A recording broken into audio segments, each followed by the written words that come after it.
Here you are seeing the load line for a magnetic material. So where this load line comes from? Very basic Ampere's law.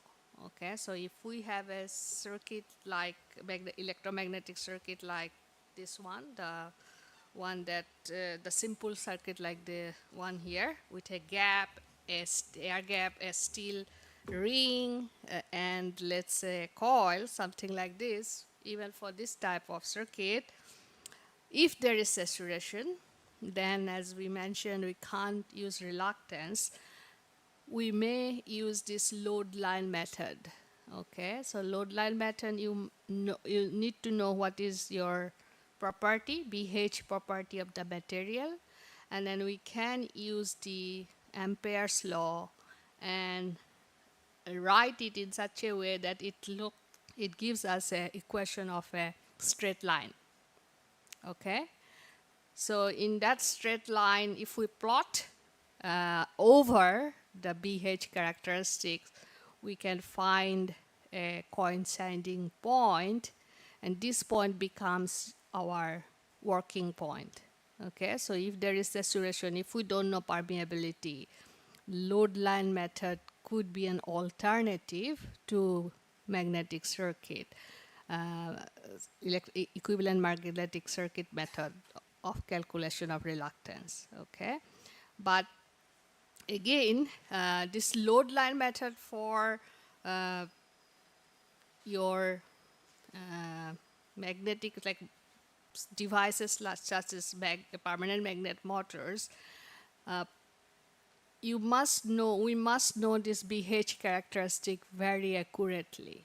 Okay, only then this method can give us where is our operating point, and it gives only for one single operating point. Okay, but in a motor you could have many different operating points. So again, it's not this conventional traditional methods are not ideal.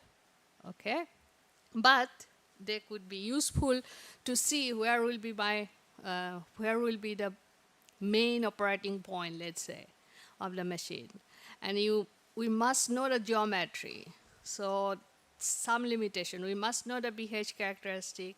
We must know the geometry of the motor very well to do this type of method, to use this type of method. Okay. The load line concept is also can be used with the magnets, permanent magnets, to see where it will operate when it is in a motor or in a magnetic device. So for that, so we discussed this yesterday, but like today we'll be trying to see a few more things. So we learn how to, or we recall how to do the reluctance calculation for steel material. And this one we will try to look at how to represent the magnet as a with reluctance as a flux source. Why we can represent a magnet like with a reluctance and a flux source if we want to use equivalent magnetic circuit to do some initial calculation. Okay, so for that we may need the concept of load line, what we were talking about. So today this section we will be trying to see how to represent permanent magnet in an equivalent circuit. Then we'll be try to look at the properties of the rare earth magnet materials, and later we'll be looking at a few like concepts, just recalling how do you calculate inductance, what's the relation of iron loss and iron or core loss with that flux and frequency, etc. So basic concept. Okay. Now let's look at the permanent magnet materials. The difference between a permanent magnet material and steel material is, if we look at its hysteresis loop, you'll see the permanent magnet material hysteresis loop is very fat, very wide. Okay, here is your steel material, here is your permanent magnet material. And the region probably all of you know, because the magnets is very difficult to demagnetize, right? So demagnetization happens in this quadrant of BH characteristic. If you apply a negative H field, your B starts to reduce, right? From our hysteresis loop concept, we know that if we apply positive H, flux will increase, flux density will increase in electromagnets. Similarly, in a permanent magnet as well, if we apply positive H, flux B will increase. So when the magnets are constructed, initially they do not magnetize it nowadays, okay? They will in fact produce the shape that we want, and then everything is ready. After that they magnetize. And how do they magnetize? Actually applying a very large positive H field, okay? So it will be magnetized to whatever remanence that material is designed for, okay? And you need a very, very large H. H means current multiplied by number of turns, Ni basically. So that is how you magnetize. Or once it is magnetized, you will get this remanence flux in the magnet, which is like if you look at the data set of a magnet material, they will give this value, Br, okay, remanence flux density. And based on this value, you will have the various grades of the magnets, especially for rare earth materials such as niobidium, iron, boron. If you look at their data set, or if you try to buy, the grades are determined by what is the value of this Br, and of course also temperature. So we'll discuss the temperature a little bit later. Now if we start applying a negative H, it will start to demagnetize. But it will need a very, very large value of negative H to completely demagnetize. Okay? So once the magnet is magnetized, it is very difficult to demagnetize. That's why we call it permanent magnet, right? It's not easily demagnetized. But when the magnet is in a circuit or is surrounded by steel or iron, it never works at Br, okay? It will operate at a lower point somewhere here, okay, somewhere here. So that operating point, how do we determine this operating point, is again by using actually a load line, okay? And this load line, in fact, it comes from the same basic concept of Ampere's law, okay? So we'll look at how can we get that load line in the next few slides, and how this load line can move based on our operating conditions, what the slope of this load line depends on, okay? And if this load line is very close to, let's say you got a load line somewhere here, then you are at a high risk of demagnetization, okay?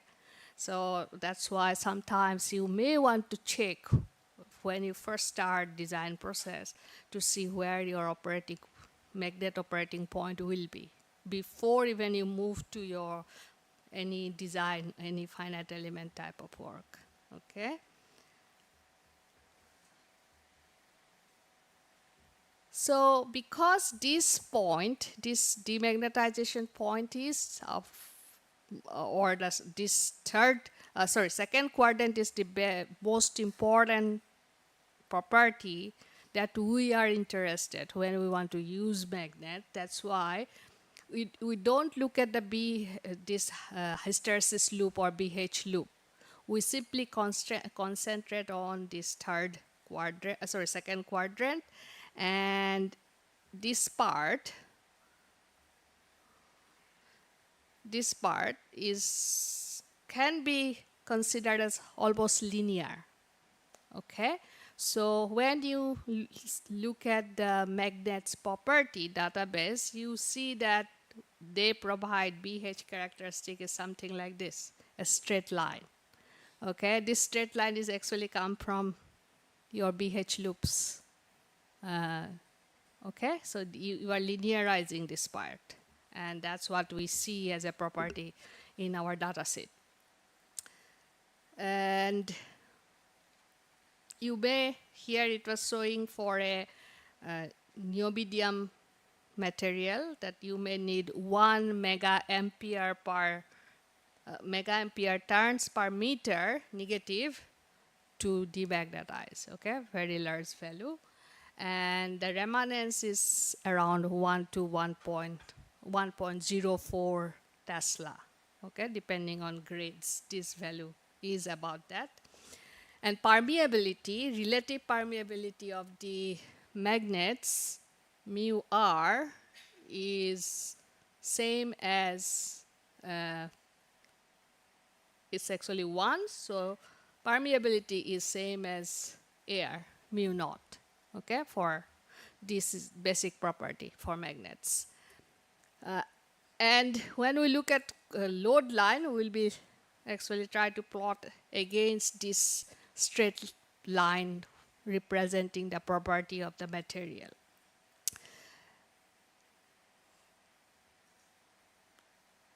It also depends on temperature. So this 1 mega ampere per turn per meter, the negative H, what we are seeing is for a particular temperature. Okay, it could be, it depends, but could be, let's say, about 80 degrees C for a common niobidium iron material. Okay, so if your magnet temperature goes above 80 degree, let's say 120 degree or 100 degree, this point will move to a lower value. Okay, so characteristic will start to look like this. Okay, so this is for a higher temperature, let's say at 100 degrees C. Okay, so that's why when we say that, okay, for magnet motors, the temperature of the magnet is very important. If it operates operates at a higher temperature than recommended, your demagnetization risk increases as well. And so you must monitor sometimes, especially if you know that temperature of the rotor going to be higher, you must monitor that magnet temperature. But magnets are in the rotor, remember, so it's monitoring the rotor temperature is always difficult, even for conventional motors. So monitoring magnet temperature is not so easy. So there are research how to monitor the magnet temperature wirelessly or using some more clever method. Okay, so that's a big research area, how to monitor magnet temperature. That also relates to actually the fault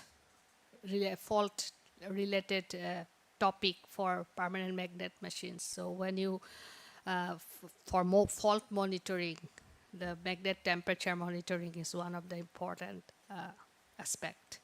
Okay. So here, as I said, how to find that load line. So let's compare what happens to our Ampere's law when we have a magnet and when we have an electromagnet. This is coming from very basic. So in electromagnets, our Ampere's law is equal to Ni, number of turns time current. But when you have a magnet, there is no N, no I, right? So it should be equal to 0. Okay, you could have the core materials Hc. You will have air gap Hg, a flux intensity at air gap, and you have this HMLM is the flux intensity of the magnet. So this HM is not this, okay? This is HC or corrosivity or HCO, okay? This is not HM. So HM is we could find by a load line actually. So this operating point gives you what's the value of the value related to this operating point is HM, and value related the B value related to this point is your BM, the flux density in the magnet where it is surrounded by iron material like this simple circuit. Okay, so from this equation we can find a straight line equation similar to the one we can find for the steel material. Okay, and if we plot that, you will get your load line for magnet material. You plot that straight line over the BH characteristic of the magnet, and you will know where your operating point is. So this load line, if we look at it depends on the width of the magnet, which is given as LM, okay, and it also depends on the what is the permeability. So for magnet, usually permeability is constant. It does not change. There's no such concept as saturation. So permeability we can consider as constant. So basically the width of the magnet determines where this load line is. So if you have a very thin magnet, possibly you will have somewhere here, okay, and your demagnetization risk increases, okay.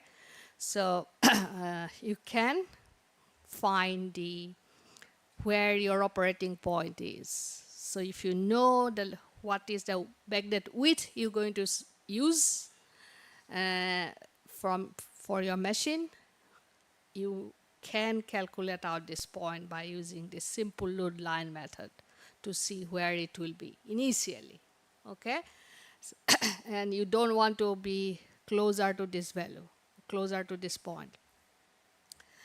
Now, if we want to use the equivalent circuit, magnet equivalent circuit, again, these conventional methods are good to check initially when you when you are starting a design project. You may want to do all these traditional calculation using traditional and this calculation using traditional method to see where you are expecting your operating point to be. So if this type of simple calculation already showing you that you are your operating point is not where it should be, then you may want to start reconsidering your design as requirements. Okay, so for that purpose, the magnetic equivalent circuit or load line method, etc., are good as a starting point. This is like classic textbook method. So anyone can do it if you know the dimensions. You can calculate it. You will always can find the property of the magnet material from the dataset. So it's all available, okay? And these calculations is a good starting point, okay? Now, if we want to use equivalent circuit, we will need to represent the magnet also as a reluctance or flux source, okay? Magnet we can think of it's a flux source. So how do you calculate that? It again comes from, in fact, the same Ampere's law, okay? So this, or rather, no, I should say that it comes from actually this straight line representation of magnet, okay? So this is a straight line, right? This magnet, BH property of the magnet. So we can represent this straight line quite simply like a straight line equation, right? It will have, it has an intercept in the y-axis, so that's your BR. It's like your the intercept of the straight line. And slope of this straight line is your permeability, actually, relative permeability. Sorry, the permeability, not relative permeability. So it's mu m is equal to mu naught, same as air, okay? So that's like your slope time x is your h. So this straight line we can represent by a simple straight line equation as well, okay? And if we just modify a little bit this equation and then multiply both sides by the width of the magnet, we can find that the remanence part of the equation, BR part, if we write it as a flux over cross-sectional area, BR can be written as a flux over cross-sectional area. So that this part is a reluctance, if you recall. Reluctance is L over cross-sectional area over permeability. So we have the remanence flux times a reluctance, okay? Flux time reluctance, like current time resistance, like a voltage source, right? So magnet can be thought of like a source of flux, a flux time reluctance, okay? And we can represent, that's why, it by flux in parallel with a reluctance, or we can represent it as a flux in series with a reluctance, okay? Because we can convert the voltage source to a current source, so if we consider it to be a current source, we represent it as a flux times in series with reluctance, or if we represent it as a current source, we present it as a flux in parallel with the reluctance, okay? So magnet can be represented by its reluctance, which comes from the width of your magnet, cross-sectional area of your magnets, and the permeability of the magnets, okay? So you can always calculate out this reluctance value. And flux source phi r is simply, you know what is your remanence flux density, and you will know what is the cross-sectional area of your magnet, so you can also calculate this flux phi r, okay? So magnet can be represented by these two. This is what has been done. You can see back here. So these two examples, okay? This is from two papers, actually. These two papers, one is in 2017, other one is in 2020. In these two papers, they try to represent these two motors by equivalent circuit. And the magnet part, here is your magnets. In this case, here is your magnets. In both cases, they are representing it by the flux source and in magnet, permanent magnet motors as well, okay? So that's the main thing from these few slides. This is a numerical example. I will skip that one because you can look at it later. So I actually made these slides for someone who is not familiar with electrical engineering.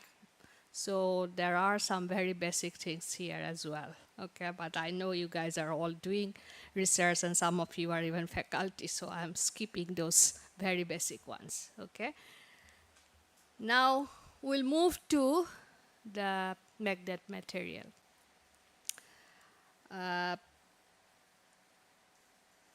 For all traction motors,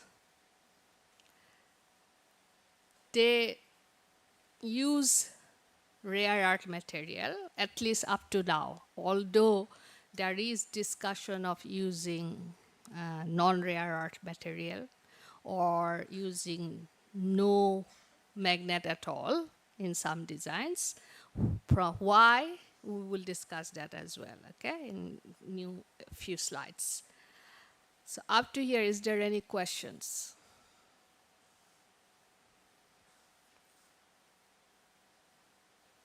No? If you would like to write down any key points, you can do that as well here. Anyone wants to note down the key points up to here?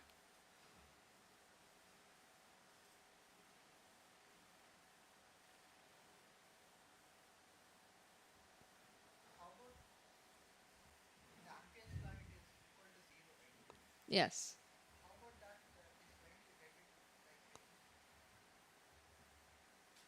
Yeah. Yeah.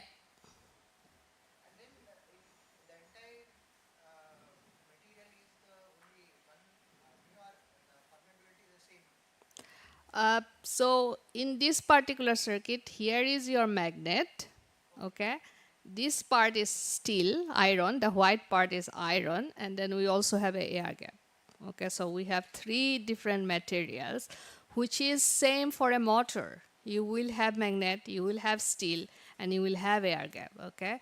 But this is a simple geometry, whereas in motor you will have much more complicated geometry, okay? So we just, because we were just trying to develop our concepts, so we use a simpler geometry here. Okay.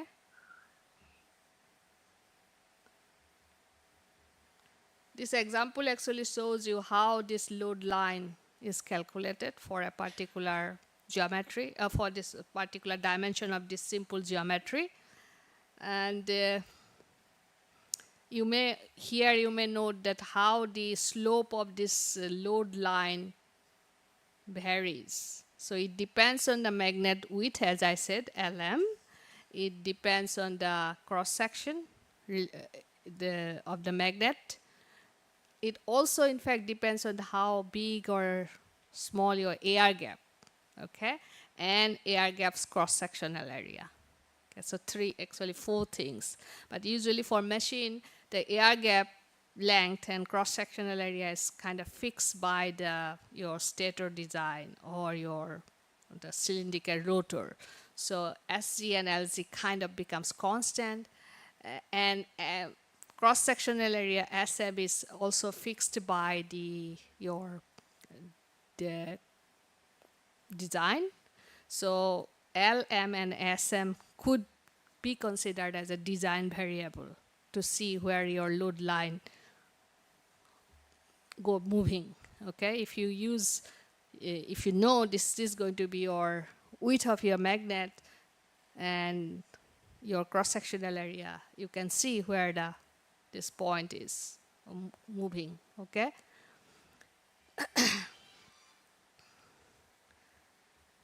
All right, so let's move then to the next part, the magnet material.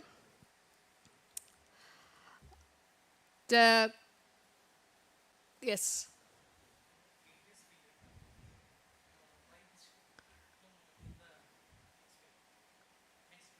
Next one, yep.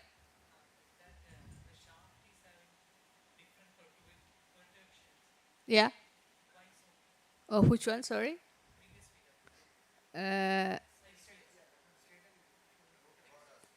Rotors. Yeah. Okay. So here, right? So which one are we talking about? This one? This one?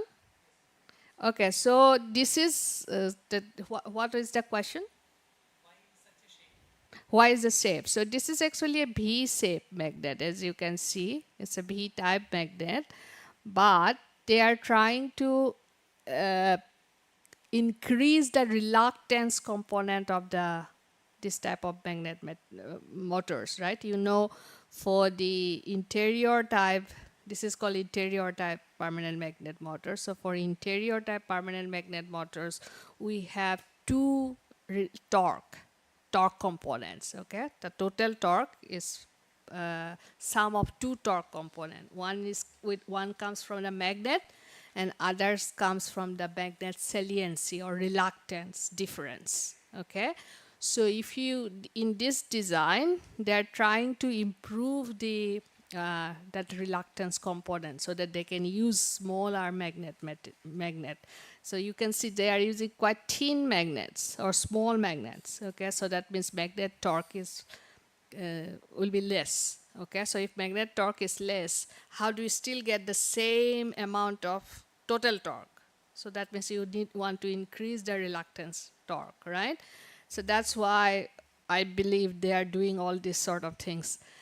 Okay, one region, and other region is also like material saving, right? Because usually this back iron, we call it back iron, the iron part below the magnets. Okay, this part actually does not contribute much. Okay, it just flux need to, the magnet flux need a path to circulate, right? So if that if in the design it is not going so deep, you don't need to have iron material up there. Okay, so that's what is another region. And the third region is also for cooling. Okay, so you, if you have these holes, they are air actually, so you can force air through those holes to cool the magnet. As I said, the temperature of the magnet is a very important point, right? So you want to cool the rotor as much as possible. So sometimes they do force air cooling or even force liquid cooling. Okay, some liquid could pass through. So there could be several regions for this type of design. Okay, it could also be these holes, I believe, is to reduce the leakage. Okay, you could have leakage flux. So if you put air there, air gap, the flux, magnet flux loves to go through iron, right? So putting the air there, you are reducing leakage or making all the magnet flux to go to the air gap to produce your torque. Okay, so many different regions could be.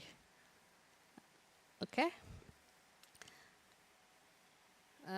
So yeah, you are seeing a few different designs. We'll look at some of these designs maybe later. But before we can dive into, it's very important for us to understand the magnet material. That's what you will be dealing with.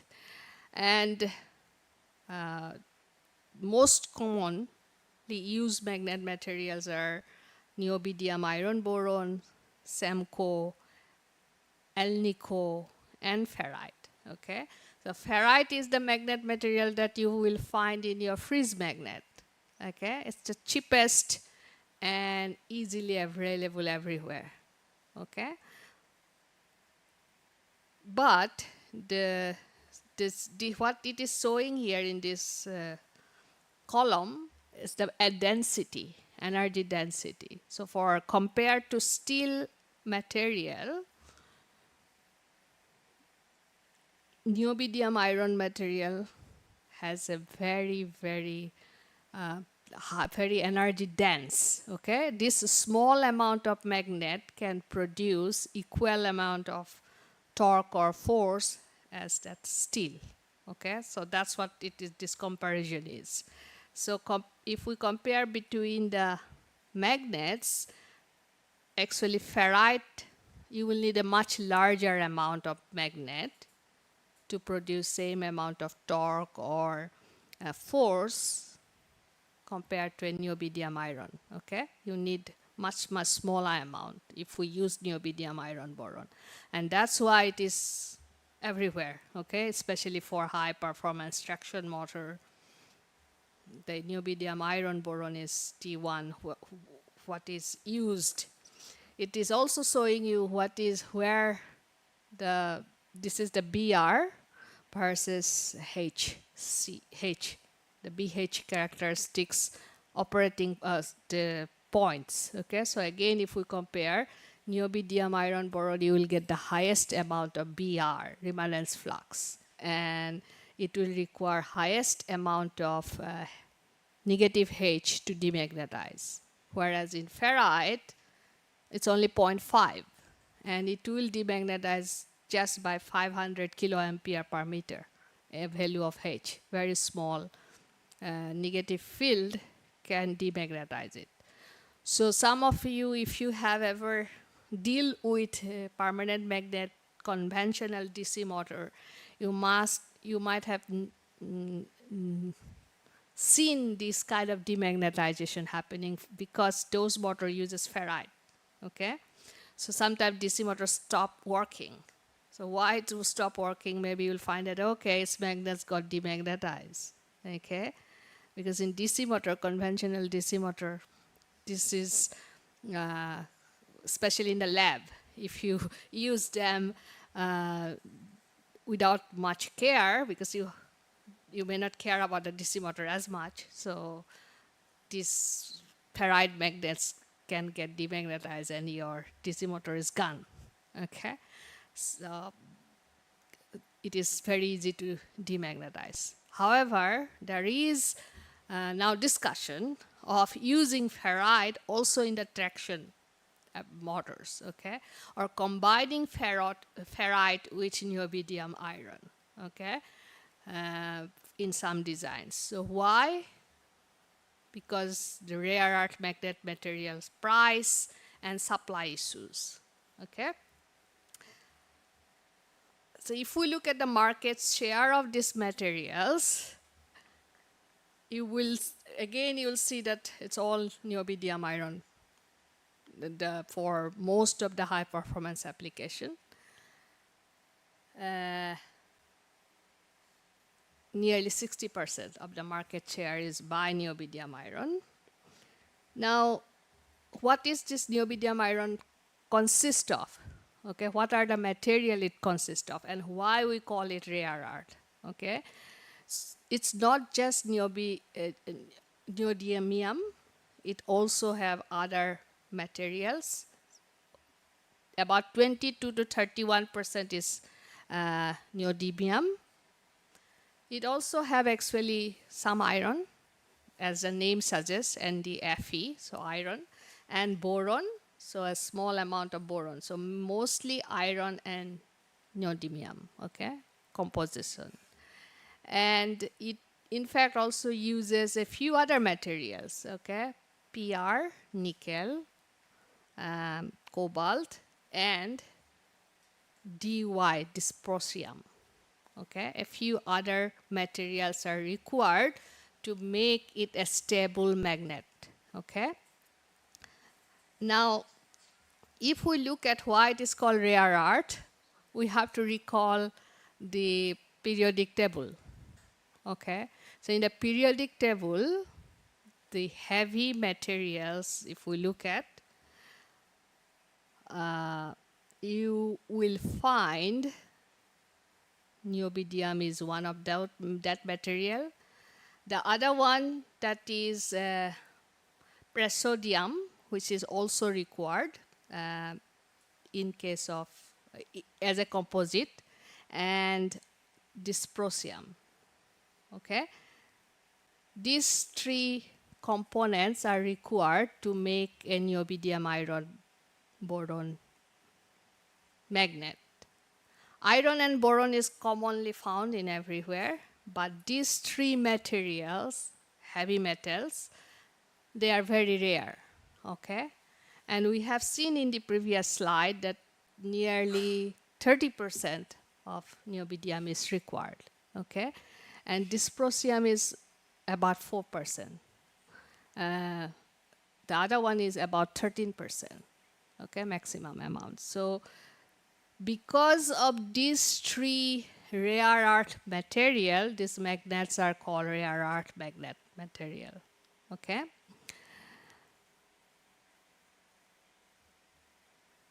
And they are rare.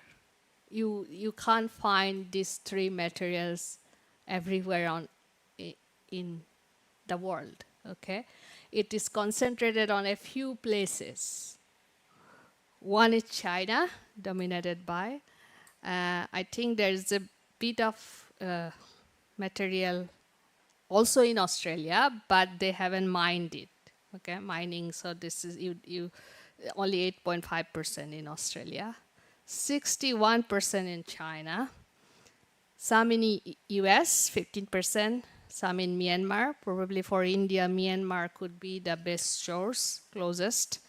I think India, they haven't found it or they haven't even explored for it. I don't know. So you can see that China dominates here, right? And that's a issue is because of these geopolitical problems. So US only have 15%, right?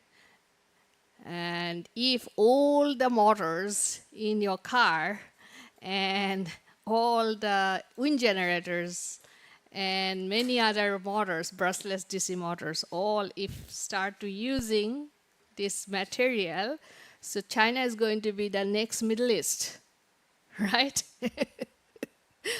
Oil, like the oil, the magnets will become the main thing, right? For rare earth magnet. So that could be a issue, especially if there is this tension, geopolitical tension.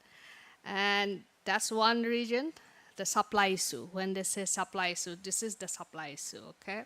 Supply chain issue. The other problem is mining. Why are not like country like Australia, even though they have 8%, they haven't mined it. So why they haven't mined it? Because the mining and producing the magnet is very actually not environmentally friendly, okay, and quite complex. So this is showing you how it can be processed, the material can be processed. As I mentioned earlier, everything is done up to here, and China sometimes sell their magnets without magnetizing. They sell pieces like up to here. They produce up to here, and then allow you to magnetize. Okay, but that process is far more complex than magnetizing the magnets. Okay, you can buy magnetizer. Like it's available. So if you buy non-magnetized piece of magnet using a magnetizer, you can. Sometimes what they do is actually, it's very difficult to handle magnets during construction if you magnetize. Okay, because as you know, they are very, very strong magnet, right? And you are trying to put them in iron. Okay, so it's very hard to manage. So what they do sometimes, they put the non-magnetized pieces in the rotor, either glued or insert, whatever, and then they magnetize it using the magnetizer, okay? That's how some of the complex designed magnet motors are produced, okay? But whatever, the rest of the process is far more complex than the magnetization. And because of that, it is not, you cannot, many countries are not processing it or haven't developed the system, okay? Australia is, I think, Australia, the US is now trying to develop the system because of the supply chain issue that I mentioned earlier, okay? We have discussed this a bit. So properties, as I said, this is the linear part of your BH characteristic, which is far more most important. And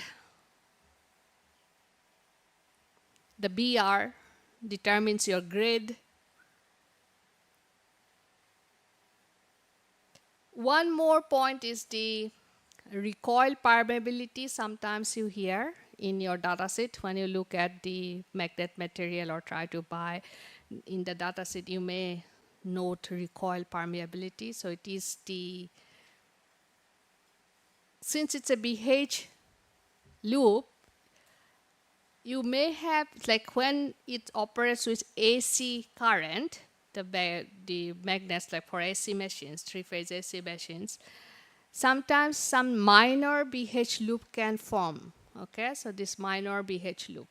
when your current is changing. So you could have, especially if we do field-oriented control, you may supply negative ID current, okay?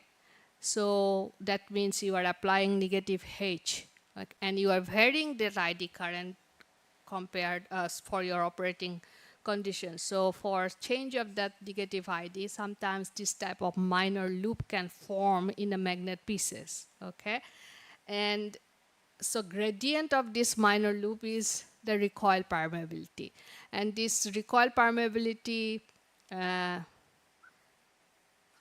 when you turn off the negative ID current, this point can move, okay, and ultimately can affect the overall property, magnet property. So sometimes it is important to note, especially if you know that there's going to be wide flux weakening. That means you will be applying large negative ID current during control of the motor. So in those type of situations, you may also want to know what's the recoil permeability of the material.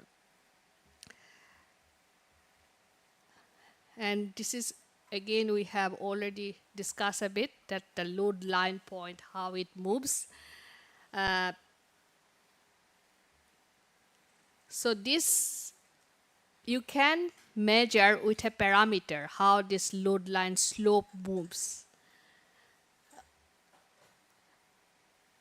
And this parameter is known as the coefficient of permeance. What we talked about previously, this is the slope of your load line, okay? Depends on the magnet width, magnet's cross-sectional area, air gap's cross-sectional area, and length. So this ratio is defined as a permeance coefficient. So permeance coefficient, if it is decreasing in your design, that means you have higher demagnetization risk, okay, in your design. And if it is going up, it's better, okay? So it is kind of a, this parameter is kind of a measure of how your design, what's the demagnetization risk in your design, okay, analytically. And it also a good measure to estimate the location of the operating point, as we mentioned, because it shows you how the slope of your load line changing, okay?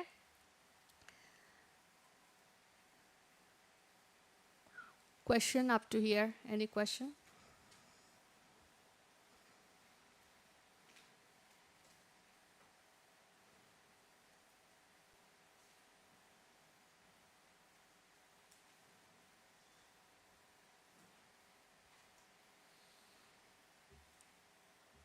Okay.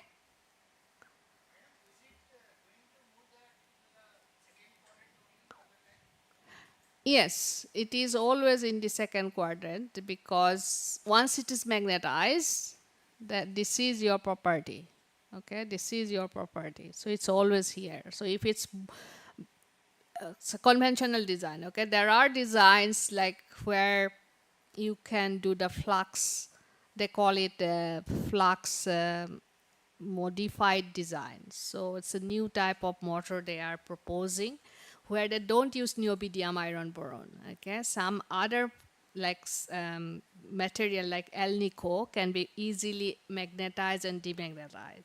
So if you use those type of material and you can switch on and off your magnet through control, then only it could move to the other side, okay?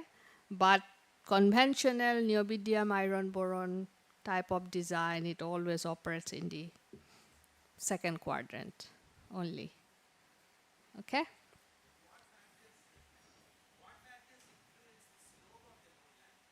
So this is the factors, the width of the magnet, Lm, okay?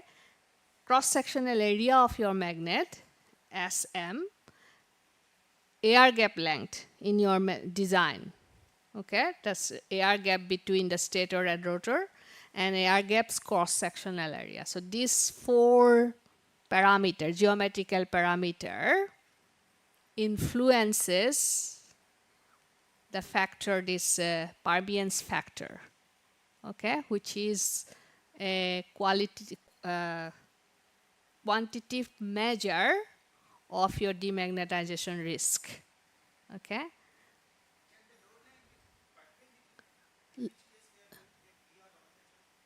Load line, can it be, it is not possible, right, because you will always have some leakage or some, you are surrounded, the magnet is always surrounded by steel material, right? So still, if you have steel material, then your Ampere's law will have HClC plus HMLM equal to 0, right? So those two need to be, or even if we consider HC to be 0, that means your steel material is infinitely permeable, then HC is 0, but we have the air gap, right? So even if we ignore steel, we always will have the air gap. So HMLM plus HGLZ must be equal to 0. So H cannot be 0, right? In the, if it is surrounded by material like other material like steel or air. But if we have only single piece of magnet, then, and we do not allow it to leak anywhere, then only you can get BR. So it's never can operate at BR. Okay, its operating point is always less than BR. That's another thing you, while designing, you must remember. Okay.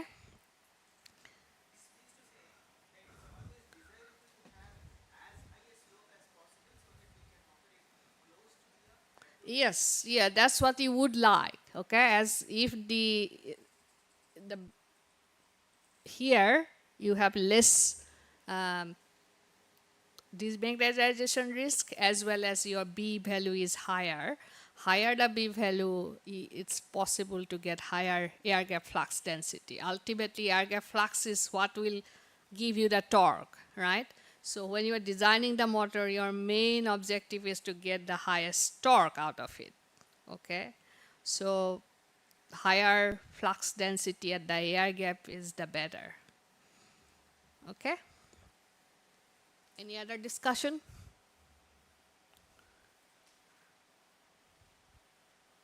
Okay. This one you are seeing the effect of the temperature and how the demagnetization of the various different material.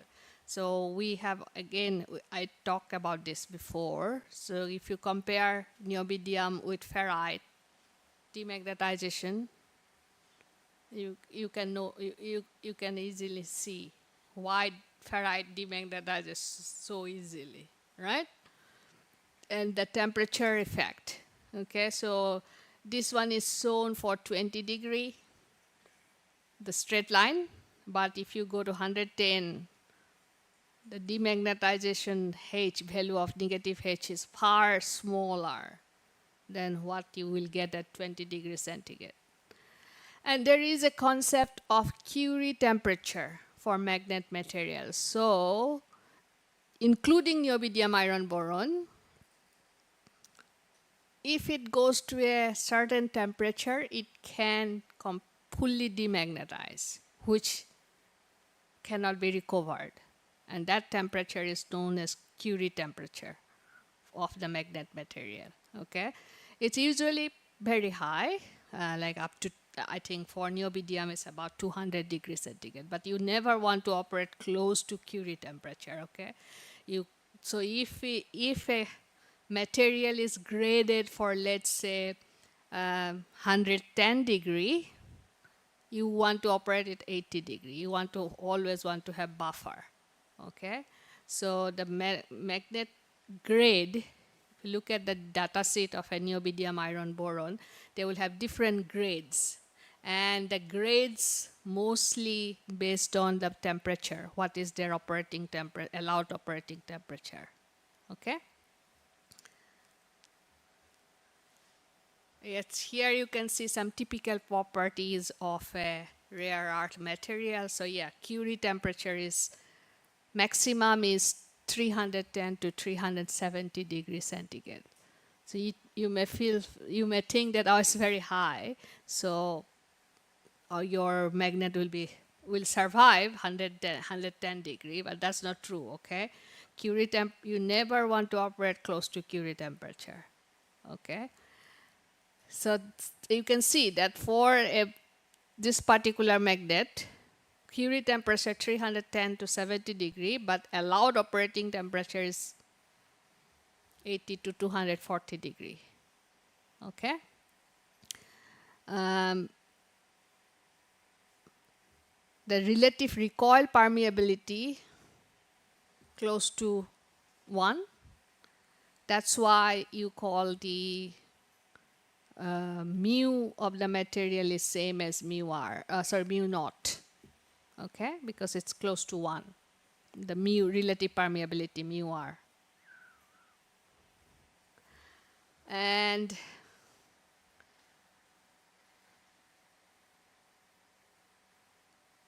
saturation field strength, etc., may be sometimes required. Okay, these three properties are not that important, but hardness and the density sometimes is required. Hardness is important if you are going for some high speed applications. So high speed application, you want the magnet to withstand very high mechanical stress, and then you may want to look for what is the hardness of the material. Okay. And another thing, this is actually relates to the supply chain issue that we talk about.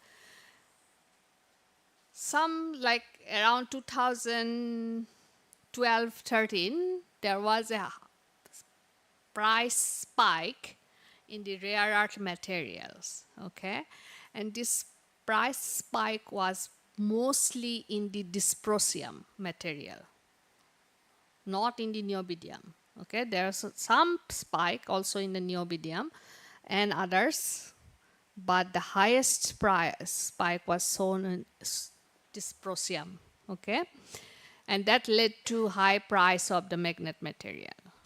So they tried to, so that there was research to see whether we can eliminate dysprosium completely from a niobidium iron material. Okay, and they developed some magnet without dysprosium. So if we do not have this, what does dysprosium do is actually it increases your H corrosivity value, the negative H value. Okay, so lower the dysprosium, demagnetization risk increases. Okay, there are dy free magnet. You may see some recent papers, they were trying to analyze traction motor with designed with dy free magnet material. And in those papers, they will concentrate mostly on whether there is a demagnetization risk in those designs. Okay, because without dysprosium, the magnets can demagnetize easily. So this graph's just showing you how with the percentage increase of dysprosium,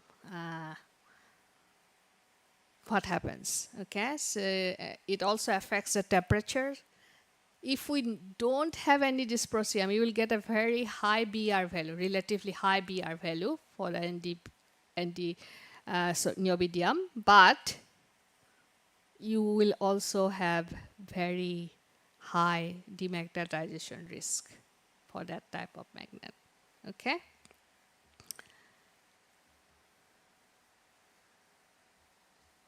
So as I mentioned, now there is a big research, especially there, if anyone is interested in material science research, there's a big research of developing magnet without using those rare earth material. Okay, magnesium based, iron based. So you can see in this slide, this graph, different type of materials being developed all over the world. Okay, which can replace niobidium iron boron. Okay, but most of them if we compare their BH energy density and their performance in temperature, you can see none of them yet to be able to compete with niobidium. So niobidium is here, rest is there, okay? But they may be better than ferrite at least, okay? And so there is the most recent design people are trying to do is using this type of material and trying to see what changes the designs will require if we go for this type of magnet materials instead of niobidium iron, okay? And those designs are known as rare earth free design, okay? Not using rare earth at all. But they still use magnet, but rare earth free magnet.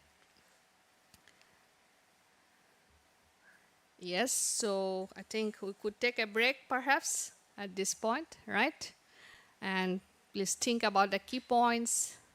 And after that, we'll move to the synchronous machine basics, but showing you the difference in those conventional and synchronous machine, what is different in a permanent magnet machine. So textbook things, but what changes is required if it is a PM synchronous machine, okay?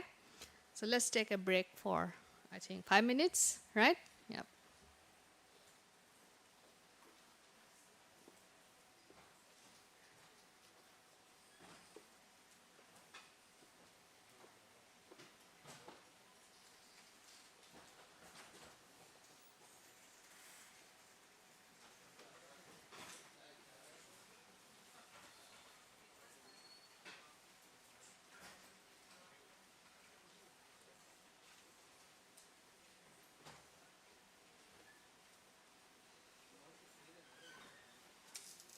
About when we talk about improving reluctance torque or things like that. So that depends actually on your LDLQ or inductance, right?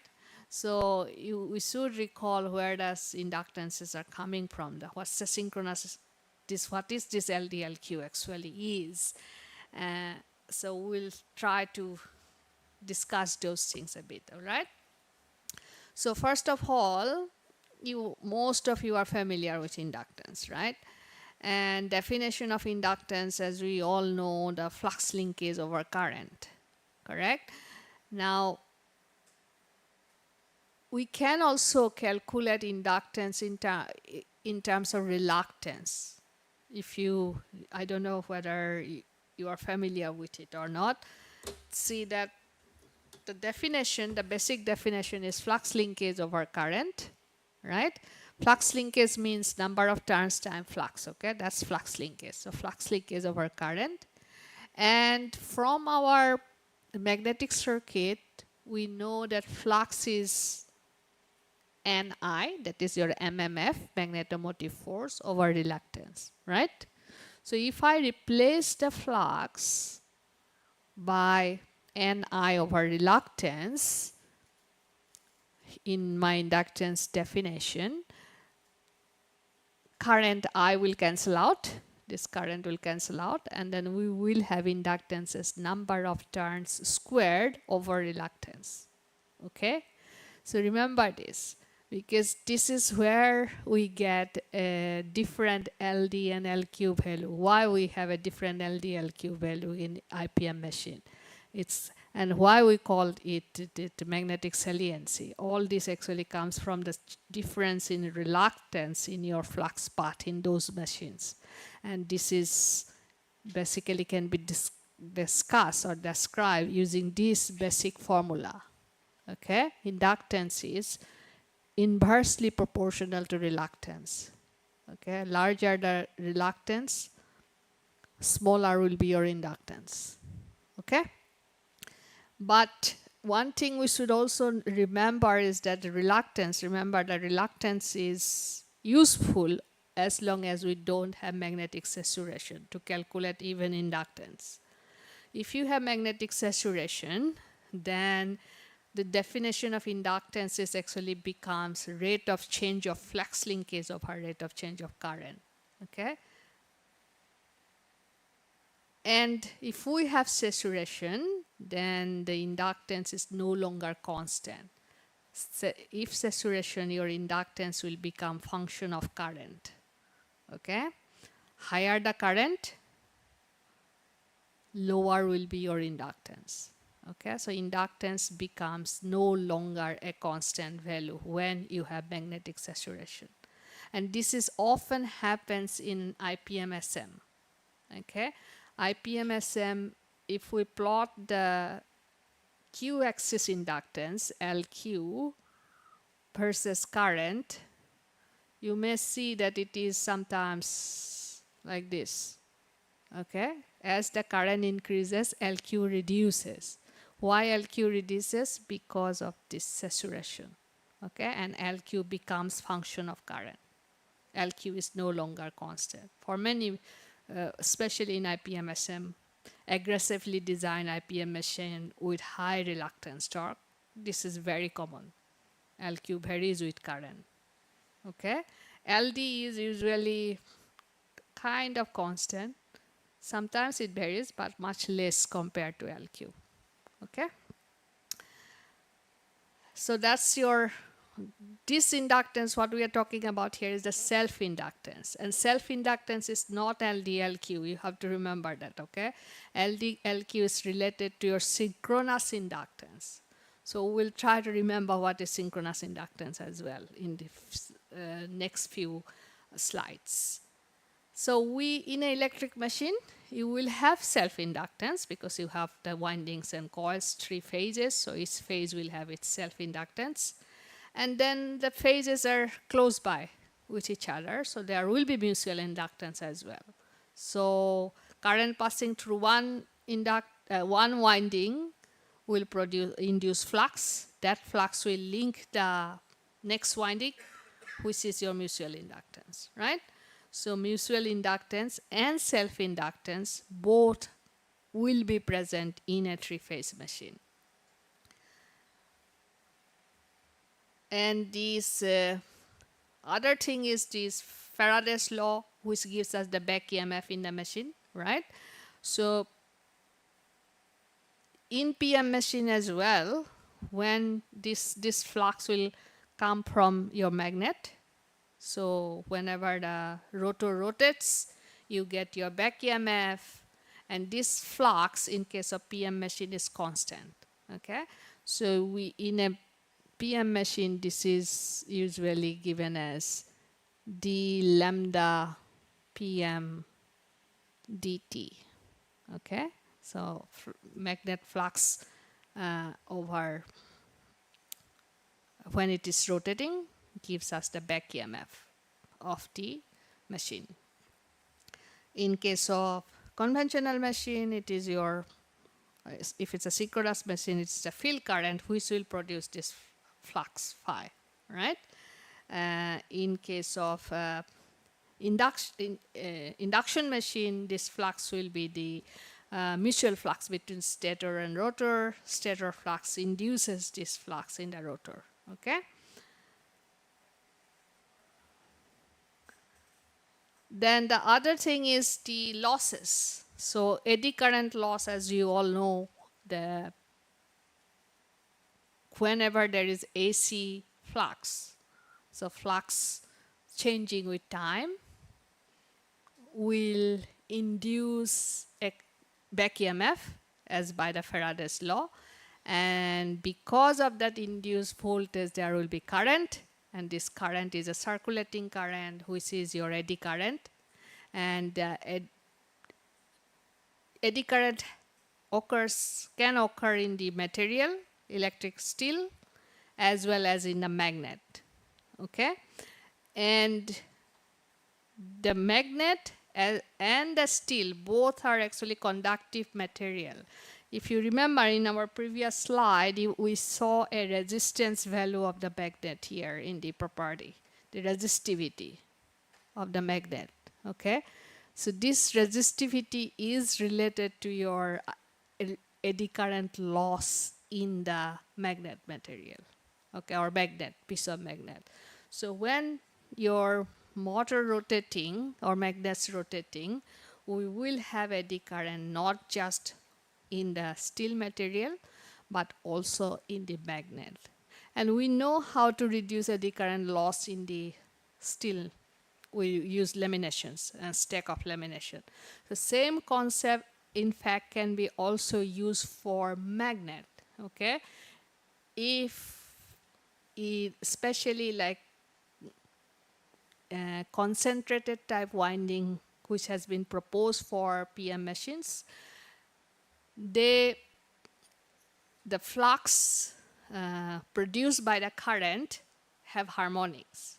So those harmonics may not rotate at the same speed as the synchronous speed. Okay, so because there is a difference in the speed between the harmonics and the rotor magnet, so there could be the current loss in the magnets.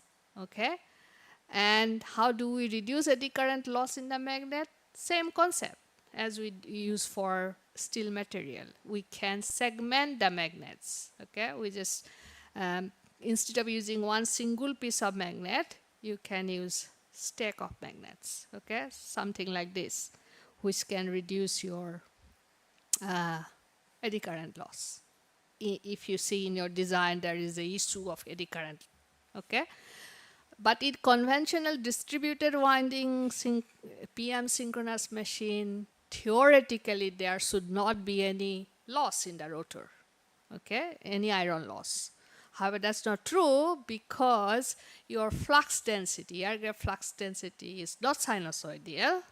So there will be harmonics, and those harmonics rotates at a different speed than the synchronous speed. So there is always some losses, eddy current losses. Okay, and there is, so we can reduce eddy current, but we can never reduce actually hysteresis losses. Okay, in your steel material, it's subject to your, when it is AC current, you have positive cycle and negative cycle. So it's always magnetize and demagnetize the steel material. Okay, and what that means is that it is, this hysteresis loop is forming all the time in a motor. Okay, and so that means there is this hysteresis loss present in the motor. Usually it's very small, but it is present, and there is no way we can reduce it. Okay, it depends simply on the material's property. Okay, you can measure it, but again, accurate measurement of hysteresis loss is also not possible. Okay, so usually what happens is hysteresis loss, eddy current loss combined together becomes your excess loss. Okay, when you measure efficiency of motors, you can account for your copper loss, I square R. You may be able to then find other losses, which combines the eddy current, hysteresis loss, and mechanical loss. Especially in PM motor, we cannot also separate mechanical loss from the iron loss. So mechanical loss and iron loss are clogged together, which you can measure running the motor under no load condition. So if you operate the motor, a PM motor, under no load condition, you can measure how much power it is taking. Okay, so no load means the motor is rotating freely. You're supplying voltage and current. The motor is spinning freely, not coupled to any mechanical load. So in that case, you may think that it should not take any current, or any loss. It should not have any loss, or should not take any, consume very little power, just only I square R. But if you try to measure the input power and do I square R measurement, means current, and then measure the resistance, calculate I square R. So input power minus I square R is not equal to 0. You will have something. So what is that? That is actually the iron loss and your mechanical loss.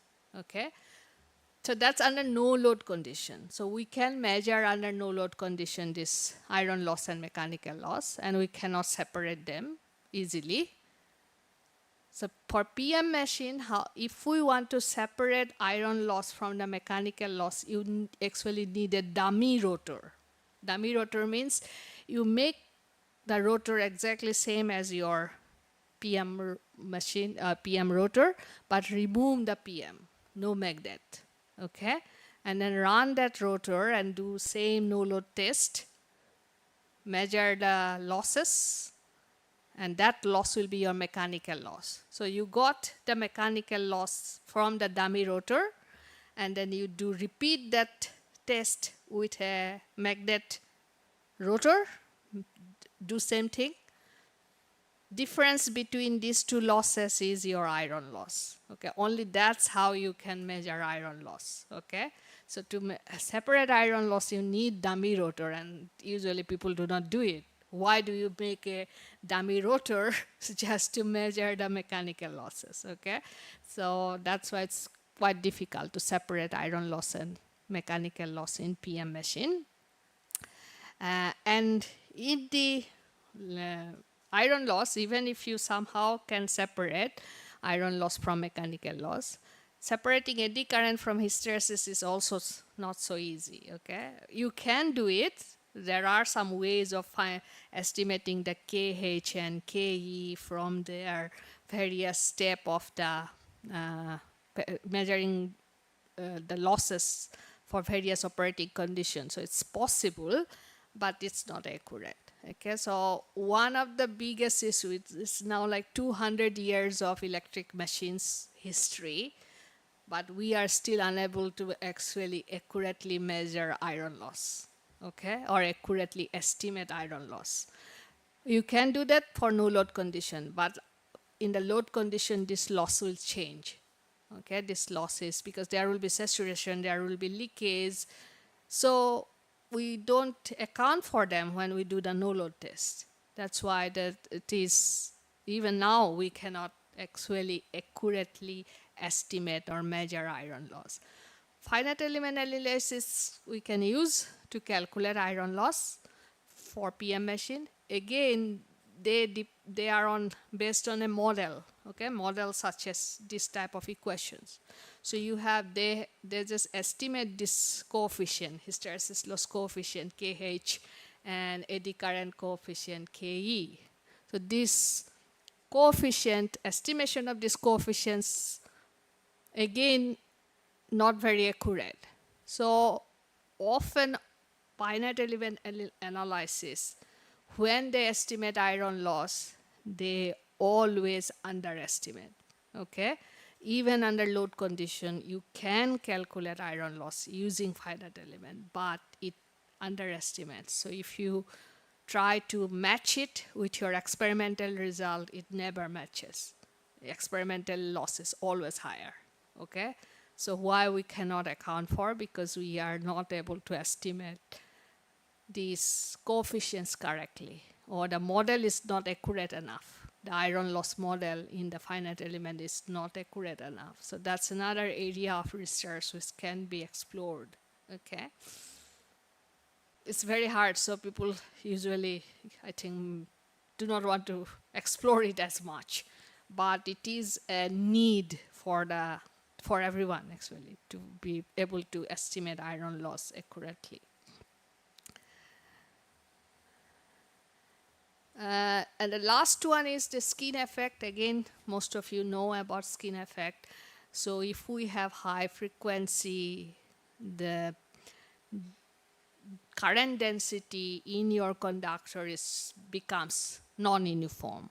Okay, if you have a DC, theoretically current should distribute in a conductor, in a circular conductor, completely uniformly, right? But as the frequency increases of your current, the current tends to concentrate at the outer side of your conductor, right? So the distribution of the current in the conductor becomes non-uniform. So when it is non-uniform, the resistance that we usually estimate for a conductor using the length, cross-sectional area, and resistivity or conductivity. Okay, we can calculate resistance. So this resistance is DC resistance, and this resistance does not account for skin effect. Okay, so if we operate especially motors with high speed or motors with high switching frequency inverters, may see high frequency current, harmonics, etc. Okay, so AC current, so then if we only consider DC resistance, it's not sufficient. We have to also consider this skin effect phenomenon, and skin effect can be accounted for by this classical skin depth formula. Okay, it depends on the conductivity of the material, permeability of the material, and the frequency, angular frequency omega. Okay, this is so with the, if we know that skin depth, then you can calculate a resistance using the same formula, but now your diameter of the conductor is reduced by the skin depth, by delta. Okay, and then using this you can estimate a resistance which is not same as this DC resistance, and this resistance is known as AC resistance. And AC resistance could be important, especially if you are dealing with high frequency. Okay, and like in high frequency, that's why sometimes they propose to use a different type of wire. Okay, that is like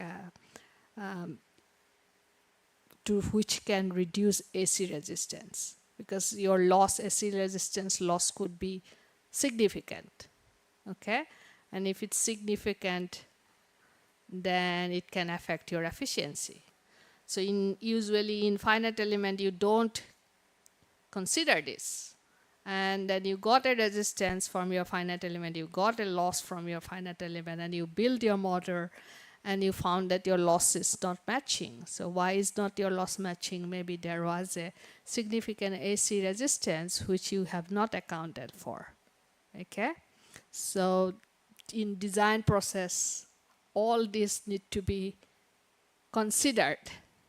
Okay, even during your design, especially if you are optimizing efficiency, then you need to know whether you are doing, whether your motor will see high frequency when it is operating with high switching frequency PWM. Will its harmonic see high frequency, and is that going to cause some extra losses, especially in the AC resistance? AC resistance is also a concern for the hairpin winding. Yesterday I mentioned about hairpin winding, right? So usually AC resistance in the conventional wire you minimize by using very small cross-sectional area wires, and then use several of them to make a one single branch, right? So if you look at take out any motors and look at their cable, you will see that there are many small branches, right, which are tied together to give you one single conductor. So its region is actually this, to minimize AC resistance. Whereas in hairpin winding we talk about, it's a one single copper, kind of like a pipe, right? So when you have a something like that, hairpin winding, we don't have any option of reducing AC resistance, right? So if you are designing motor for hairpin winding, that means AC resistance must be considered and must be checked whether it is within the acceptable limit or not. Okay? We are supposed to take break here, but I'll skip it. Okay, so from here onward, we will start to look at the as a as a motor, as a overall concept. Okay, so far we look at as a components. Okay, like the inductance, copper loss, something like that. But from here onward, we'll try to look at it as an overall picture. And for motor, it's what's happening is it's energy conversion, right? You put electrical power or electrical energy, and you want your output is a mechanical force or torque. So it's an energy conversion. And we may want to estimate what is this energy conversion, and how do you do that? Actually by measuring or by calculating the torque that's going to be produced, right? So here in the next couple of slides, we'll be looking at the basic equations of torque calculation, which is again at the back side of your finite element analysis. How the finite element analysis estimate torque. Many of you may have used or planning to use finite element. That gives you a torque result once you put your geometry. Once it is process it gives you a torque. So how is it calculating this torque? Okay, it again comes from quite basic concepts. So just try to refresh. How does the energy conversion happens from electrical mechanical? Always through coupling of a magnetic field, right? You must have a magnetic field. You must have some kind of moving component which tells us that there is a mechanical energy that converted from electrical. Okay, for example, so these are our learning goal for the next few slides. We'll try to interpret the energy conversion. We will try to see that how in a synchronous machine this happens, and then at the end we'll try to get the torque speed steady state equation, torque equation, steady state torque equation of a synchronous machine, but I will show you how it is different in a PM machine. Okay. So as I said, it's basically when energy conversion happens, it's through the coupling of magnetic field. You have one side electrical energy, you will have some losses, which could be in your wires, in your windings, remaining of the electrical energy stores in the magnetic field, okay? And that magnetic energy actually converts to mechanical energy, okay? In between, again, you could have some losses, like in the magnetic field, the loss is in your core, the eddy current hysteresis loss. After it converts to mechanical energy, loss is your friction, etc., the mechanical loss, okay? And whatever remaining is your mechanical energy. And the mechanical energy, this conversion, we can see very simple device such as a relay even, okay? In a relay, we will have a linear movement, so it's a force. It's a mechanical force which has converted from this electrical energy, okay? Whereas in case of motor, it is your electrical energy input in the stator in case of AC motor, and in case of DC motor, electrical energy input into the armature or rotor, okay? And most of you know how to calculate this force and why there is brush commutation in the DC motor, right? It comes from the very basic BIL, correct? Force is equal to magnetic flux, current I flowing in a conductor L, right? So that's where we can in fact use this to calculate out the torque for a DC motor. But we don't use this usually for AC motors, right? To calculate torque or force. So instead what we use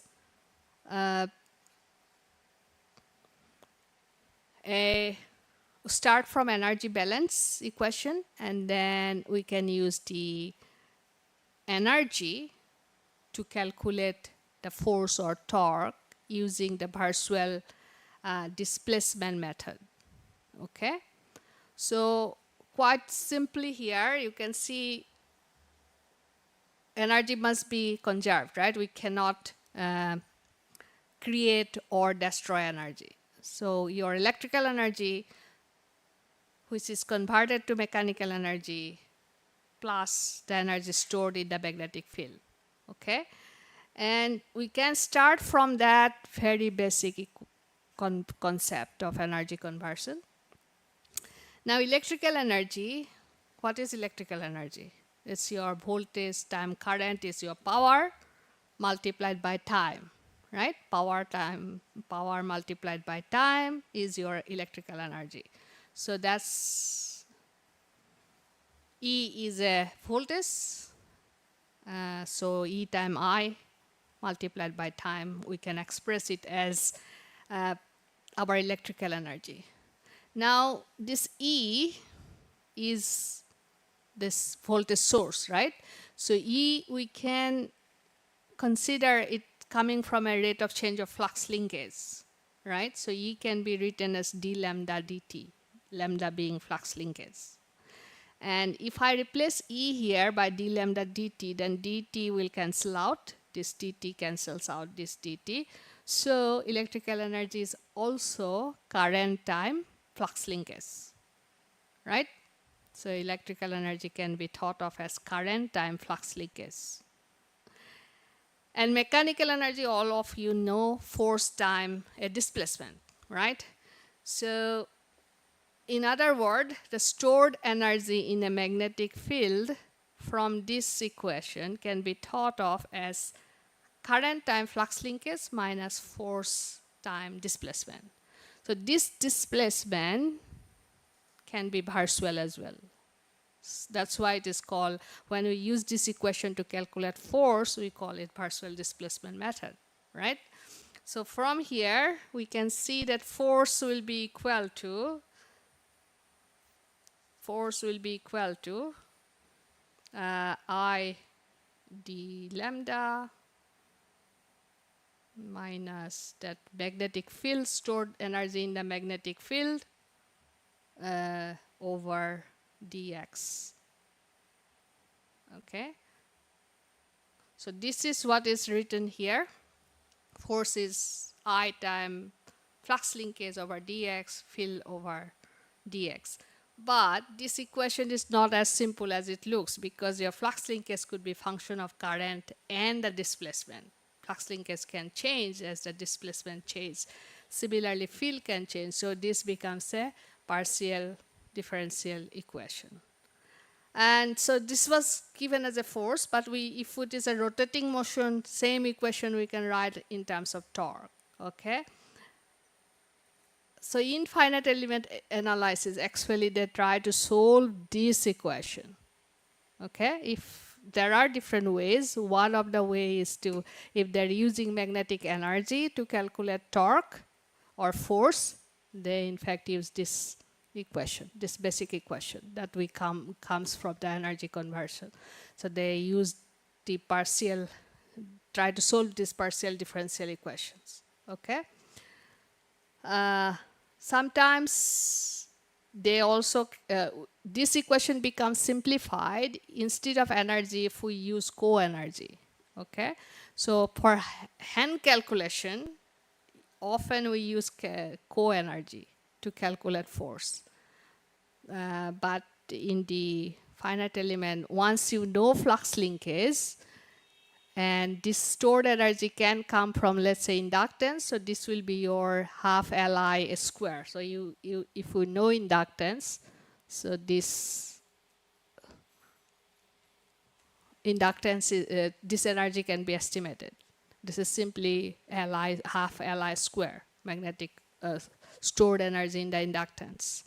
So they try to solve this equation and numerically and give us either force or torque as we did. Okay?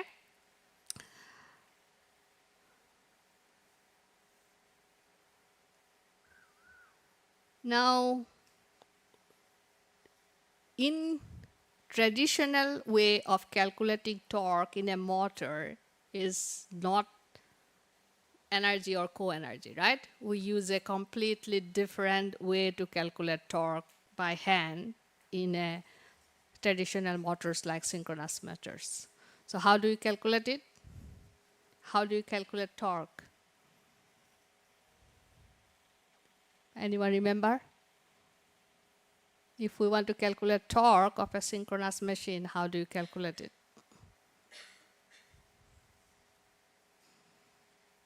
We calculate it from power, right? So we try to estimate the power, and then from real power dividing it by speed, we do the calculate the torque. So to get power equation, we need that equivalent, electrical equivalent circuit of a machine, and then we use that circuit analysis to calculate the torque, right? So we'll try to recall that and see what is different if it is a PM machine. This is a conventional synchronous machine. Here you are seeing you will have a three-phase stator. Your rotor could be either salient pole or cylindrical pole rotor, right? Now the stator for a synchronous machine, a PM synchronous machine could be same, three-phase distributed winding stator. And if I put magnet rotors, surface type or interior type, or I could even use a reluctance rotor, I will get a PM synchronous motor or synchronous reluctance motor. Okay? So construction-wise, the stator could be exactly same. Okay? You can even use an induction motor stator and replace the rotor with a PM rotor, and you will get a PM synchronous motor. Okay? In fact, when I did my PhD, I did a PM motor design project. So what we did is we just bought an induction motor, ABB induction motor, because I was only doing rotor design. So I just took out the stator, build my own rotor, put it back, run it, and I have the prototype. So it's very easy to actually construct prototype if you want. Okay, you can, this induction motor, how much it costs? Very little, right? You can go for 1 kilowatt, 500 watt, whatever, small ones, but just make the rotor and you will have your prototype. You can build as many as you like. Especially in India, I think this construction is far more cheaper than what we can do in Australia. It will be very costly for us. But you may make 10 rotors if you want to for one same stator. Okay? So you can replace simply the rotor of an induction or a synchronous motor to get your PM synchronous machine or reluctance machine. The other concept which is very important for three-phase AC machine is that rotating magnetic field, right? If we supply three-phase balance current to our stator, without doing anything, if you simply supply three-phase current, you get a rotating magnetic field. Okay? Here you are seeing a two-pole machine without the rotor. You're simply supplying the three-phase current induces a rotating magnetic field. Okay? So for PM machine, same thing. You will be applying the three-phase balance current, but via a inverter. Okay, and you will get this rotating magnetic field. This rotating magnetic field rotates at the synchronous speed, as we all know, perhaps. And the synchronous speed is related to the frequency and pole pairs. Okay, this is a mechanical speed. Synchronous, mechanical synchronous speed. And if we use the electrical angular speed omega, this is your electrical speed. So often in the control, we talk about electrical speed, mechanical speed. So this is where they come from.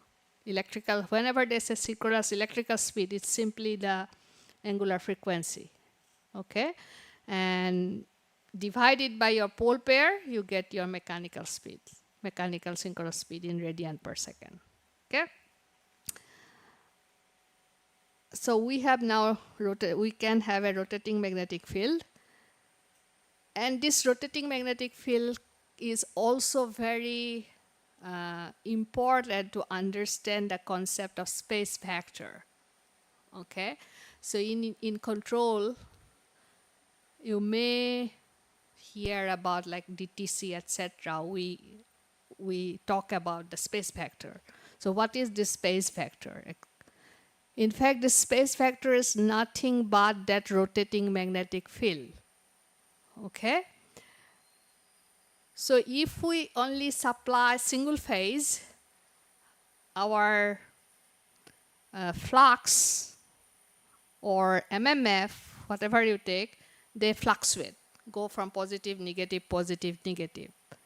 But if you add all the three phases together, you get a resultant flux which is rotating. And if we look at as a waveform, this black one is your resultant field. Okay, rotating field, rotating MMF, whatever you say. And this resultant field we can represent as a vector. Okay, like any other sinusoidal quantities, this is also a sinusoidal quantity, but it is rotating. And this sinusoidal quantity we can express as a vector. And that's the space vector actually. Okay?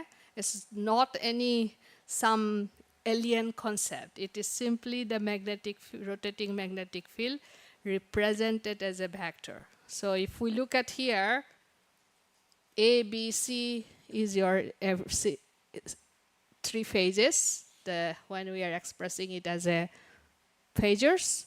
And the resulted black one, which is rotating, you can see. So that's your space vector. Okay?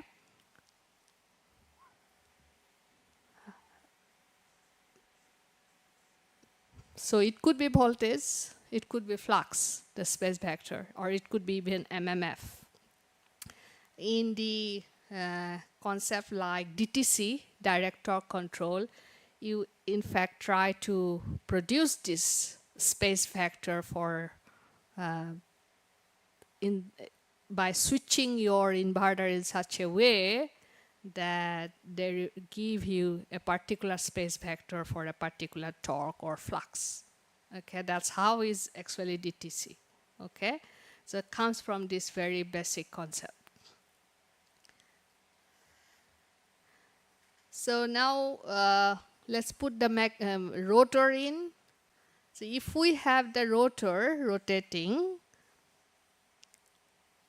we will have the induced EMF, right, from the Faraday's law in your stator. So another concept which is again comes from very basic relation of induced EMF is that the flux vector and the back EMF vector, they are always 90 degrees to each other.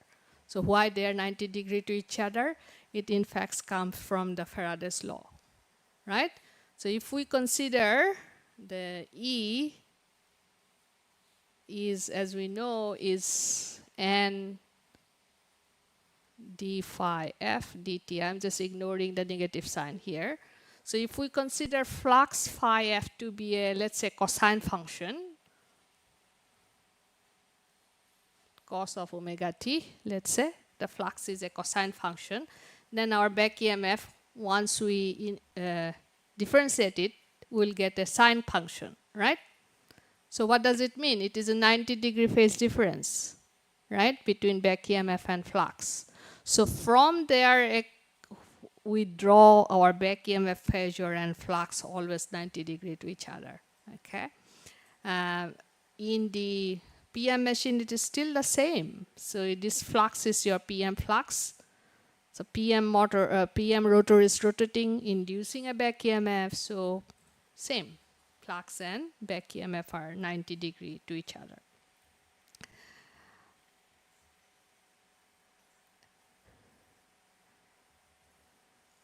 And one thing we may want to note here is this flux is your rotor flux, okay?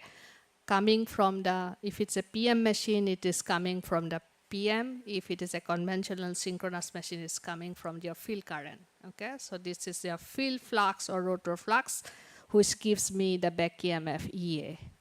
But once the winding current flows in the winding,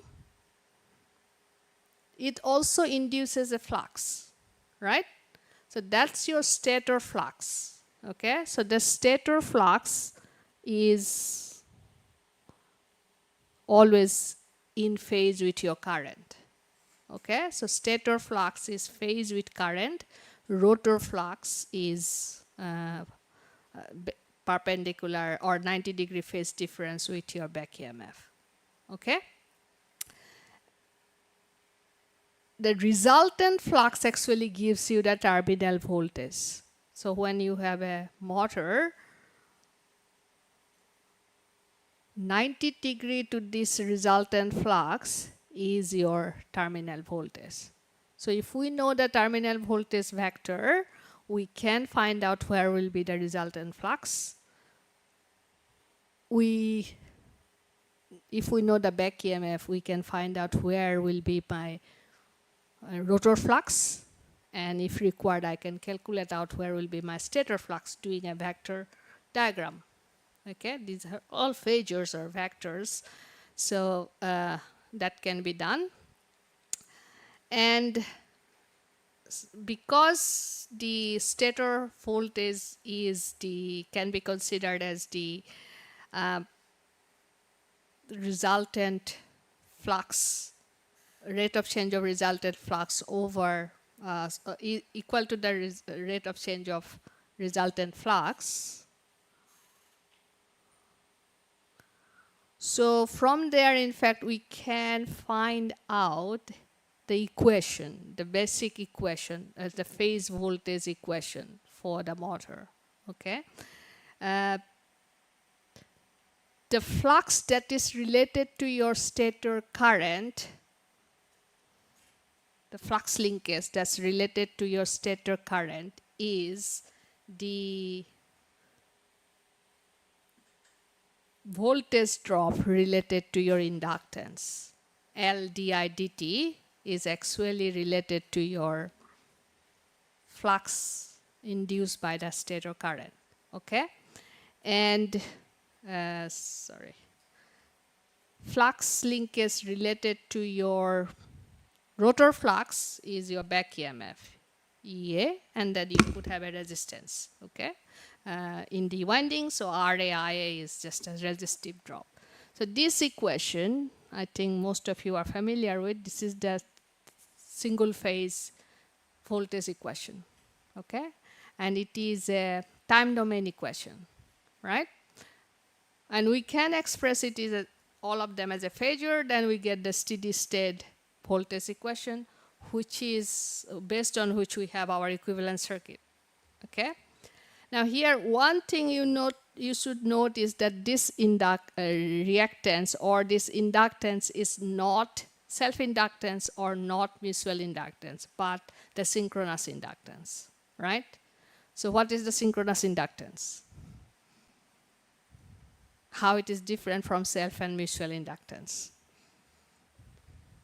And this one we have developed for a uniform air gap synchronous machine. We haven't considered the salient pole case. So what is the how the synchronous inductance is different from self and mutual inductance? Anyone remember? No? So let's look at where the synchronous inductance comes from. We have three phases, right? We said, and we will have self-inductance and mutual inductance. So the flux linkage related to the stator current of one phase should be consist of inductance, self-inductance times the current of that phase, mutual inductance between the two phases, LAB, times the current in the B phase, and mutual inductance between A and C phase times the current in the C phase. So this is your flux linkage related to the stator flux. Okay? And for three-phase machine, the mutual inductance is actually, it's good that it's just equal to the minus half of the self-inductance. So if we replace the mutual inductance here, LAB and LSC, as half of the self-inductance, minus half of the self-inductance, and for three-phase balanced circuit, summation of IA, IB, IC is 0. So from there we can see IB plus IC is equal to minus IA. So replacing all this substituting these conditions back in our flux linkage equation, we will find that the stator flux linkage is actually 3/2 times self-inductance times the phase current IA. So this 3/2 self-inductance is the synchronous inductance, which includes the self-inductance and mutual inductance. Okay, that's your synchronous inductance. Its synchronous inductance includes both self and mutual inductances of your windings. And this is for your uniform air gap machine. But if we go to the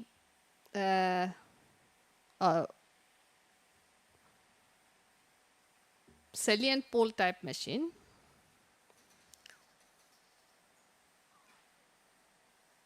we have two different synchronous inductance.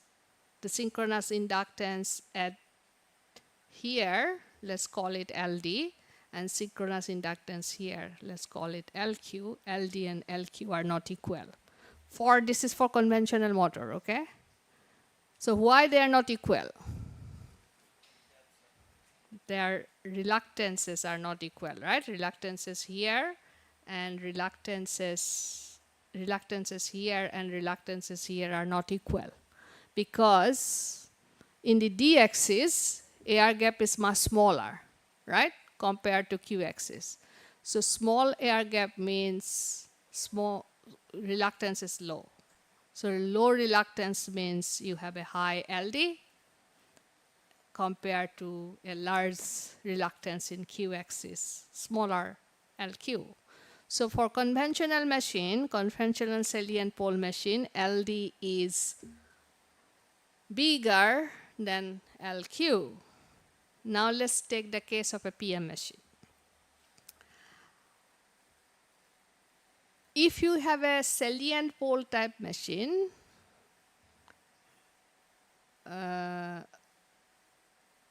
which one is salient pole? Let's go back to our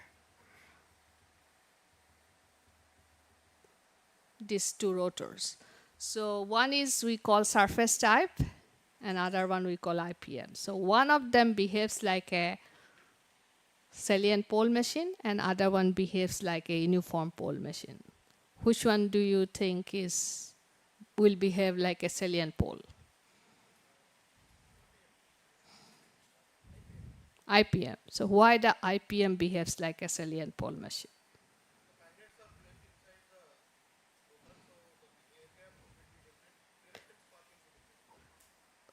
physically, if you see, if I put, this is IPM, right? This is IPM. So physically, if you see here, the IPM looks like a uniform air gap machine, right? Because it has the same uniform air gap everywhere. But IPM behaves like a salient pole machine. Why? Yes? Magnets are. So if I look at my d-axis flux, d-axis fluxes will cross like this. Okay? D-axis flux will cross like this. D-axis crosses the magnet. And remember, magnet's permeability is same as air, right? So it is crossing the magnet and the air gap. So it sees a higher reluctance. So that's why LD inductance is smaller for IPM machine and behaves like a salient pole machine. Okay? If we do the Q-axis flux, Q-axis flux will go like this. Go like this. This is the magnet, okay? This is the piece of magnet. So Q-axis flux does not cross the magnet. It simply circulates over top of the magnets, okay? So it's only crossing the air gap, not crossing the magnet. So it sees a lower reluctance. And because of that, LQ is higher. So it's opposite. That's what we have to remember. In a synchronous motor, conventional synchronous motor salient pole machine, LD is bigger. Okay?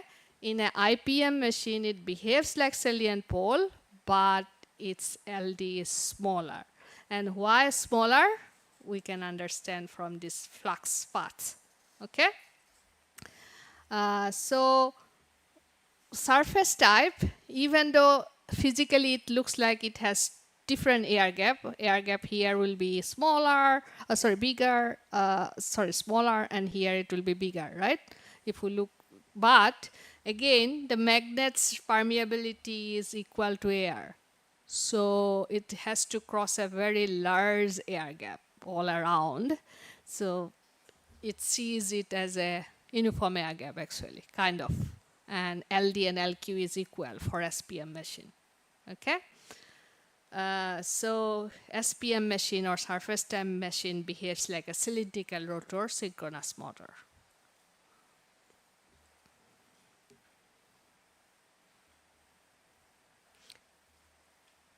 And LD, LQ are synchronous inductance, okay? It is not self, not mutual, but synchronous inductance. And in this case, it is LD is equal to LQ. Oh, sorry, LD is less than LQ.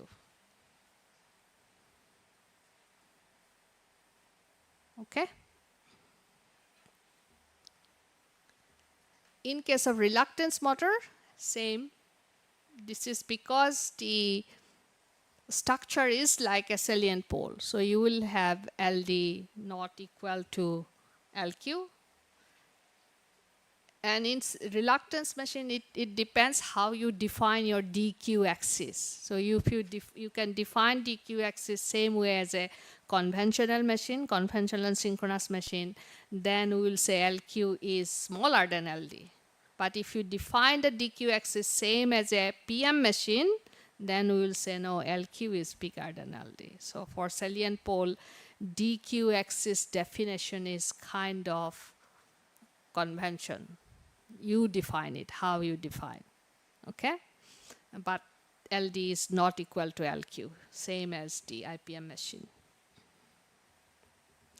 So that's our inductance concept, that's our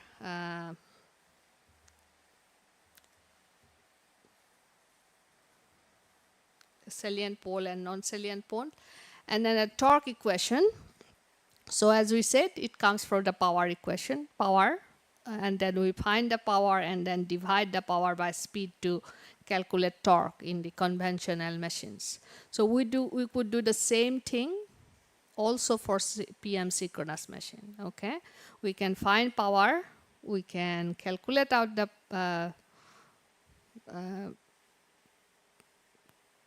both for salient pole and non-salient pole, or PM, SPM and IPM. We can use these two equations, the conventional equations. Only difference will be that your back EMF is coming from the magnet flux, and in case of the salient pole machine, XD will be smaller than XQ. So this traditional equation we can use also for PM machine. But why we don't often use this equation is that we need to know this angle delta, right? This load angle. So when we control PM machine, we don't control the delta angle. We control rather the current angle. Okay, so that's why these two equations not often used, especially in control space, and they are also steady state equation. As you know, they are valid only for steady state condition. They cannot handle transient conditions. For transient condition, we need transformation. I think yesterday afternoon you discussed a lot about transformation, right? DQ transformation, why we need DQ transformation. So these conventional equations can handle only steady state. It cannot handle acceleration, deceleration, the transient condition. Okay, so that's why these equations are good to calculate steady state conditions, but not good for doing control. Okay, and in this equation of our salient pole machine, so this part, the first part, it has two parts, as you know, that the first part is very similar to the uniform air gap machine, right? And this part for PM machine is related to the magnet, because back EMF E comes from the magnet flux, right? Lambda PM, right? So the first part of the torque relates to the magnet flux. And second part, this part is known as reluctance torque, because it is due to the difference in reluctances, right? Why we have XD and SQ different. So that part is called reluctance torque. If we plot these torque characteristics versus delta, the load angle, you see that you get the peak torque when delta is equal to 90 degree. Okay, in case of a uniform air gap machine or SPM machine. In case of a salient pole machine, since we have the reluctance component, so the peak torque does not occur at delta equal to 90 degree. Usually it occurs at a lower than 90 degree. Okay, and if we make this E0, EA equal to 0, that means lambda PM is 0, we have this reluctance component, right? Which is the characteristic of a synchronous reluctance machine. And peak happens at 45 degree, about 45 degree. The reluctance machine, synchronous reluctance machine's peak torque occurs. Okay? So this is coming from actually all traditional equations, but they are equally valid for PM synchronous machine. Anything you would like to note down, maybe? Is the time? And then we'll move to the PM machine. You want to take a break or at 12? Okay, so yeah, this will be the last section, next section, and then we will have the break at 12. But you take your time to note down what we discussed so far before we move to the next part.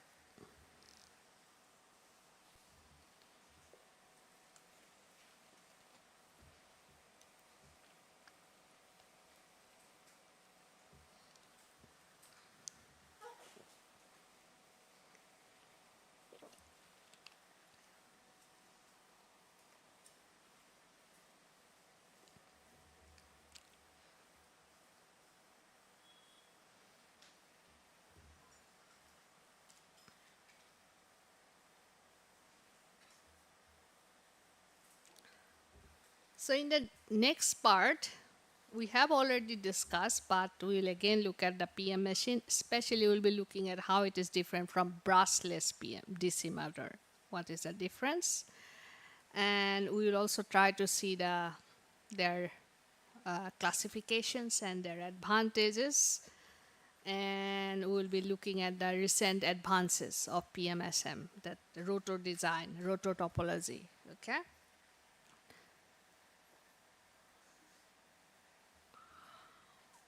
So,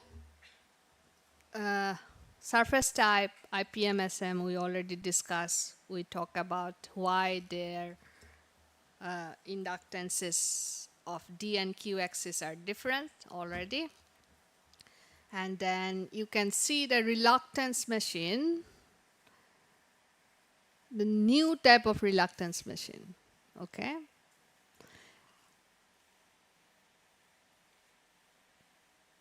If we use this rotor, which is, I think, quite common in switch reluctance machine.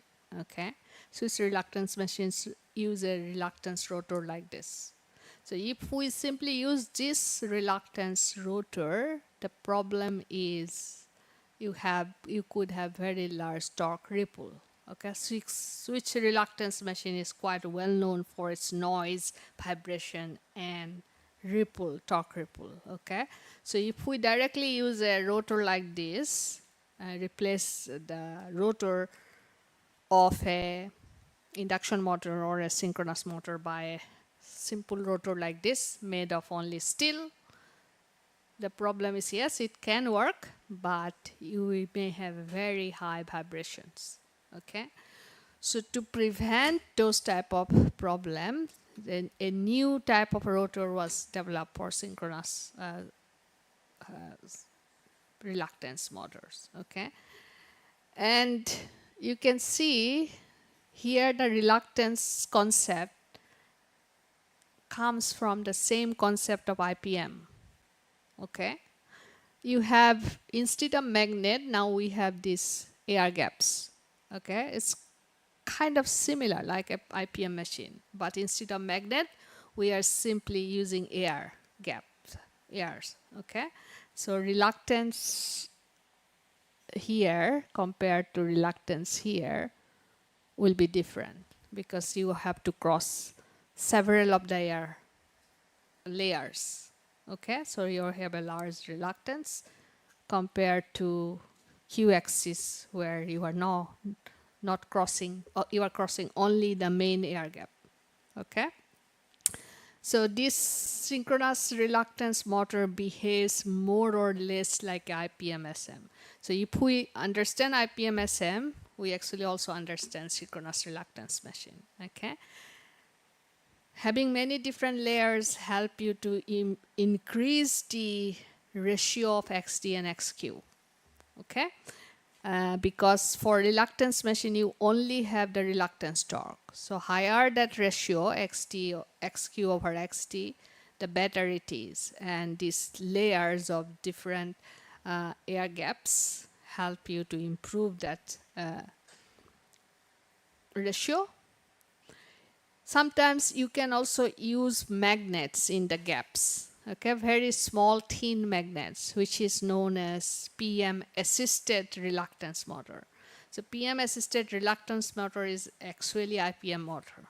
Okay, only thing is it will have a larger reluctance torque compared to the PM synchronous motor. In PM synchronous motor, your magnet component is much higher than the reluctance component. Okay, that's the difference basically. So let's look at some evolution, how the PM machine was how it has come about. In fact, the PM machine has come about because of the problem of DC motors brass. Okay, it's actually the main motivation was to eliminate the carbon brass of the DC motor. DC motor's dynamics, DC motor's control, everything was perfect. But the problem was the brass and carbon brass, you have to keep changing carbon brass every 6 months, which is a pain for industry, right? So they were trying to design something where you can eliminate the brass. And so the first person of PM machine is the PM brushless motor. Okay. And then how we control that PM brushless motor, based on that, in fact, we have the PM AC or PM synchronous motor. So construction wise, PM brushless motor and PM synchronous motor may look very, very similar. Especially PM brushless motor is nothing but a SPM motor. Okay, it is a SPM motor. Okay, stator, you can have distributed winding or concentrated winding. For cost cutting, often the nowadays small brushless DC motor uses concentrated winding. Okay, but if it uses distributed winding, it will behave, if we control it with a sine wave inverter, it will behave like a PMS synchronous motor only. Okay, but the inverter, you will need the inverter and you will need the encoder. Okay, that's the main difference. Whereas in a brushless DC motor, you can use Hall sensors, and your inverter could be a much cheaper version of it, so that it produces only square waveform. Okay, so we have initially that PM synchronous motor, and under PM synchronous motor we have the IPM and SPM, and then later, this is in 2003, we have the concentrated winding concept for even for PM synchronous machine came about. And why that concentrated winding concept come? They wanted to get flux weakening or constant power speed range also in the SPM. So SPM, there was no constant power speed range previously. If you have distributed winding, there is no reluctance torque, you cannot do flux weakening basically. Okay, so to make it suitable for traction application, the surface type PM motor, they wanted to have flux weakening. And one way of doing is to use that fractional slot concentrated winding type stator, and that led to a development in 2003 around. And later, same fractional slot concentrated winding was also used in IPM. Okay, the advantage of concentrated winding is for SPM is that it can allow it to have flux weakening and constant power speed range, but other advantage is that it is cheaper to make. Okay, and you can reduce the size of the motor with concentrated winding. So that's why it became later quite popular, especially in research area. Here you can see the difference of a BLDC, brushless DC motors concentrated winding, or it's sometimes called tooth-wound winding, because the winding is wound on the one single tooth, as you can see. Whereas in a distributed winding, the windings are all around, right? Distributed in the slots. And same rotor, you can see. So when they use concentrated winding, usually the back EMF is trapezoidal, okay? But if you use distributed winding, you can get quite sinusoidal, line to line, especially line to line induced voltage, okay?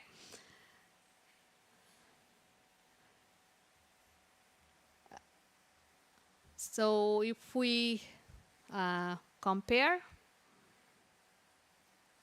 for BLDC, the main difference is your line current is rectangular, okay? The inverter will produce a rectangular waveform, whereas for PMSM, current must be sinusoidal, Okay. BLDC motor behaves very much like a DC machine, electronically commutated DC machine, and PMSM, we can analyze it using all the synchronous machine theory. Okay.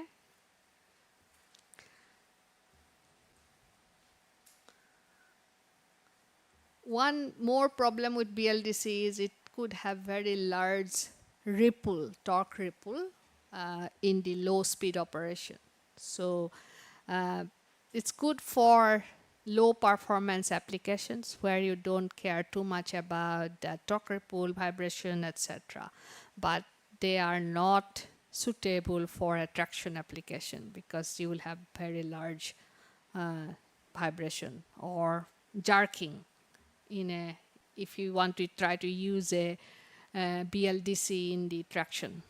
Okay, so that's why PMSM is more preferred for traction applications. So you can also see why that vibration is high. Okay, so you have the sinusoidal, trapezoidal back EMF. You have a square waveform from your inverter, and the resulted torque has much larger ripple. It's not smooth DC. Smooth. You want the torque to be actually as smooth as possible for the motor, right? If you have ripple, that means your motor is doing like this, which is the vibration, right? So this ripple means that. And one more advantage of BLDC is that it can use Hall sensors, because you need to turn on and off these switches just where you want the back EMF and the current to be in phase with each other. So we just need to detect this 30-degree, and after 120-degree, this one 150-degree. So we just need to detect these positions, okay, to turn on your switch. So you don't need continuous position sensing. You can use, that's why you can use Hall sensors, okay? We are not doing a DQ transformation here. But if you want to do DQ transformation, that's what we discussed in the last afternoon. The transformation matrix need a theta angle, right?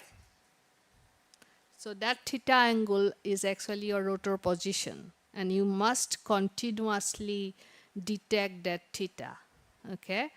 And so Hall sensor cannot do it. You have to have encoder.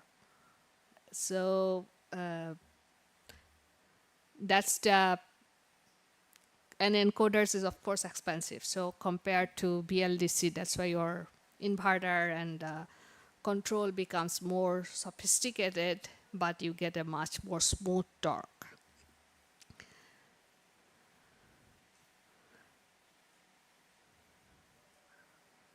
So here you can see how is the torque for a PMSM machine. So nearly smooth. Okay, it's more theoretical. In reality, it will not be this smooth. Of course, you still get ripple, something like this. Okay, if you do a finite element type, so you will be able to see those torque ripples. But if you use a Simulink type application, then you will see a very smooth torque, which is not actually the real case. Okay.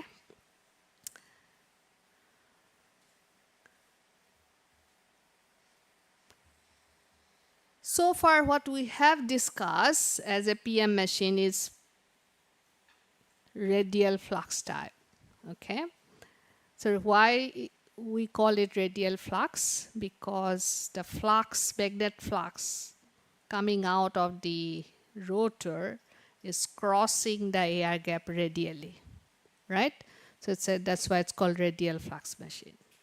But there is another type of PM machine known as axial flux. So this is a rotor of axial flux machine. So the flux will cross stator, so if you, this is your rotor, axial flux rotor, and this is your stator. Okay, let's say. So flux is crossing from rotor to stator. You may imagine here in this figure, they're coming out of the screen. Okay, and then you have the stator in front of it. So they're crossing axially, right? Compared to the radial flux, they're crossing axially. So that's why the name is axial flux. And axial flux machines are mostly surface type. As you can see, the magnets are glued on the surface. So they are surface type machine. And because they're surface type, they can be analyzed like a SPM machine, basically. Okay, all the control theory that you learn or all the other things that we learn can be applied to axial flux machine, like SPM machine. But their design is far more complicated. So if you want to do an axial flux design, you will need 3D. 2D finite element will not give you the correct information or analysis. Okay, so axial flux design, you must have 3D finite element, because you are looking at axially. Everything is happening axially. Okay, so it requires the 3D finite element. But they are very good for power density improvement. Okay, they have the highest power density. Okay, yesterday we talked about they have the highest power density, and they are being proposed to use in racing cars, high-end racing cars, as a wheel motor. Okay, because they could be very, very small and very powerful. So even though they are not proposed to be used in the main traction, but they are being proposed to be used in the racing car as a wheel motor. And I think Jaguar or somebody has already commercializing the axial flux PM machine as a wheel motor or as for their racing car version. Okay.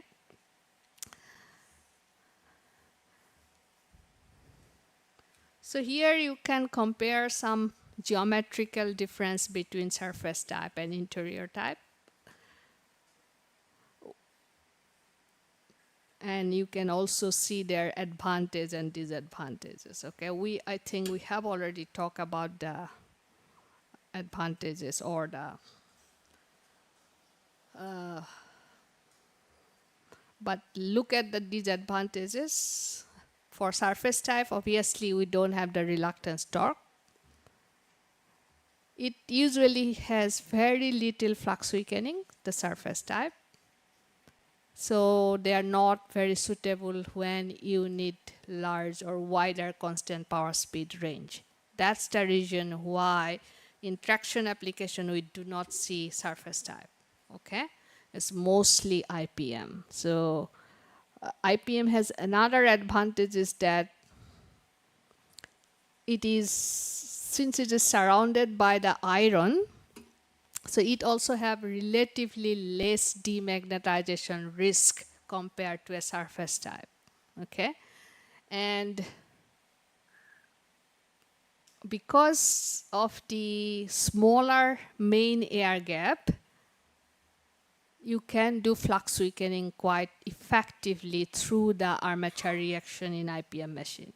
So flux weakening and constant power speed range possible in the IPM, that's why.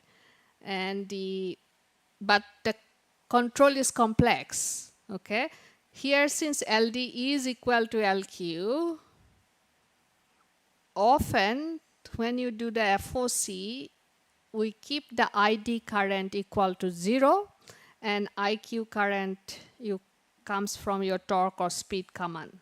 Okay, torque or speed command. So control of FOC is relatively easy. But in IPM, ID is no longer 0. ID is not longer 0. You have to calculate ID, a particular ID value. So the control is usually much complex. Okay. Here you can see the some comparison of the torque versus speed performance of a IPM and a SPM. Okay, one is operating, both of them are operating under maximum torque per ampere or MTPA. We'll talk about that later again, but you can see here. You can also see the flux weakening range. So for IPM, you could have a quite nice flux weakening range, okay? Whereas in SPM, it's almost nothing, and there's no constant power. Whereas in IPM, you can get a near constant power from, for this particular machine, it was from about 3,000 to about 7.5 thousand, okay? More than 2 times ratio.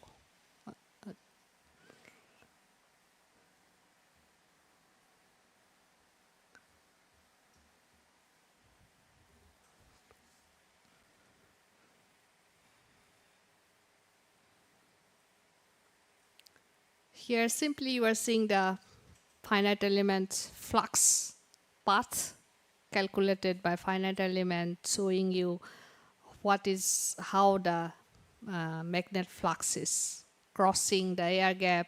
So that's your magnet piece here.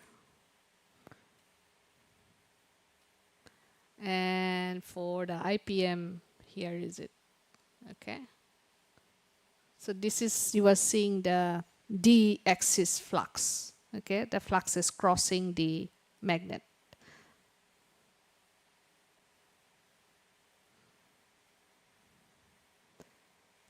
Now the innovation in SPM technology is, especially in the rotor, is not as much. Only difference, or only some innovation happened is by making, by shaping the rotor magnet. So compare this magnet with that one. So this is a square magnet, whereas this is kind of like a circular shape. So what's the difference? So by shaping the magnet, you may be able to reduce the torque ripple that we talk about. Okay, you can make the magnet flux more sinusoidal. So by doing that, you may be able to reduce some torque ripple. So that's the main innovation in the rotor. And there could be also a complete single ring type magnet for SPM. So this type of design is used for very, very high speed SPM motors, like 200, 300,000 RPM motor, and very small ones. Example is dentist drill, you know, the dentist drill, they use very, very high speed. So the motor that used in those type of applications is something like this. So very high speed. So you have one single piece of magnet, like a ring or cylinder, and then on top of it you can have a sleeve, so that it gets a mechanical robustness. Okay, so the magnet are covered by a sleeve, a carbon fiber sleeve, to give it more mechanical robustness. And last but not least is the use of a concept called Hullback array. Okay, so Hullback array, what happens in all these other designs, your north pole is this way and south pole is this way. So magnetization directions are like this, right? For your piece of magnet. Whereas in Hullback type, one piece of magnet is magnetized this direction, the next piece is in this direction, the other one is something like this. So the direction of magnetization in each piece of magnet is different, and by doing that you can make the two things you can achieve. One is you can make the flux density as well as the back EMF more sinusoidal, and you can push more almost all flux to the air gap. So because all the flux goes to the air gap, you can eliminate any iron at the back, And by doing that, you can make the machine far more uh, lighter because you are removing iron. So Hull-Baccarat is proposed very much for the aerospace applications because you can get lighter motors. Okay, and also Hull-Baccarat can be used in the axial flux type design. So if you use Hull-Back in the axial flux, you can eliminate the iron, so you get the lightest possible motor with that combination. Then the IPM, there is huge amount of innovation happened in the rotor. So many different types. Almost all automotive company have their own version of IPM rotor topology. Okay, for different regions. Okay, the double layers are to improve reluctance torque. Spoke type improves magnet component of the torque. V type, usually magnet component of the torque is improved. We developed this type, Y types, which combine actually spoke type with the V types through an optimization process, okay, in the finite elements. So it's one of our patented design. And this rotor is more for the concentrated winding stators, IPM. And these are traditional ones, the flat types. Okay, battery running low, but we are almost finished. So some more varieties you can see for EV, Chevy, Prius, Camry, Nissan, Honda, Tesla. Okay, so many different types. And most of them are obtained through the finite element optimization. They have specific objective, so for those objectives lead them to this type of designs. Okay, mostly for that region. And you may see that V shape is kind of becoming a norm because it can provide the flux concentration in the air gap the best. At the same time, it can give you the best possible reluctance torque. Okay, so V type has become quite popular. Okay.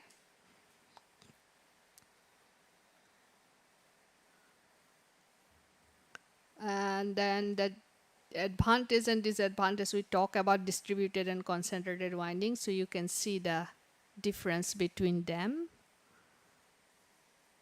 Why the concentrated winding can provide flux weakening also in SPM is actually the concept comes from here. It's called characteristic current. The ratio of the PM flux linkage over LD is equal to a current.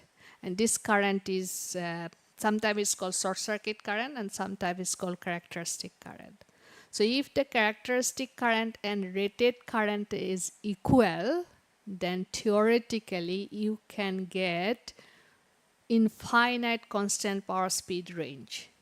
Okay, so in using concentrated winding, in LD can be increased because of the they have larger leakage, and you can make this ratio equal to rated current or close to rated current or even smaller than rated current. Okay, and by doing that, SPM motor was able to actually also have flux weakening because you have the this characteristic. Okay,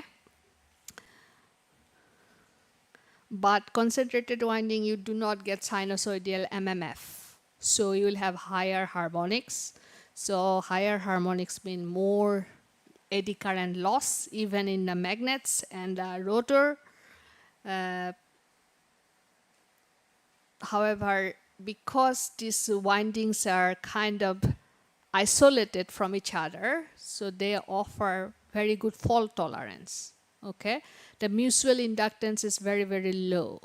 So there is no mutual overlap between the phases. So that offers a good fault tolerance for the concentrated winding.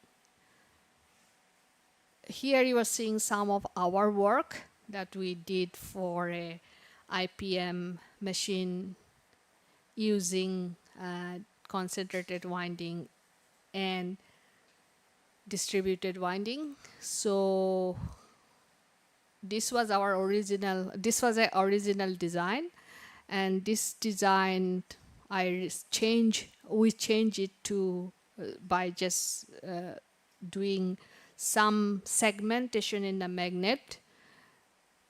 We were able to get or extend the flux constant power speed range for same state or everything same, only changing the rotor by this. We extended it to the concentrate, the power range was extended. So initially it was here. So by this design, it was extended up to there. Okay. And then when we use the concentrated winding and a V-shape, that CPSR was increased even further for a similar power rating. Okay. So this one's done at UNSW through various design optimization process, and we have these prototypes available. I think that's all for today. Next time when we come back, we'll talk about how to do this finite element design process. Okay? Tomorrow is a holiday. You can enjoy the holiday. And I think tea is available now, right? Yes, tea is ready. So enjoy the tea. So we'll finish for today. Okay? Thank you.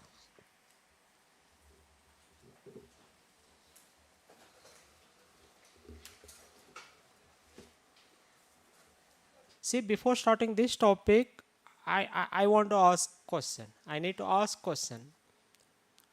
Why we need to go through this topic? Anyone? Why? This is the standard. See, there is a standard hierarchy is there for electric drive. Even if you take FOC or DTC or MPC, we don't have any freedom on, right? Now question is, why hierarchy? See, what is the need of this hierarchy, right? Clear? What is the advantage if you follow particular hierarchy for electric drive? Anyone?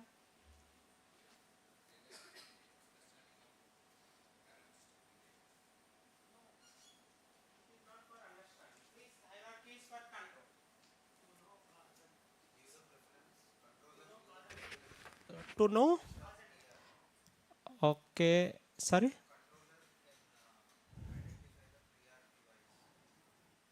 Okay, priority wise, very good. Any other?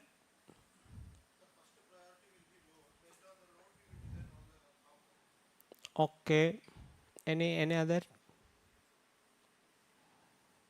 See, if you know hierarchy of the particular system, we can decide the bandwidth of the each stage. We can predefine what is the bandwidth of the particular stage. If you know, it is very easy to design the bandwidth of other stages, right? So we are deciding the bandwidth of the, see, hierarchy is nothing but, in particular in electric drive, we are adopting controllers in cascading fashion. We are connecting the controller in cascading fashion, nothing but we are using loop controller, inner loop, outer loop, we are using, right? This is it. See, now in today's session, after at the end of today topic, you will get clarity about what is the significance of control hierarchy in electric drive.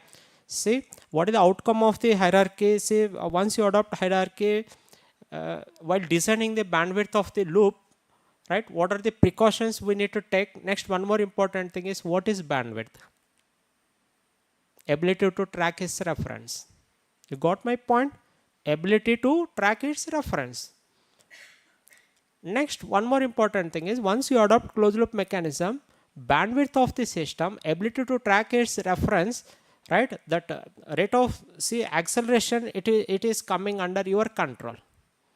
In open loop system response, it is not under your control. Once you adopt closed loop mechanism, what will happen? Ability to track its reference, nothing but bandwidth of the system, it will come under your control. Initially, by nature, right, all system will offer poor bandwidth. That is the nature. Why? Because if you take system pole's natural response, pole is very far or very near to the origin. Practically, system pole is very closely to origin. If system pole is very closely to origin, issue is system response will not change immediately. Dynamic response is very poor by nature. That is the issue with natural system. Once you adopt closed loop mechanism, we can improve the bandwidth of the system, right? By adopting the control mechanism, we can bring the pole, actual system pole effect we can eliminate. So that we can eliminate whatever pole is closely to origin, that pole effect we can eliminate. Now thing is, if you follow the hierarchy, right, particular sequence, we can easily design the bandwidth. Now question is, how we can, what is the base for deciding the bandwidth? Suppose example I will tell, let them that there is a class is there. There are, now classes for for our convenience, we can split into two sessions, A and B sessions. A and B sections. In A section 30 students are there, B sections 30 students are there. Clear? Mentally A section students are very good, B section students mentally very poor. Now as a teacher, see what we are doing per semester, maximum will get 30 to 35 classes. But thing is, if you want to improve the dynamic response of the B section, you need to take more classes, more than the available slots. Whatever slots are allocated to you, you need to take more than what you got slots. So that nothing but you need to increase the switching frequency. If system response is not good, you have to increase switching frequency. Whenever you want to increase the switching frequency, first step is you should know what is the actual system bandwidth. Bandwidth, they will design based on this switching frequency of the drive. Switching frequency is depends on the actual system response. If system is responding very good, you no need to go for high frequency. If students are very good, you no need to take more classes per semester, per switching period, per time. You got my point, what I'm trying to say, right? Switching frequencies completely depends on actual system nature. Once you know the actual system behavior, we can decide the switching frequency. Once you know the switching frequency, we can easily decide the bandwidth, right? So in this case, by using this topic, we can understand, right, what is the sequence we are following to control the machine, right? If you follow this sequence, effective control is possible. Dynamics of this motor we can improve, right? While improving the dynamic, right, as a control engineer, you need to take care about the bandwidth of the each stage, right? So before that, I need to ask one important question. See, this is what my target topics for this course. In last class we discussed modeling and simulation of electric machine. In today, day 2, lecture session 8, object is control hierarchy. This is about control hierarchy of electric drive, whether it is a DTC or FOC or MPC method. This method we need to follow for all control methods, right? Now how many loops are there? Check. How many paths are there? How many target variables are there in this circuit? Before discussing bandwidth, before discussing everything, right? As a control engineer, yesterday we discussed, right? You need to identify target variables. What are the target variables in this diagram? With respect to control point of view, what are the target variables? With respect to customer point of view, what is the required variable? With respect to control point of view, position is the requirement. Whenever you want to satisfy the customer required position, you need to take care about speed, right? See, your position controller, right, will produce the reference speed.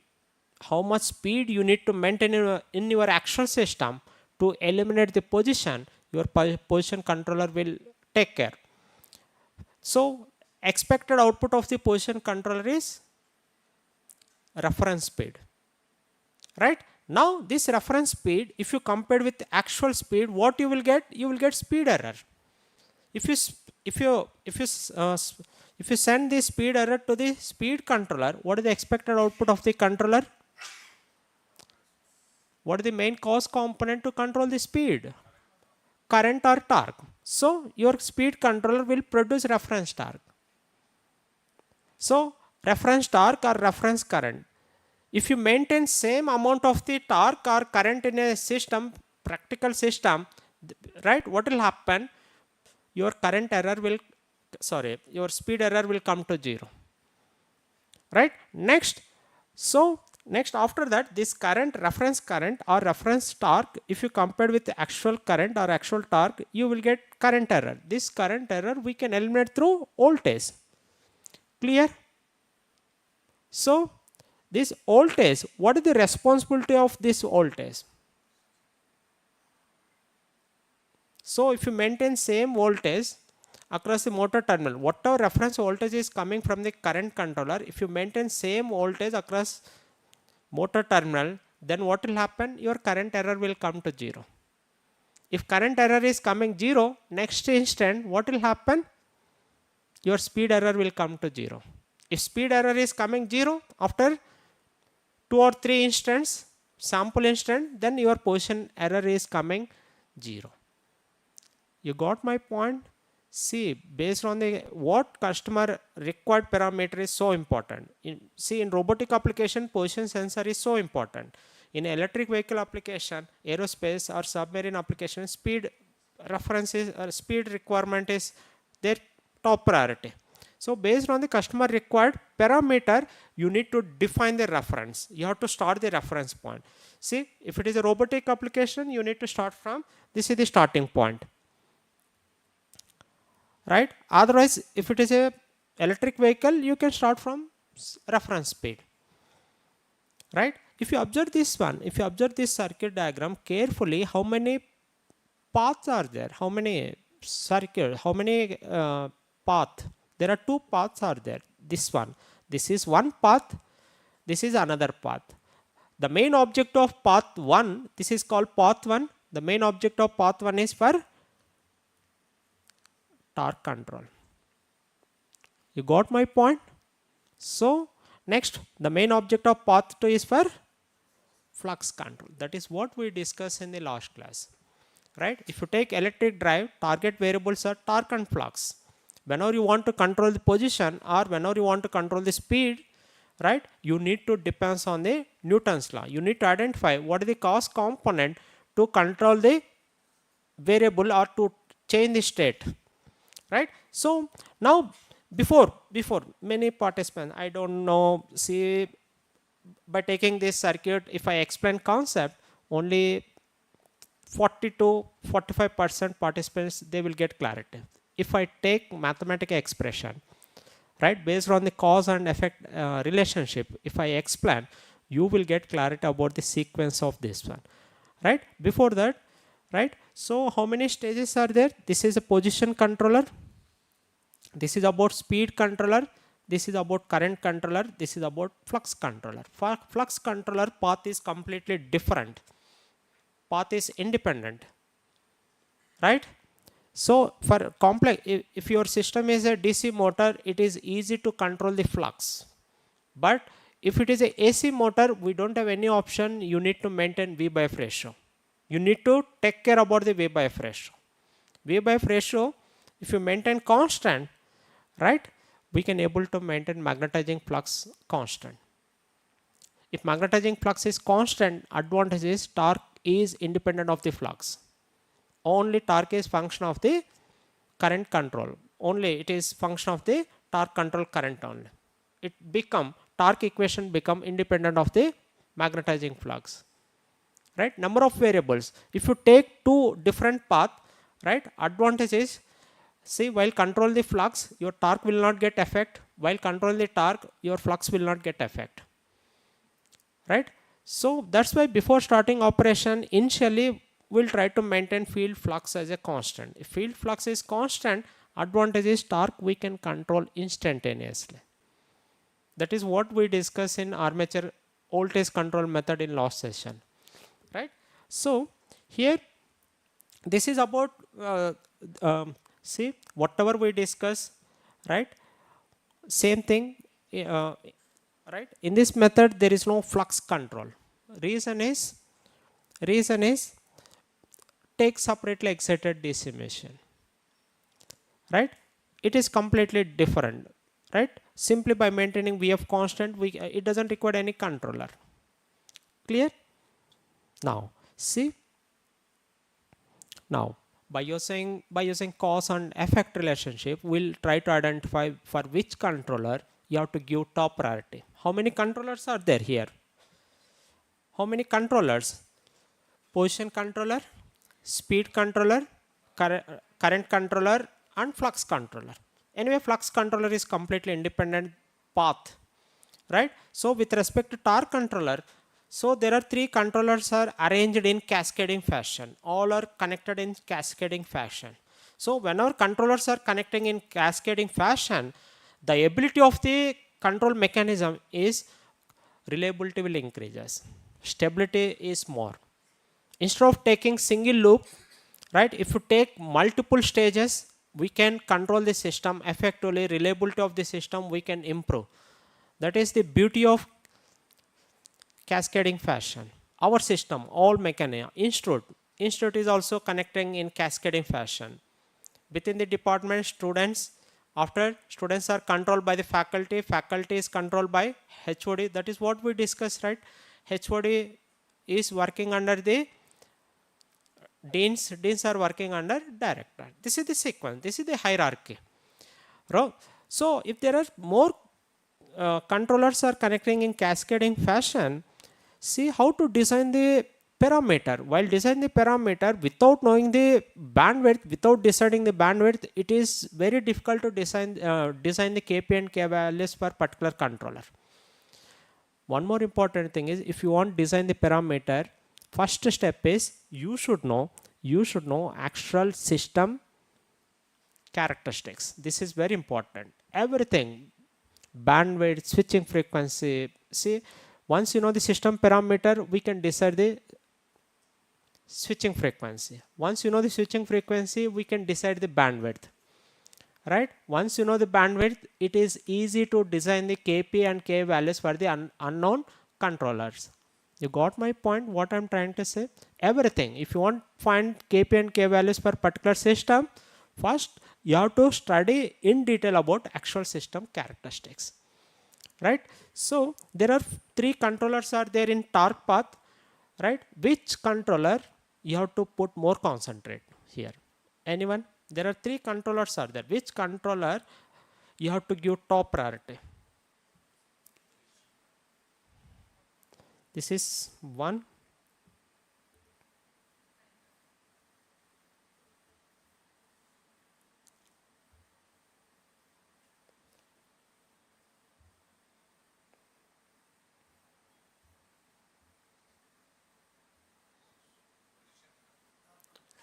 So this is position controller, this is speed controller, this is about current control. There are three controllers are there.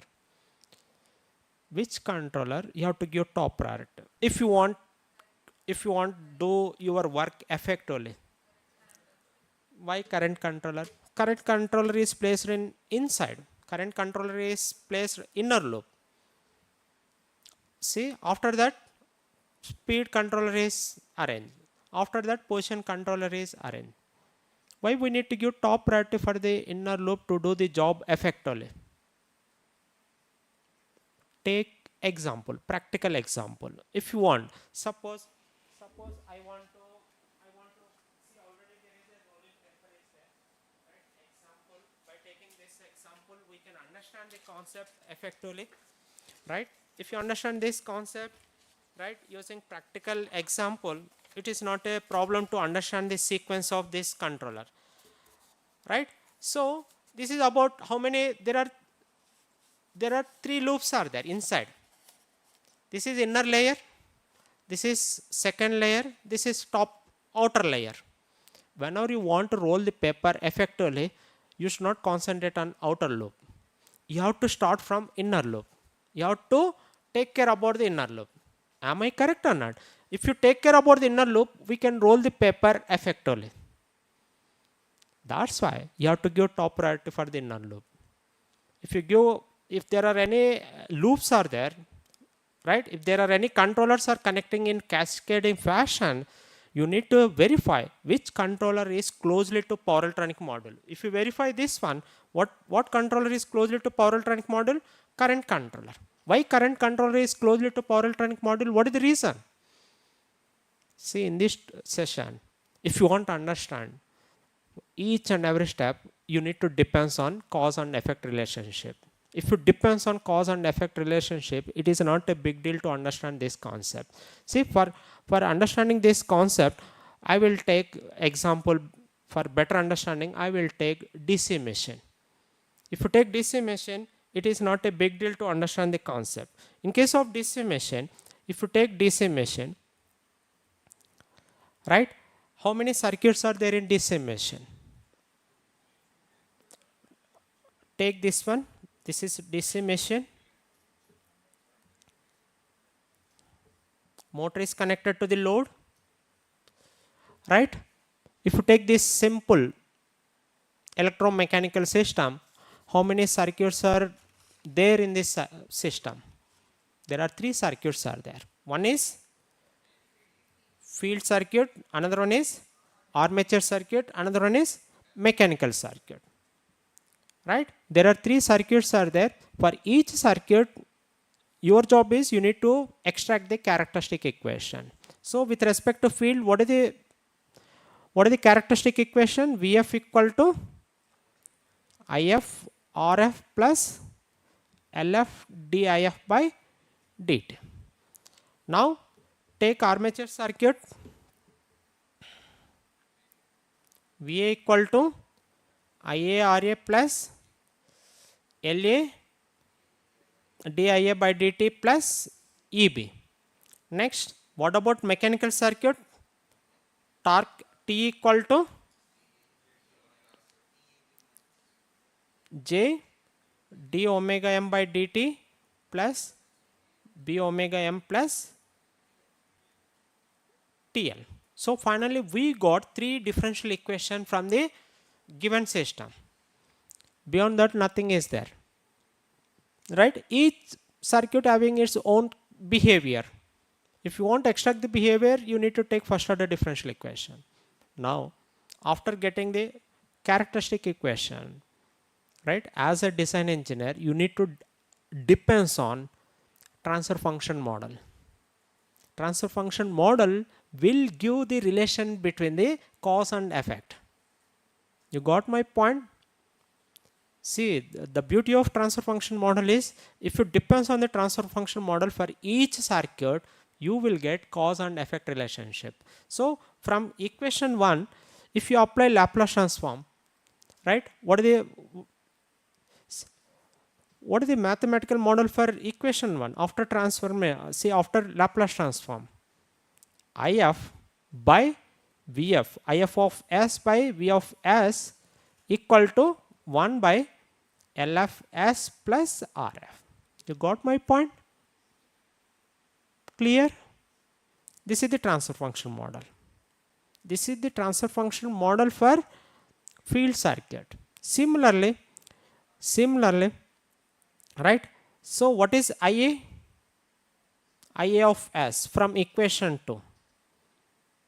Otherwise, to avoid the confusion, what I will do is, see, I will apply simply V of s equal to Ra Ia of s plus Las Ia of s plus Eb.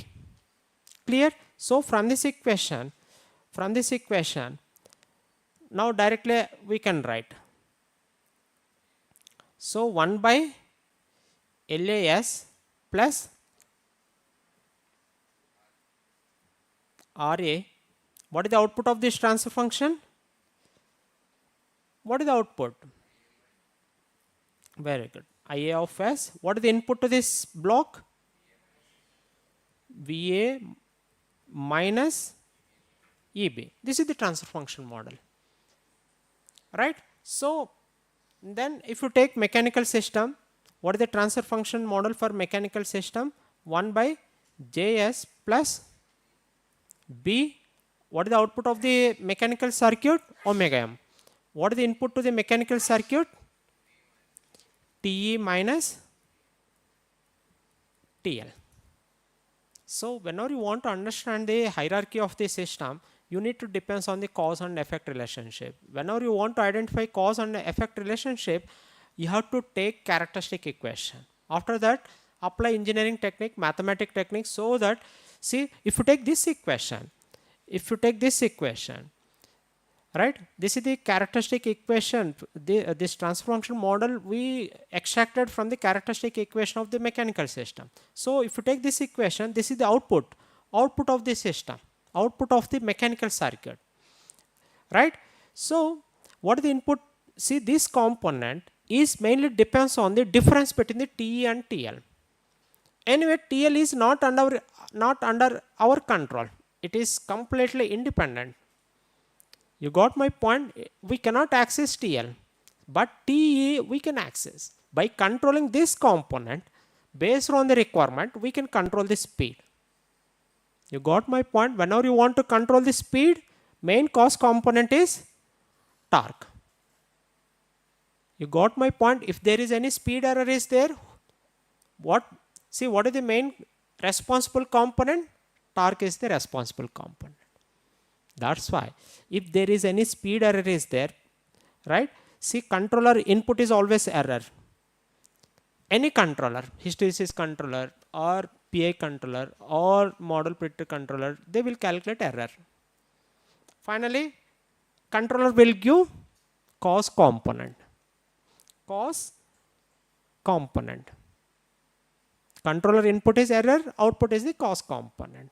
Why? Because controller will give the information about how much cost component we need to maintain in actual system, right? Your controller will give information, useful information. Once you maintain same cost component across your system with respect to your system, then this error will come down. That is what we are doing in the practical condition. So with respect to mechanical system, right, if you want change speed, you need to control the torque, right? So if you take speed controller, what is the input to the speed controller? Speed controller input. Speed controller input is always error. Speed controller nothing but input is speed error. Omega M, delta omega M is the input to the controller. What is the output to the speed controller? Torque. By torque, based on this transfer function, we can define. Based on actual system characteristics, we can define, if you take speed controller, automatically expected output of the speed controller is reference torque or reference current. These two components, current or torque, will take responsibility. This is the main cost component to control the speed. We don't have any option. Please start understand. If there is any speed error is there to the controller output is always reference torque or reference current. It will give. Many of the scholars, even though they are adopting controllers, they don't know what is the output variable from the controller. If you want to understand the concept, see, first we should know what is the input to the error. Input is speed. Speed error is the input to the controller. So expected output is, output from the controller is cost component. What is the cost to control the speed? Torque is the cost component. No option. If you want to change the position of the shaft or speed of the shaft, torque is the main cost component based on this equation, characteristic equation.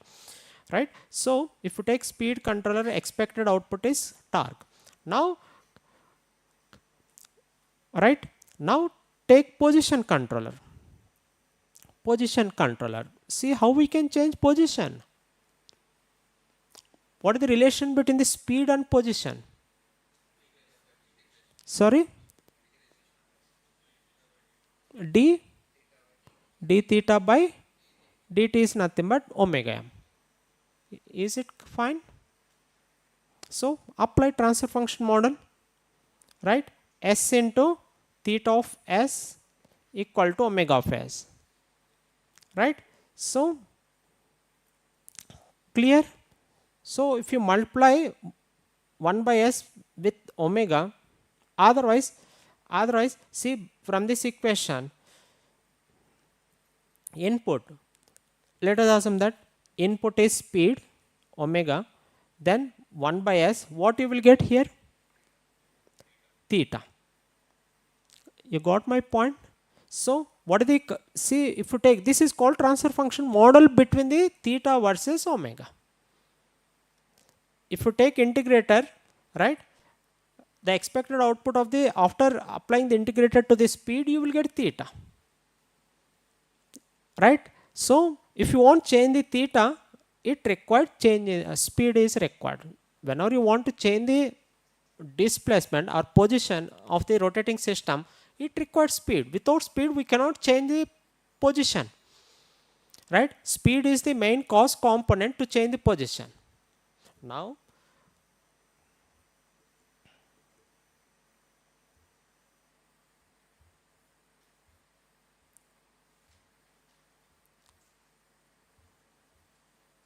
so now come here, write cause and effect. Suppose any current error is there. 1 minute, one more important, one point we miss. From the armature circuit, how we can control? What is the output of the armature circuit? 1 by LAS plus RA. What is the output of this transfer function? IA. What is the input? VA minus EB. So which variable is under your control? VA. This signal will come from the power electronic module. You got my point? VA, variable voltage, or see, by using power electronic module, we can do two wonderful jobs. We can control average or RMS value. See, average signal is so important, your system is DC, right? Otherwise, if your system is your motor is a AC motor, RMS is so important, right? Your system will not respond for instantaneous value, whether it is a DC system or AC system. It is not bothering about how much instantaneous value you are applying. Your system will respond only for effective value. You got my point? See, please listen. So torque is 10 Newton meter. If you want to produce 10 Newton meter, it required, let us assume that you need to maintain 200 volts RMS value. If you reduce the RMS value, torque will decrease. You got my point, right? At any instant of the time, even though your signal is fluctuating, even though your input signal is alternating, magnitude is changing instant to instant, your system will not respond for instantaneous voltages or instantaneous current. Your system will respond only for effective values. You got my point? See, now in case of DC, converters, buck converters also, by using buck converter or boost converter or buck boost converter based on the requirement, we can chop the input signal, chopper circuit. Even input voltage is chopping, even though you are applying this type of voltage across motor terminal, your torque will not struggle. Your torque will respond only for how much average value you are applying across motor terminal. Based on the average value, your torque will respond. Instantaneous is always, if you verify the instantaneous value, it is always matching with your input voltage or zero voltage. Two things, right? So your system will not respond for instantaneous applied voltage in on condition, instantaneous voltage in off condition. Your system will not respond. Your system will respond only for how much average voltage or RMS value you are applying across motor terminal. Based on RMS value, your system will respond. Clear? Now, so finally we got three circuits. One is field circuit, another one is armature circuit, another one is mechanical circuit. One more thing is we have taken position control circuit also, right? You forget about field circuit. Let on that by using armature control we can maintain field current constant, that is path is different. Even by using simple V by F method we can maintain constant magnetizing flux. You no need to bother about maintaining magnetizing flux constant. Methods are very simple. V by F method in AC system, DC machine, armature voltage control method. Now issue is coming here. So if you take position control, so with respect to customer point, requirement is position. Their requirement is position control. Whenever you want to control the position effectively, right, you have to go through the cause and effect, right? So now in torque controller, see first with respect to armature circuit, voltage is the main cause component to control the current, right? Next, this is about armature circuit. Now take mechanical circuit, right? See, torque is the main cause component to control the position. Now take position circuit, right? Speed is the main cause component to control the position. So this all signal, these parameters are called cause components. These parameters are called effect. Right? Whenever you want to control the current error, we don't have any option. You need to take care about RMS or average voltage across the machine terminal. This RMS or average value we can control effectively through power electronic module. By controlling the duty period of the switch, we can regulate the RMS or average value effectively so that current error will come down. Once current error is coming down, next instant what will happen?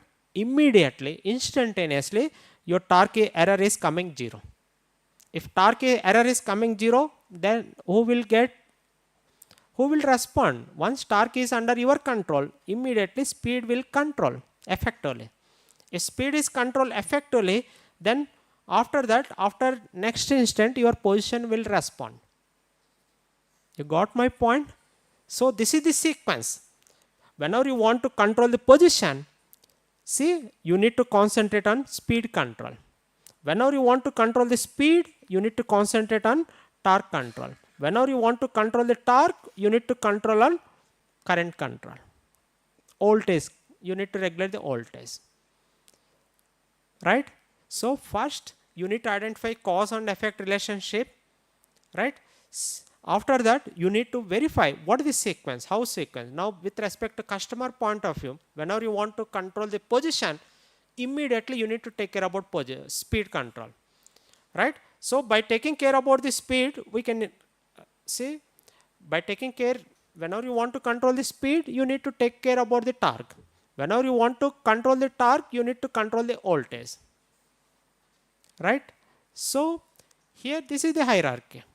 As a controller, this one, you have to design the controller, right? You have to design the bandwidth of the each controller so that we can control the variable step by step. In same sample, we cannot control all three variables at a time.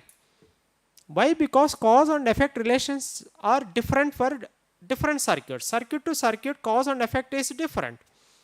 You got my point? See, we don't have freedom. We are having only one sample. In one sample period, we cannot control all variables. So first thing is, first you have to concentrate on which controller you have to concentrate.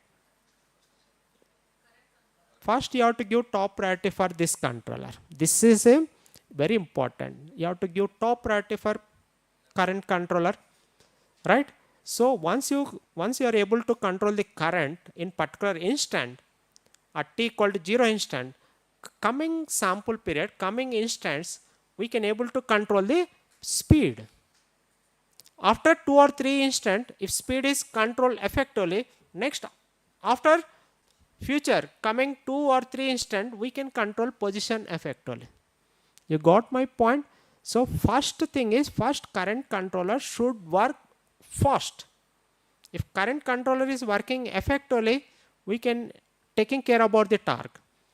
If you are taking care about the torque, next instant we can control the position speed.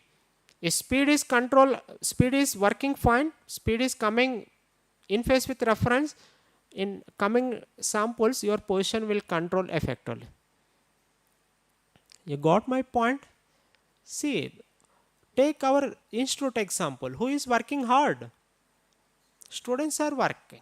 To control the students effectively, you need to take care about, as a faculty, you need to take care about how much RMS or how much average or how much effective value you are applying to the students is very important. Faculty is nothing but power electronic module. He is taking care about RMS value or average value or effective voltage. He is taking care. Before delivering the points to the students, he will take care.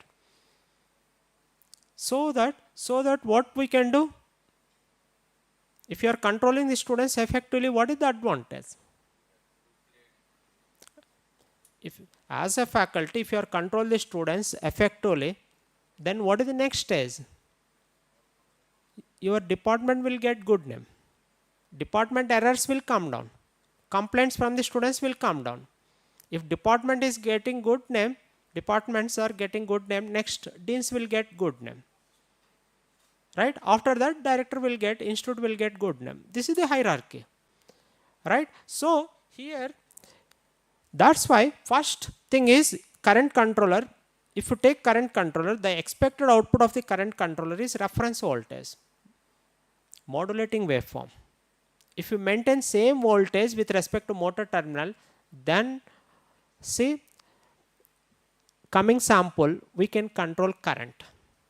If you are able to control the current, after coming few samples we can control the speed.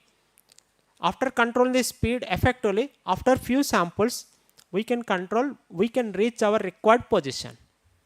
You got my point?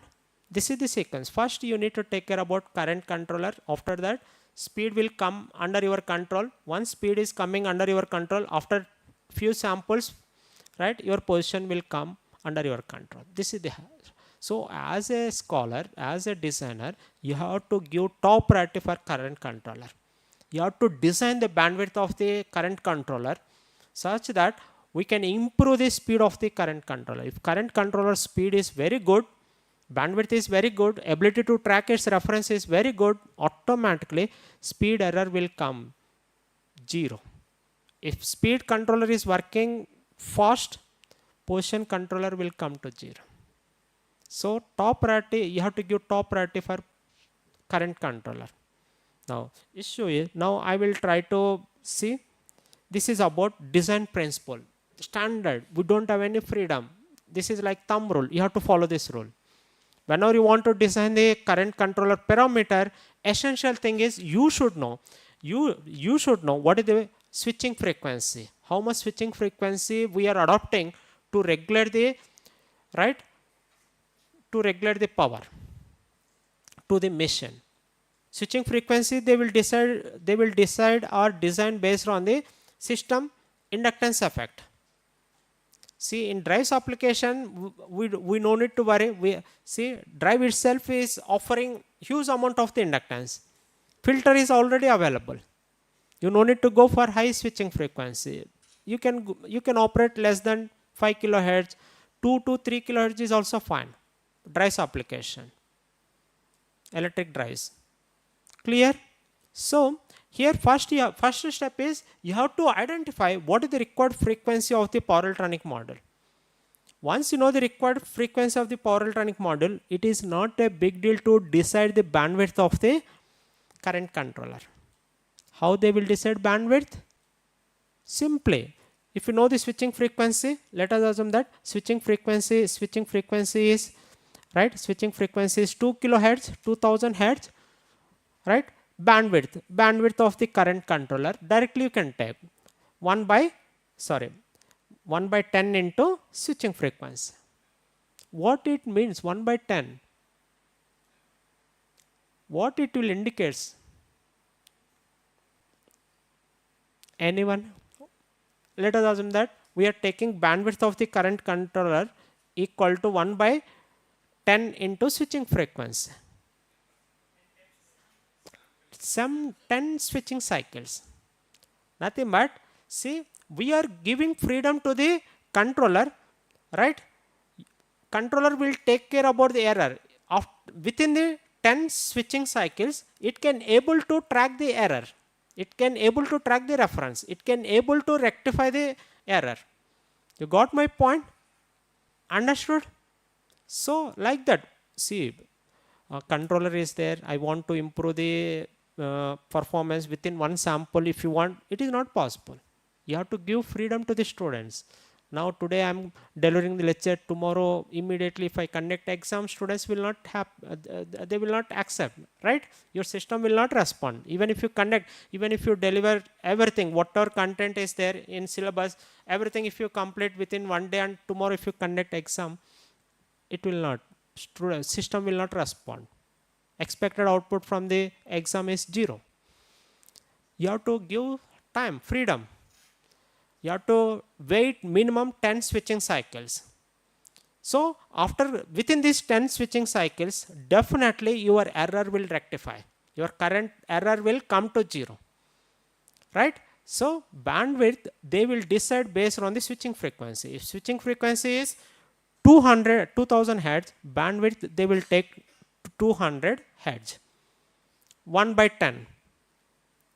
Right? If bandwidth is high, ability to track its reference is high. But thing is, we should not take high bandwidth system. Sometimes system will enter in unstable. If bandwidth is more, overshoots are increases. Students will struggle. Oscillations are more. Settling time is increases.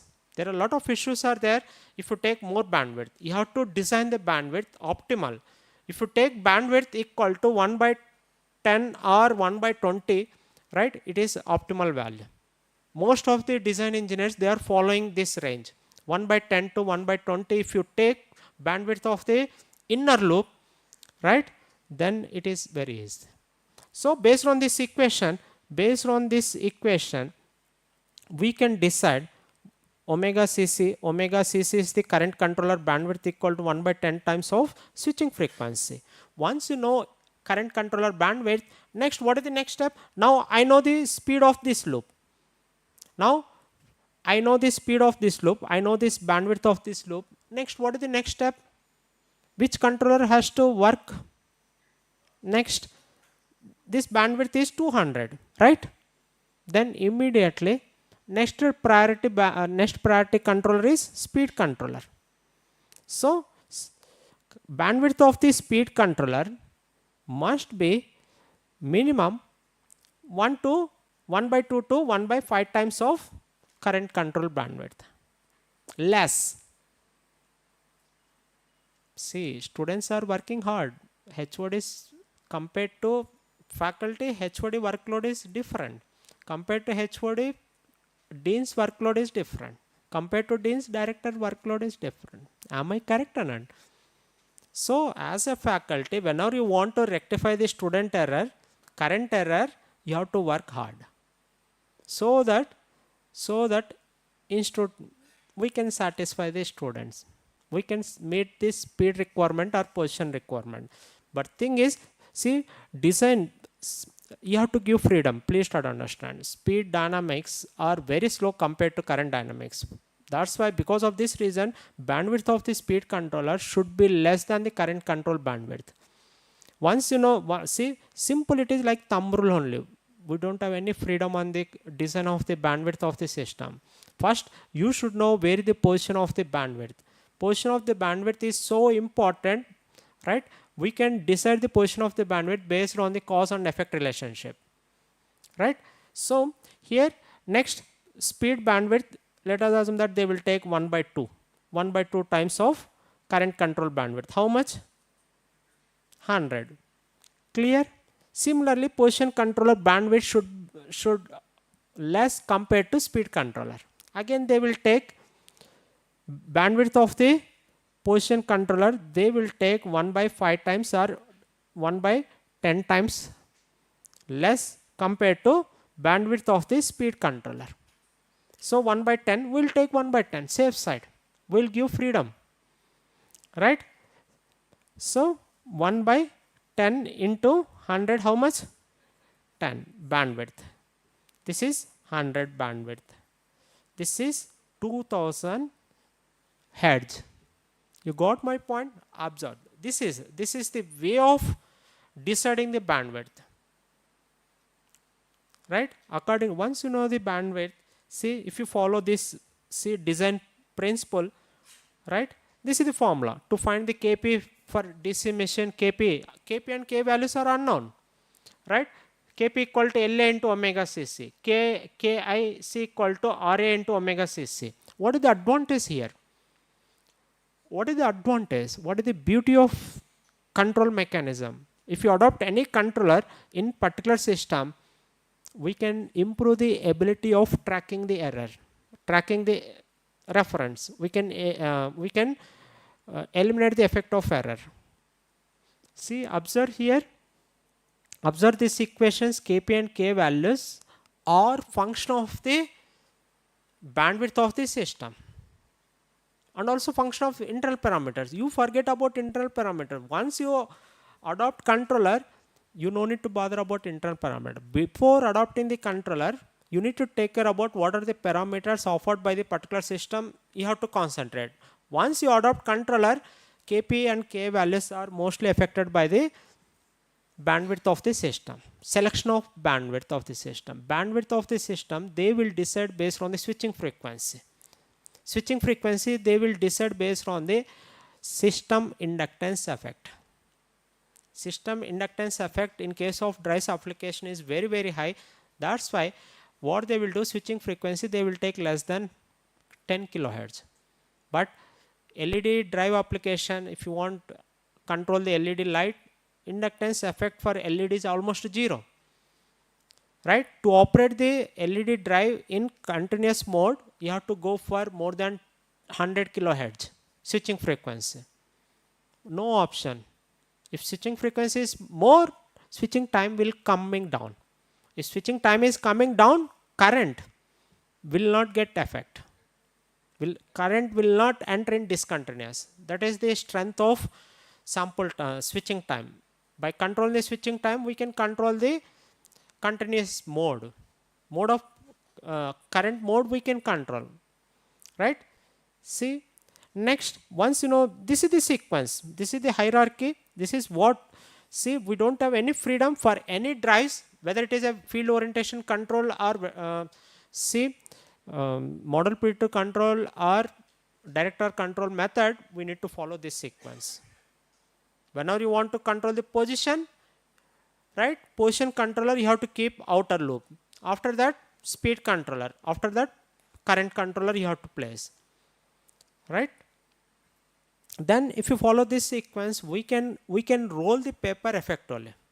If you give top priority for inner loop, we can see if you rotate the inner loop first, outer loop will follow the inner loop response, right? If current controller is working fine, then torque will come under your control. If torque is coming under your control, next stage your speed will come under your control. If speed is coming under your control, coming instants, position will come under your control. Finally, this is the way of control the position effectively by following the hierarchy of the system, right? If anyone having doubt, you can ask, otherwise we'll stop here. Fine, clear? This is the standard hierarchy. We don't have any option. You have to follow this hierarchy for induction motor control, DC motor control, PMSM motor control, irrespective of the type of, what type of motor you are adopting, it is immaterial. Once you see, whenever you want to implement controller to the drive, you have to follow this sequence, right? If you have any doubt, you can ask, otherwise we'll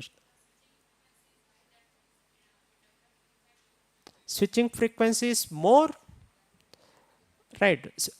Please try to understand, switching frequency, they will select based on the inductance offered by the load system. If, see, I am telling, if student participants are responding very good, I no need to go for more time. Same concept, I need no need to explain more time. If students are responding very good, no need to repeat the same thing more period. If sufficient inductance is there, we no need to go for high frequency. Problem is if you go high frequency, right, right, switching losses are more. Even if you go high frequency, inductance is effect is more, current will not change.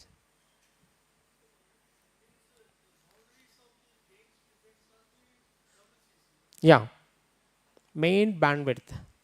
Bandwidth is completely depends on switching frequency. Switching frequency is completely depends on, right, what is the inductance effect offered by the actual system. Resultant inductance offered by the system is so important to decide the switching frequency of the power electronic model. See, switching frequency simply they will not select simply like that. You should not take switching frequency randomly. Before selecting switching frequency, you should know what is the effective inductance offered by the system. Once you know inductance effect, then we can decide the switching frequency. We no need, if inductance is sufficient inductance is there, we no need to go for high frequency, switching frequency. If you take LED application, better you take LED or solar. Inductance effect is negligible. That's why switching frequency of the buck converter, boost converter or buck boost converters are operating with more than 100 kilohertz. If you operate more than 100 kilohertz, possibility to enter the current in discontinuous mode is less possibility. Otherwise, if you operate 2 kilohertz buck converter, your current will enter in discontinuous. Simply it will enter in discontinuous. Right? Anyone having doubts? Shall I stop here? So afternoon session will start by 2:15. Um, Dr. D. Srinivasarao sir will take care afternoon session, right?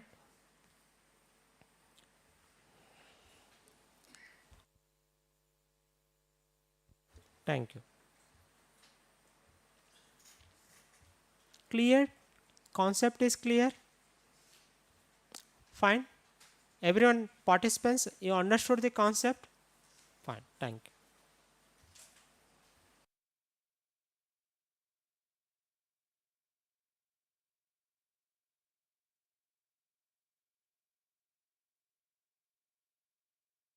Converters are required, and so next we discuss about, they will not follow this pattern. Next we will discuss about the fault tolerant operation of the converters, and also we'll discuss about the modular multi-level converters for high power applications, especially high power drives aimed for application like this ship propulsion units, like that, right? Also we'll discuss about the reduced switch count multi-level inverters and their PWM methods. So you know that, right? So high performance inverter is essential for all kind of applications. Maybe it may be the motor drive, or it may be a flexible AC transmission system, or the distributed energy means grid integration of power converters. So you need to have a high performance converter, so which is essential. So we will operate this converter in usually two modes of operation. So depending on your application, it may be operate in the voltage control mode or the current control mode. So meaning is that, so we will control the means the inverter will operate as a controlled voltage source, or operate as a controlled current source. Right. Next thing is that so we need to control the current and voltage inside the converter. So just because to cope with the variations in the DC input voltage, so that means irrespective of the DC input voltage, so we are supposed to regulate the output voltage on the other side. Right. So regulating the voltage of the converter, and in case of motor drive applications, we need to maintain the V by F constant, so that the air gap flux will be constant and it will not allow the motor to drive into saturation. And also in case of applications like the grid integration, so we need to operate the converter as a current control mode, and we will inject some current, so which is proportional to the voltage, or which is proportional to the active and reactive power, so that is being injected into the grid. So power converters have many applications in broad sense. So one is the adjustable speed drives. So next is the hybrid or the electric vehicles. So in case of electric vehicles, so it may be the powertrain or the battery charger. So next is the flexible AC transmission systems, FACTS devices. So these power converters, so which will directly connect to the transmission lines to improve the power flow in the transmission lines. Right. So next one is the custom power devices. Like these are used for the power quality improvement. So one is the series one, shunt one, and the combined both series and the shunt one. That is D-STATCOM. Next one is the DVR and UPQC. So active power filter. So both D-STATCOM and active power filter. So both are similar. So next is the renewable energy. So for renewable energy integration and extraction, like using MPPT techniques, integration, like using inverters or the grid following and grid forming inverters, all these required one power converter of rating from starting from the few few watts to the few hundreds of the kilowatts. So next is the HVDC and HVDC plus. So HVDC is the converter based, so which use the GTO as the device. So whereas HVDC plus, so that use the modular multi-level converters. So for this direct connection or the directly connect to the transmission lines. So next one is the grid connected transformer-less applications. So by using these inverters, so we can directly connect to the main grid. Okay. So battery chargers. So this battery chargers, it may be of wide range of power. So if you consider some mobile battery charger, it may be up to 5 watt to maybe somewhere between 250 watt or 320 watt. And if you consider the electric vehicle, so it may be of 1.8 kilowatt to up to 350 kilowatt or something. And if you observe the propulsion units for a large powertrain, so in that case the power means the battery charger rating is in the order of megawatts, 1 or 2 megawatt range. Okay. So home appliances, so all these home appliances like the air conditioners, refrigerators, so nowadays work on these power electronic devices. So conventional power converters, all right, this one. So either I mean most of the applications.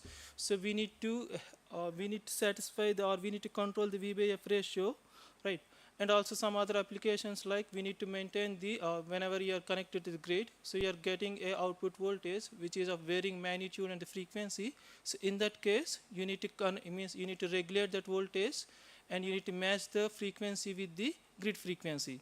So in that case, what we will do is that so we will convert this AC to DC and convert back to AC with the required magnitude and the frequency. Right. So those are commonly known as the DC link converters. So one is the direct conversion, so AC to AC conversion. So we normally use cycloconverters early days. So those are based on the thyristor switches. And next we have the matrix converter. So matrix converters use the self-commutated devices, right?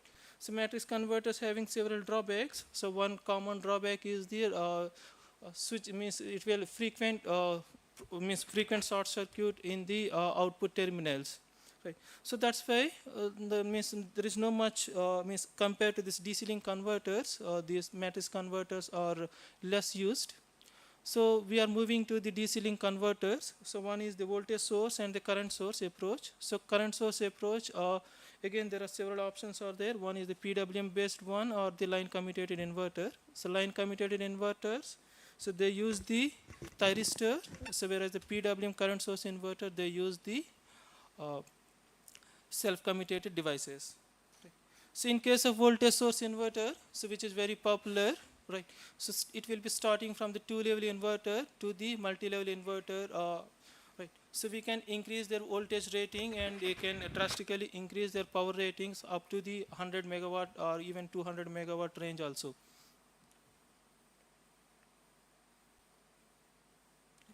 So these are the commonly used inverter configuration. So one is on voltage source inverter and the current source inverter. So here in case of voltage source inverter, you need to you require a voltage source. So whereas in the current source inverter, you require a current source. So practically current source is not possible. So therefore, so here a large inductor in series with a DC source, we assume that the current is constant. So that is how the current source is realized. In case of voltage source, it may be a voltage source which is obtained from the AC to DC conversion, or it may be battery, or it may be a charged capacitor, or it may be super capacitor, likewise, right? So if you compare this one, so early days, so we, especially in the drives applications, we prefer to use the current source inverter, right? So nowadays everything is shifted to the voltage source inverter. So why? Because compared to this, or if you compare voltage source and the current source inverter, in case of current source inverter, if you observe that, so two devices will be conduct at a time, right? So the load current will flow through the switch and as well as the diode. So whereas in voltage source converter, at a time only one device will conduct. So one is through the switch. During the freewheeling time, it is through the diode. So therefore the losses will be reduced. And another thing is that the size of the inductor on the current source inverter is very large, and it will make it bulky. So owing to these all reasons, we will move to the voltage source inverter. Even though current source inverters are well matured, we are shifted to the voltage source inverter. This happened almost 30 years ago. Right. And another reason, or what is the good point in the current source inverter, is short circuit protection. So because the current source inverter, the current is constant, so even though one phase leg is short circuited, like upper and the lower devices are short circuited, so here the current will be equal to the source current, right? So whereas in the voltage source inverter, if you short circuit, that means we are directly short circuiting the DC source, right? The current will be huge, that will be damage the switching devices, right? So that's why, so in almost nowadays, in almost all applications, we move it to the voltage source inverter, whether it is a renewable energy source, motor drive, or like D-STATCOM or anything. So most of the times, so we use this two-level inverter. So why it is known as two-level inverter means the idea is simple. Right. So here, if you consider this one, right, if you turn on this switch, right? So if you observe the voltage between this point and this point, right? If you turn on this switch, if we assume this voltage is VDC, if we turn on this upper switch, the voltage is equal to VDC, and if you turn on this bottom switch, in that case the voltage is equal to 0. So that's why it is known as the two-level inverter. And another interesting thing is that, so there is no phase currents here, right? So there is no phase current here, so only we have the line, sorry, there is no phase voltages here, so only we have line voltages. So here these are the line voltages, so we cannot access the phases. So if at all you require the phase voltages, the best way is that, so we need to split this DC link to the off. In this way you can get the phase voltages. And also another way is that the load is having, if you connect some load, something like that, right? This load is having the neutral, so from this you can measure the phase voltages, right? But the point is that in case of two-level inverter, so we are interested in the line voltages, not the phase voltages, right? And the line voltages will vary from the plus VDC, 0, minus VDC, right?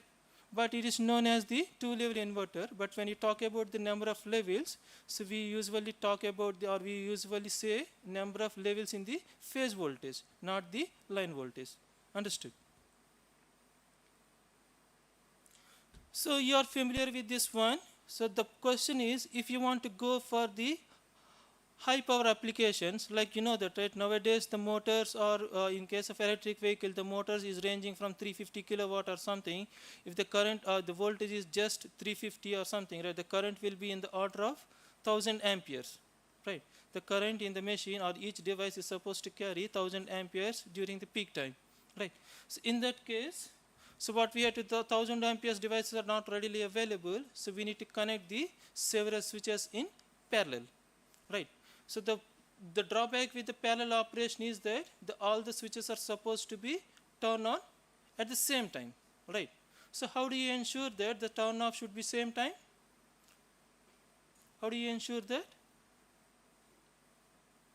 So you know that, right? The first thing is its threshold voltage. So each device is having one threshold voltage. Let us assume if you consider IGBT or the MOSFET, so each device is having some threshold voltage. This threshold voltage is something like this, or the knee point voltage, or that is the starting point, right? So it's supposed to pass that voltage, so then only the conduction will stop. So here, if one device having 4 volts and the other device having some 2.5 volts, so that means the 2.5 volts device will be turned on early. So that means all the current will be bypassed through that device, and it is not capable to that, and the device leads to the damage. So to ensure that, so what we normally do is that before connecting them in parallel, so we have to make sure that their threshold voltages are equal, right? So the thing is that even though they are following the same manufacturing process, but the point is that the threshold voltages will be differ, right? Same process, manufacturing process, everything is same, but due to the material properties, there will be some deviation in the threshold voltages. So that's why in industry they make sure that the threshold voltage is just 0.5 volts difference, right? So that means, so when they will create the bunches. So one bunch 2.3 volts, like that, somewhere between ranging from 2.5 volts to 3 volts. So they will bunch it. So and they will use that devices for the parallel operation. Understood? Right. And even though the main drawbacks with the two-level inverter is their harmonic content. So harmonic contents, so that is the main drawback.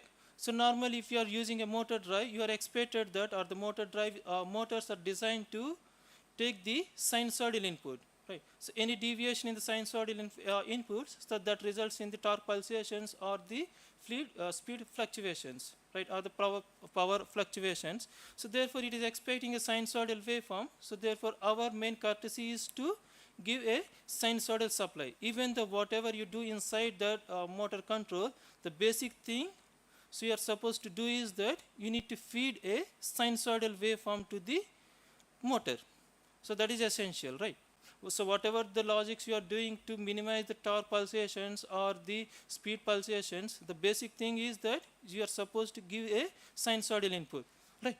So for that, this is the output voltage that is obtained from a two-level inverter, so which is nowhere close to a sinusoidal waveform. So therefore what we can do is that, so we connect some filters, right?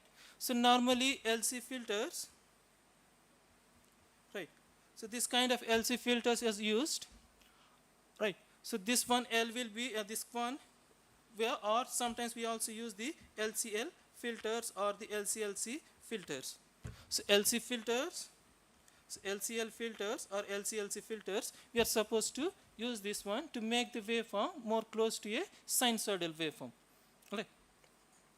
The point is that, so when you are injecting or when you are adding some filters, so here in case of motor applications, the voltage is not fixed, right?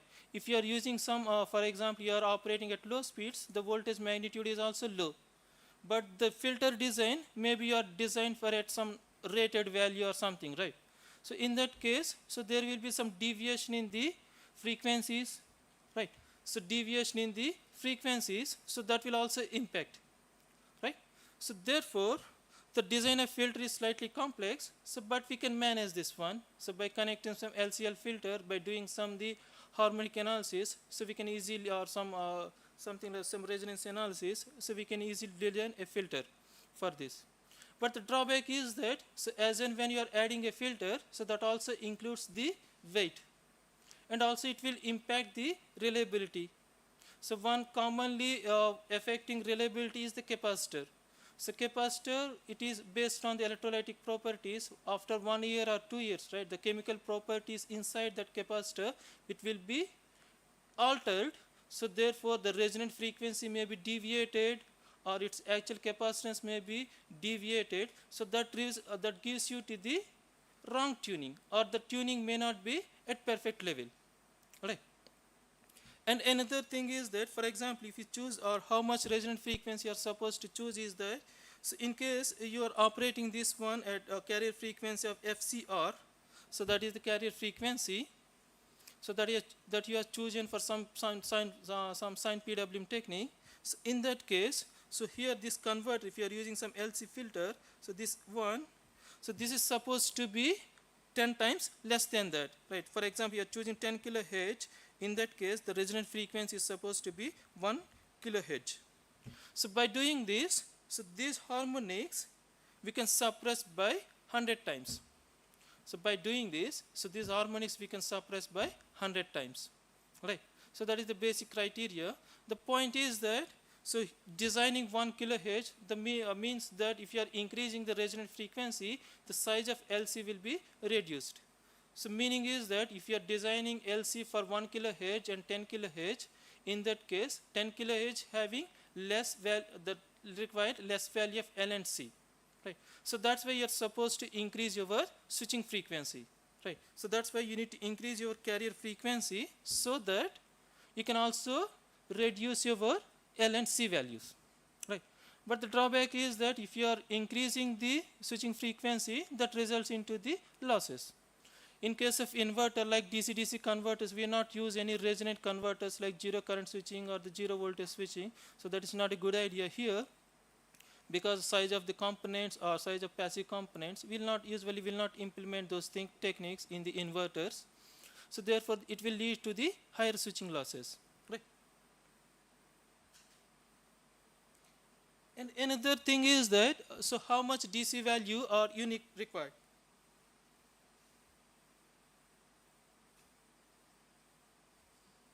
Another point is that, so how much DC link voltage you are required. So let us assume that your motor capacity may be some 400 volts.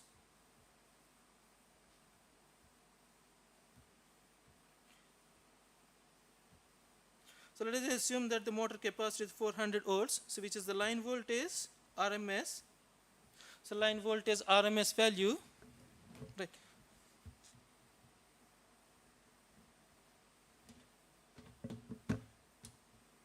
So in this case, the point is that, so how to select the DC link voltage, right? So here this is 400 volts. So here, depending on what kind of PWM method you are using, so this one, if you are using a sine PWM technique, so in that case you require, so 400 by 0.612, right? So if you are using a space vector modulation technique, right, so in that case you require 400 by 0.707. Right. So that is the DC link voltage, so that you require. Understood? So those are fixed, right? Okay. So not fixed. So this one is the, this is V line. So V line by, so V line voltage by this one. So meaning is that if you are giving 1000 volts DC, right? If you are giving 1000 volts DC, you will get 612 volts AC. So you will get 612 volts AC. So that is the point, right? So accordingly you can adjust. So and the point is that, so if you are choosing a DC link voltage, so accordingly these switches are supposed to block the DC voltage. So that means each switch is supposed to rated for that value. So how much value it is 1? So it is V line by 0.612. And if you consider some factor of safety, so normally factor of safety is somewhere between 1.6 to 2 times. So that means each device is supposed to block V line voltage RMS by 0.612 into 1.5 or 1.6. Right? So whatever the value you are getting, right? So manufacturer of, for example, if you are choosing IGBT or means IGBT or MOSFET, so you need to choose the device, right? So how to choose the device? For example, if this one is, you are getting something like 1100 you are getting, right? So let us assume you are getting 1100 if you do some mathematics, right? And you need to see the, so what are the different options that are available from the different manufacturer. And if you see the what options we have, one is the 600 volts devices are available in the market, 1 kV and 1.2 kV and 1.7 kV and 2 kV devices are available likewise, right? So which device you will select? Your requirement is 1.1 kV, so therefore you will select 1.2 kV device, right? You may select 1.2 kV device. So that is the device you will select. So current rating, so obviously depends on the load rating. So depending on the load rating, so you will select the current rating. If one device is sufficient, so that's fine. And if the current rating is huge, in that case you need to connect multiple devices in parallel. Understood? Right. So now the point is that, so if you are using it for the high power cases, right. So this, as we discussed, if it is a motor is capacity of 100 kilowatt or something, right, this is fine. So let us assume that the motor is 100 kilowatt and the battery capacity maybe 400 volts is the battery capacity, right. And if you do some mathematics, what is the current rating or the DC set current? So 1000 divided by 4, the current is 250, correct? So the current is roughly 250 amperes, all right. So roughly the current is 250 amperes. So that means we need to select a device roughly, so 1.2 kV and 250 ampere device you are supposed to select. Understood? So if such devices are not available, what we do is that, as we discussed, we need to connect one or two or three devices in parallel. Right. So that's why there is one important point here is that, especially in the electric vehicles, so there are a battery pack. You know what is the size of battery? Voltage capacity? What is the size of battery? So nowadays all the electric vehicles so come up with the two architectures. So one is the 400 volt architecture and the 800 volt architecture. So 400 volts and 800 volts. So that means the battery size is 400 volts, right? You know that, right? If you have one small batteries will be there. So each battery will be provide certain voltage, and that voltage will connect several batteries in series parallel, so that you will get the required voltage. I think there is a name for that. I think 96S and 82P or something is there. So that means 96 switches or batteries in series and 82 batteries in parallel, and each one is having very small voltage, maybe 3.6 volts or something, right? So that is for the 400 volt battery pack. So if you go for the 800 volt battery pack, so just we will double it. So the reason why all will go to the 800 volt battery pack is that the only thing is that you know that, right? When you are increasing the voltage, the current will reduce. So if you are reducing the current, means the I square R losses will be reduced, right? And also, if you are using for the charging also, the charging will, if you are 800 volt charging system, it will increase, or you can increase the power rating, right? So why it is important? Let us consider two scenarios. One is the 400 volt architecture and 800 volt architecture. So in this case, let us assume the same case, 800 watt, 100 watt capacity motor you consider, which is anyway it's very small one compared to that. So if here this one, if in this case you will get 250 amperes, so whereas this one you will get only 125 amperes. Right. So you will get two advantages here, right? You will get two advantages here. The first thing is that no need to go for the parallel operation of devices. So usually 125 amperes is a small number, so you can directly get the device, so that we can require only one device. In other words, whatever the devices that require for 400 operation, so that will be reduced to off. That is the advantage. And another advantage is that the I square R losses, or the losses, will be reduced. The losses are reduced. And another thing is that the cable size is there, right? So cable size is, or the cross sectional area of the inside the conductors, so that can also be reduced, right?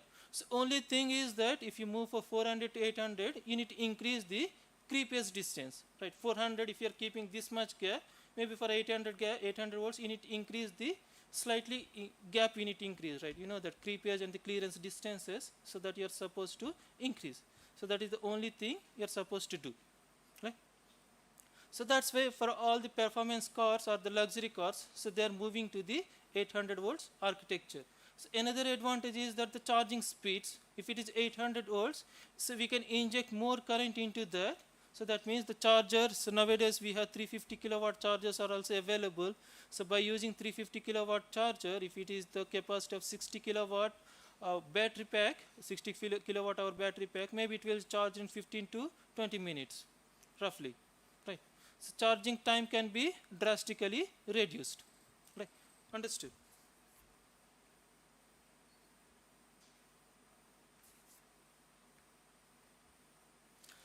So this is what it is discussed. If you are using a inverter for high power application, or for example you are increasing the power rating, so what we are supposed to do is that, so we need to increase the motor rating, right? So that is the best option, right? For example, if you consider the ship propulsion unit, the motor rating may not be 400 or 800 volts, right? It will be in the range of 11 kV or 13.8 kV motor you are supposed to use, right? So let us assume that for some ship propulsion, assume that this was connected to a motor. It is of 11 kV motor you are connected, right? So according to that, so here the DC link voltage is supposed to be 11 kV divided by 0.612.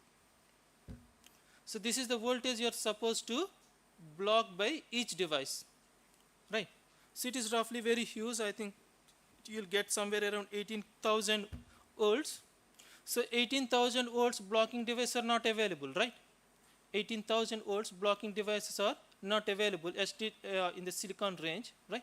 So here what you will do is that you will connect the 3 more or whatever the rating. For example, you get the 3 kV devices, you need to connect 6 or 7 devices in series, right? So here if you observe what is the drawback in the series connection. So what is the drawback when you have series connection? The failure, right? So here the biggest drawback with the power electronics is that, so as you are increasing more and more devices, so you are relying or you are reducing the reliability. Not always, you may reduce the reliability. For example, you are connected 3 devices here. So what is the drawback here is that if one device is faulty, right? So one device is faulty, the burden is supposed to share by the remaining 2 devices, right?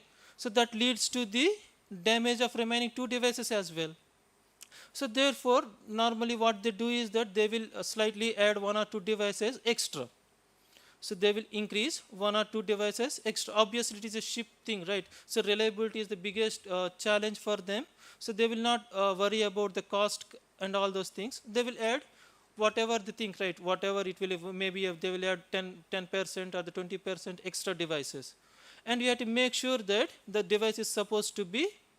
And another thing is that series operation, we have to make sure that when it is faulty, there are 2 options. One, the device will be short circuited or the device will be open circuit. So what is preferred here? It is supposed to be short circuit, right? If it is open circuit, so the device means it will completely open circuit. So entire device will be open circuited, right? There is no current flow. Understood? So here when you are manufacturing that, there are, if it is inside that, so there are 2 techniques are there. So one is the press pack manufacturing and the bond wire and the press pack. One is the bond wire and press pack. In case of bond wire, if it is exceeding the temperature limit or something, right, the bonds some metallic bonds will be there, so that will be opened, right? So that leads to the open circuit. So if it is a press pack, inside that there will be some springs are there. If it is faulty, so those springs will be attached together, so that leads to the short circuit. Understood? So we are supposed to choose a press pack devices. If it is a bond wire devices, it will be open circuited. Understood? Clear? So this is how you will increase the reliability of the converter. So the drawback is that, so even though you are doing all this stuff, still it is remain as a 2-level inverter, right? It is just the output is equal to the same thing, whatever you are getting the same thing, right? The output is equal to this one only.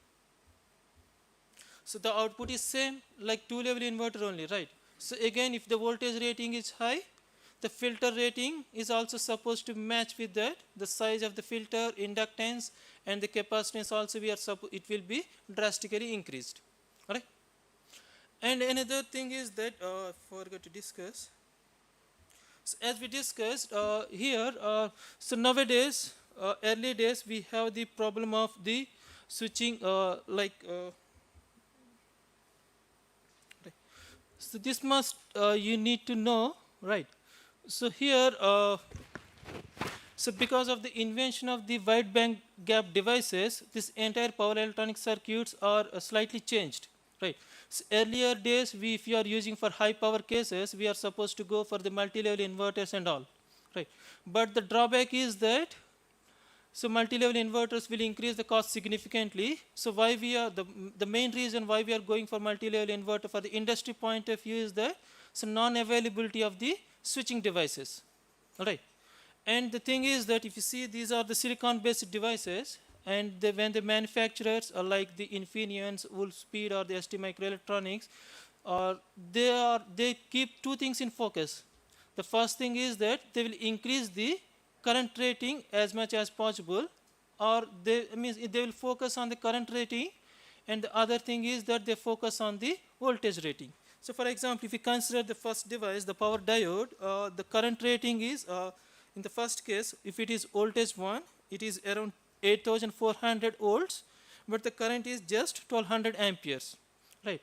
If you see on the bottom, so that is, so 9600 amperes, which is the current rating, but it can block only 1800 volts, right? So if you see that for the IGBTs, so these are the maximum rating that are available. So one is the 6500 volts, and the current rating is of 750 amperes, all right? So if you are focused the current in mind, so it is around 2400 amperes, but the rating is 1.7 kV, right? So these are silicon-based devices as of now, right? So you know that, right? So normally for the inverter applications, we go for the IGBTs compared to the MOSFETs. MOSFETs, the maximum rating, if you see here, the MOSFET, it's not here. Normally MOSFETs, at most you will get up to 1.2 kV. Silicon-based MOSFETs, at most you will get up to 1.2 kV only, right? So that is 1200 amperes when compared to the IGBTs, right? So now what happens is there, so because of these wide bandgap devices, so everything is changed. So everything is changed, so because of these wide bandgap devices. So wide bandgap devices, especially we are using the silicon carbide and the gallium nitride devices. So their material properties are something slightly different from the silicon-based devices. So if you focus on this one, right? So this one, this yellow one is the silicon-based one. So that is completely inside that, right? Okay. So here, so if you means another thing is that if you want for the device properties what we discuss, so one is the electric field and the thermal conductivity, so melting point, electron velocity, and the energy gap. So which device will affect what kind of performance? So there are three things we are supposed to keep in mind. So one is the higher temperature operation. So higher temperature operation. So second thing is that high voltage operation. Second thing is that high voltage operation. And the third thing is that high frequency operation. Right. So high frequency operation.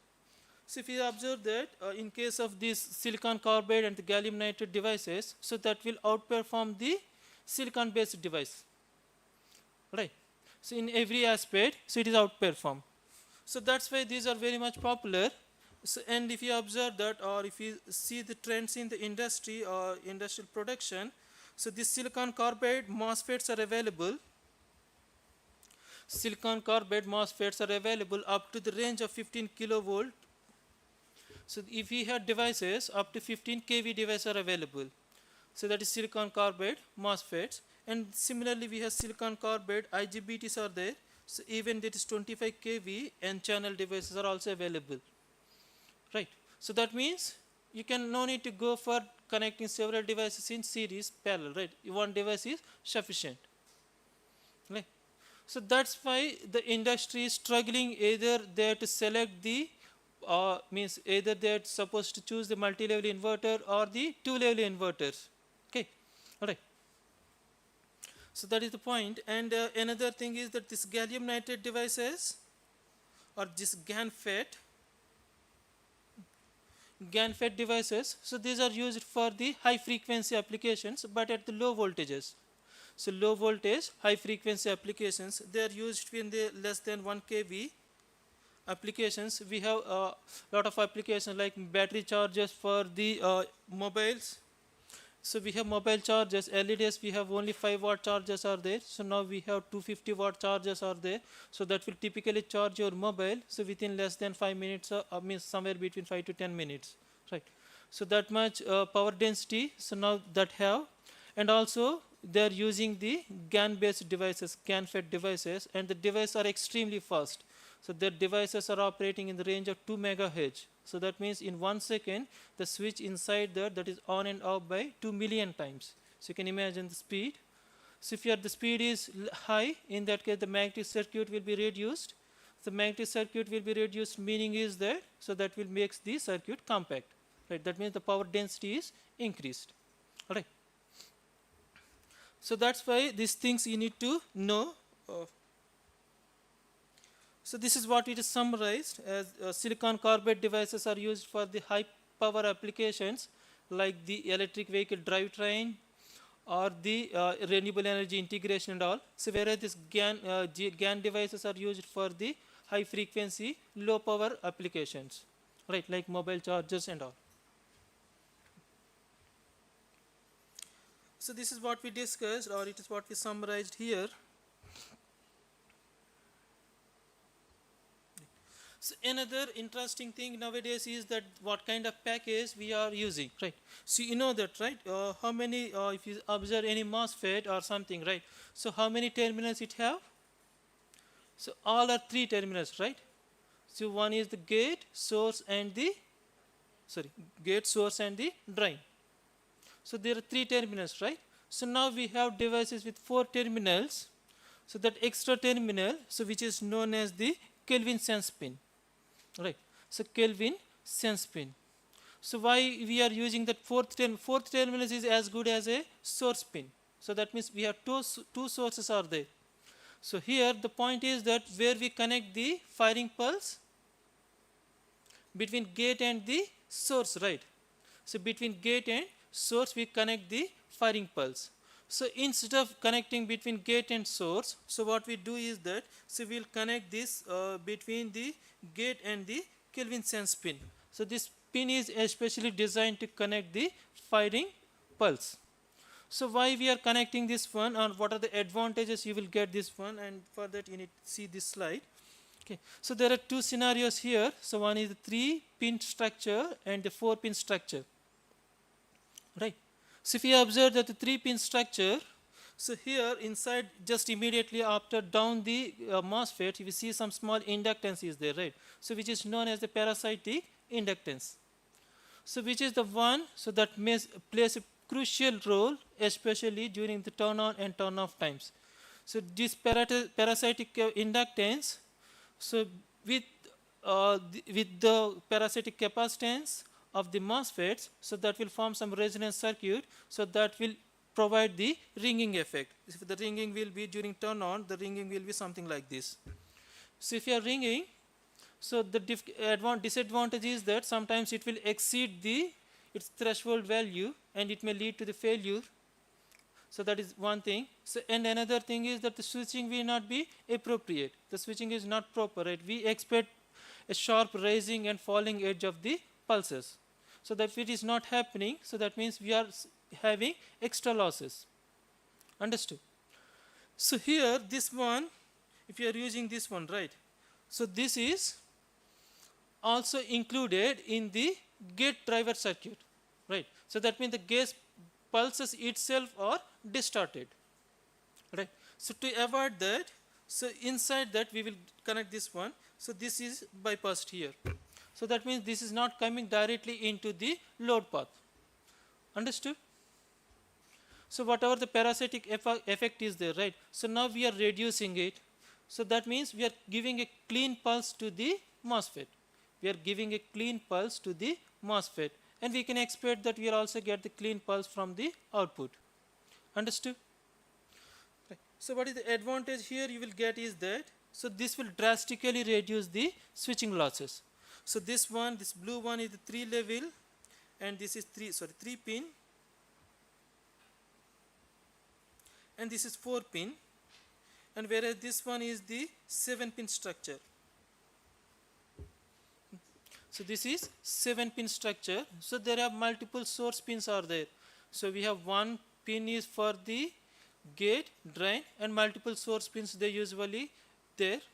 Right. So this one is normally T0 243 247 3 structure, and this is 247 4, and this is T0 263 7 structure. Right. So in all automobiles, so nowadays they are using so this kind of switches. Right. So this kind of switches, so they are using. So if you observe that, right, the losses in this circuit, so the losses is, for example, here in this case, if the drain current is 30 amperes, the loss is somewhere around 400 or somewhere greater than 400 watt. Right. You can see this one, if you are using this one, the loss is just 150. You can see that the losses are almost reduced by 1/3. Understood? Clear? If the losses are reducing means you can go for higher current operation. So this is the advantages, or this is the breakthrough so that we obtain by properly designing the switching devices. Right. Okay. So come back to our actual discussion. So what we are observed that so there is a tremendous change in the switching devices. So that change is shifting the selection of converters, or it is making more and more challenge. So now the point is that if you are using for high power applications, as we discussed, we are supposed to increase the motor size. If your motor size you are increasing is that, so you also need to increase the converter size and as well as the DC link size. So now we will see what kind of options so that we are available. So one commonly used thing is that for high power applications, one commonly using the multipulse converters. So this is multipulse converters you might have studied when you study the HVDC application.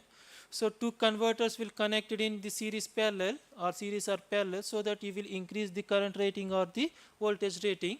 So for that you need or you require some phase shifting transformers. So phase shifting transformer provide the shift between the output or shift between the input waveforms to the converter, so that the harmonics will be cancelled out.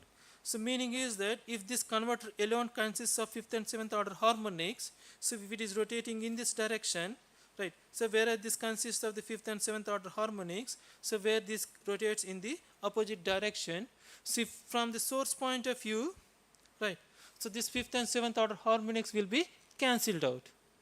Alright, so that means the minimum order harmonic in case of 12 pulse will be 11 and 13th.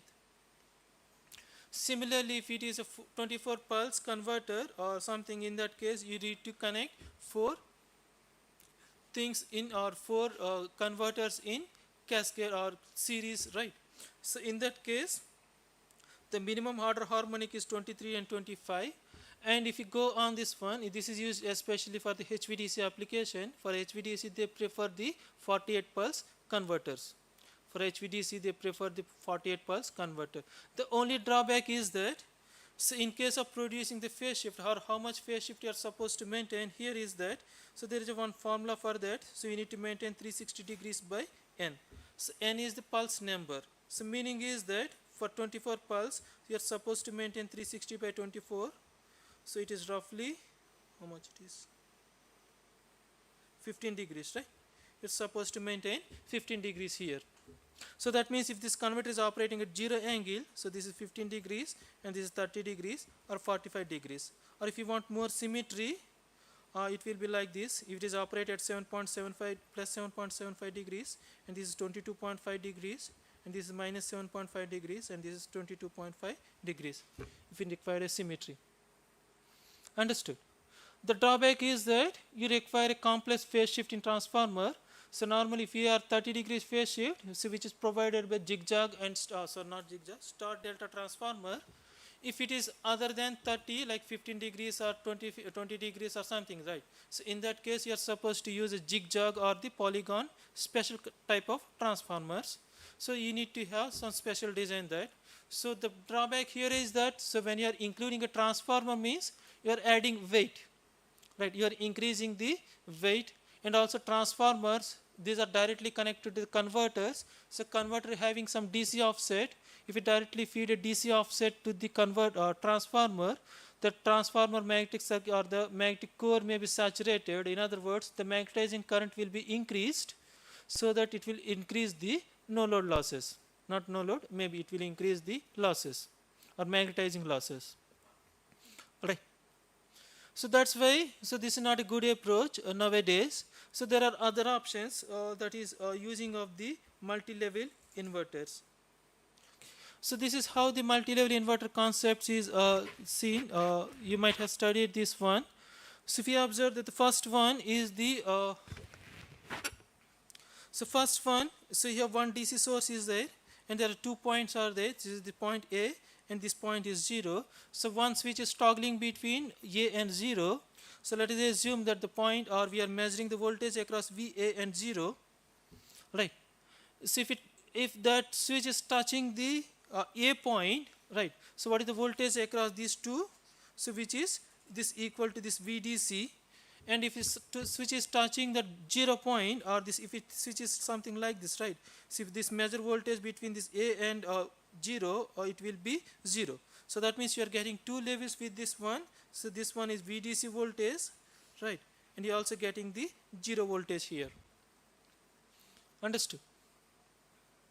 And another thing is that, or if you are extending this logic to the two more, or if you are split this DC link, right? So you have 2 points here, so now it is point 1 and 3, 1, 2, 3, all right? So if this A is connected to 1, right, if you measure the voltage across A and 0, so you will get 2 VDC voltage. If this A is connected to 2 point, you will get VDC voltage, and if A is connected to 3 point, you will get 0 voltage. So that means you will get 3 levels starting from 2 VDC, VDC and 0. Understood? If you are continuing extending this one, so like it is 1, 2, 3, something like this, right? If it is touching 1 point, so it will touch all the, or it will cover all the DC sources. You will get the maximum DC voltage, so which is this one, right? So if you are bypassing one thing, so like if you connect it 2 point, so you are bypassing this upper one, so therefore you are connecting this one. So this way you are getting the different voltage levels. So if you observe this one, so this one is nowhere close to a sinusoidal waveform. This is slightly close to a sinusoidal waveform. So whereas this one, so this is as good as a sinusoidal waveform, right? So when the waveform is sinusoidal, the best thing is that you no need to connect any filters. We can directly feed to the motor, right? You can directly feed to the motor, right? And another thing is that in case of two level, as we connected several switches in series and parallel, right? So here we no need to block or no need to use that kind of devices. So here, for example, you are connecting a device here, so we'll connect one device here, right? So that means that particular device is supposed to block this voltage only. So whereas between these two, if you connect a device, so this device is supposed to block VDC only. Even though the converter, the overall voltage is 2 VDC, but each device is supposed to block VDC only, right? So in case also, in this case, if you let us consider some 4 or 5 devices, if it is 5 VDC, right? But this switch is supposed to block only VDC. So that means no need to go for the high power switching devices. So whatever the existing medium power switching devices, so that are sufficient, right? Understood? So here the first thing is that, so why we are going for the multi-level inverter? The answer is that, so for high power, medium voltage applications, for high power, medium voltage applications. So the thing is that, so we can use the matured medium power semiconductor devices like 1.2 kV or 2.3 kV devices, so that are sufficient. So no need to go for the 15 kV or 6.5 kV devices, which are very costly. And another thing is that if you compare the cost between some, let us assume we have 3.3 kV devices 2, and if you compare with 6.5 kV device, usually the 6.5 kV device will be much more costly, right? Now you know that, right? When we are doing my PhD, at that time the inverter cost is almost 1 lakh. So now the inverter cost is not more than 10, it is just less than 10,000, including all driver circuit and everything, right? So that much reduction is there nowadays. Okay. So as the mass production is starting, the prices will be very much reduced, right? The same way, so if you are using a matured, already existing, so well-proven devices, the cost will be come down. And they will reduce the EMI effect and the filtering requirement as we discussed. And they draw the input current, so with very low distortion if you are using for application. And another thing is that, so all these voltage source inverters are bidirectional. So that means these converters, whatever we discussed, right, those are bidirectional. If you give a DC supply, you can get a AC supply. If you give an AC supply, so that will also act as a front-end converter. So that means also perform AC to DC operation, right? So which is known as the active front-end converters. So that is active rectifiers or the active power factor correction converters. So but the thing is that if you are performing AC to DC operation, so the converter is supposed to operate in closed loop, right? So if it is a DC to AC operation, so no need of closed loop. If it is a DC AC to DC, in that case the converter is supposed to operate in closed loop, right? And another thing is that common mode noise, so not noise, common mode voltage. So the drawback, you might add the common mode voltage, the voltage of all the phase voltages or the pole voltages, so which is known as the common mode voltage. So why common mode voltage will appear means that the inverter voltages are not sinusoidal, right? So you know that, right? If it is sinusoidal and balanced, if you add all the phases, you will get 0, right? So but the inverter voltages itself not sinusoidal, and if we add all the inverter voltages, you will get some voltage. So that means that voltage is common to all the phases, so which is known as the common mode voltage. So the drawback with the common mode voltage is that, if especially when it is a motor, so motor between the stator and the rotor there is just some parasitic capacitance. So between stator and the rotor or some moving parts and the fixed part, there is just some parasitic capacitance, right? So when you are feeding this, especially these waveforms, this waveform which contains the means this common mode voltage. So this common mode voltage of high frequency, right? So if you apply a capacitance to a high frequency, how it will be acts like? You know that, right? Is 1 by XC, right? So X is in the denominator side, right? That means the capacitance value will be very small. So that means it will allow more current to flow through the capacitor. Understood? It will allow more current flow through the capacitor. If the current is more, what happens? So that leads to the higher losses, right? If that is, especially there, if there is current flowing between the starter and the motor, or starter and the rotor parts or some moving parts, what happens is that inside between that, so there will be some bearings will be there or some materials, so which are used for or which are used as a lubricant. So that as you are increasing the heating, so that means the lubricant's chemical properties will be altered, and due to that it will be that life expectancy of that motor will be reduced, right? Understood? So that's why, so we need to avoid or we need to eliminate the common mode voltage. Eliminating common mode voltage is itself a major topic, especially in the motors. So the good thing is that when you are using a multi-level inverters, if the waveform is most close to a sinusoidal waveform, right? So that means if the waveform is close to a sinusoidal, if we add all the phase voltages, so that means the magnitude also will be reduced, right? So that's why we can naturally eliminate or minimize the, we cannot completely eliminate the, without any other additional controller, we cannot completely minimize the common mode voltage, but we can drastically reduce the common mode voltage, right? And they are operating at the low switching frequencies, so no need to go for the high switching frequencies. So the normal switching frequency is sufficient. In case of two-level inverters, maybe you can go for 10 kHz or 15 kHz to reduce the filter circuits, but here, so no need to go for the high frequency. And they are fault tolerant, right? So inverters are fault tolerant. For example, if in this case, if one is faulty, right, one thing is faulty, for example, this is faulty, so we can bypass this one, so we can bypass this one and still we can operate this one, right? So we'll discuss, I have some slides are there, we will discuss that how to bypass the cells, or how to achieve the fault tolerance and all. So these inverters are fault tolerant, and the failure or the less prone to failure, and this cost is relatively low when compared to the other high power inverters. Right. The thing is that, so there are several inverter topologies nowadays available, but the three are the basic building blocks for the multi-level inverters. So one is the neutral point clamped capacitor, not neutral point clamped inverter. Another one is the flying capacitor multi-level inverter, and the cascade edge bridge converter. Right. So first we'll discuss about these. All these are basic building things. There are other inverter topologies which are available in the literature nowadays. So nowadays, even every day, you are one or two, or at least 5-6 new topologies coming into the or adding into the literature. So, but the thing is that, so all these things are compared to these benchmark topologies. Right. So this one is familiar, or you might have studied this one. So which is known as the neutral point clamped, or NPC, or which is also known as the diode clamped multi-level inverter. So which is very much familiar in applications like the medium voltage motor drives, and application like the what we say grid integration of converters and all. Right. So the operation is very simple. As we discussed, if you want, this is a 3-level inverter.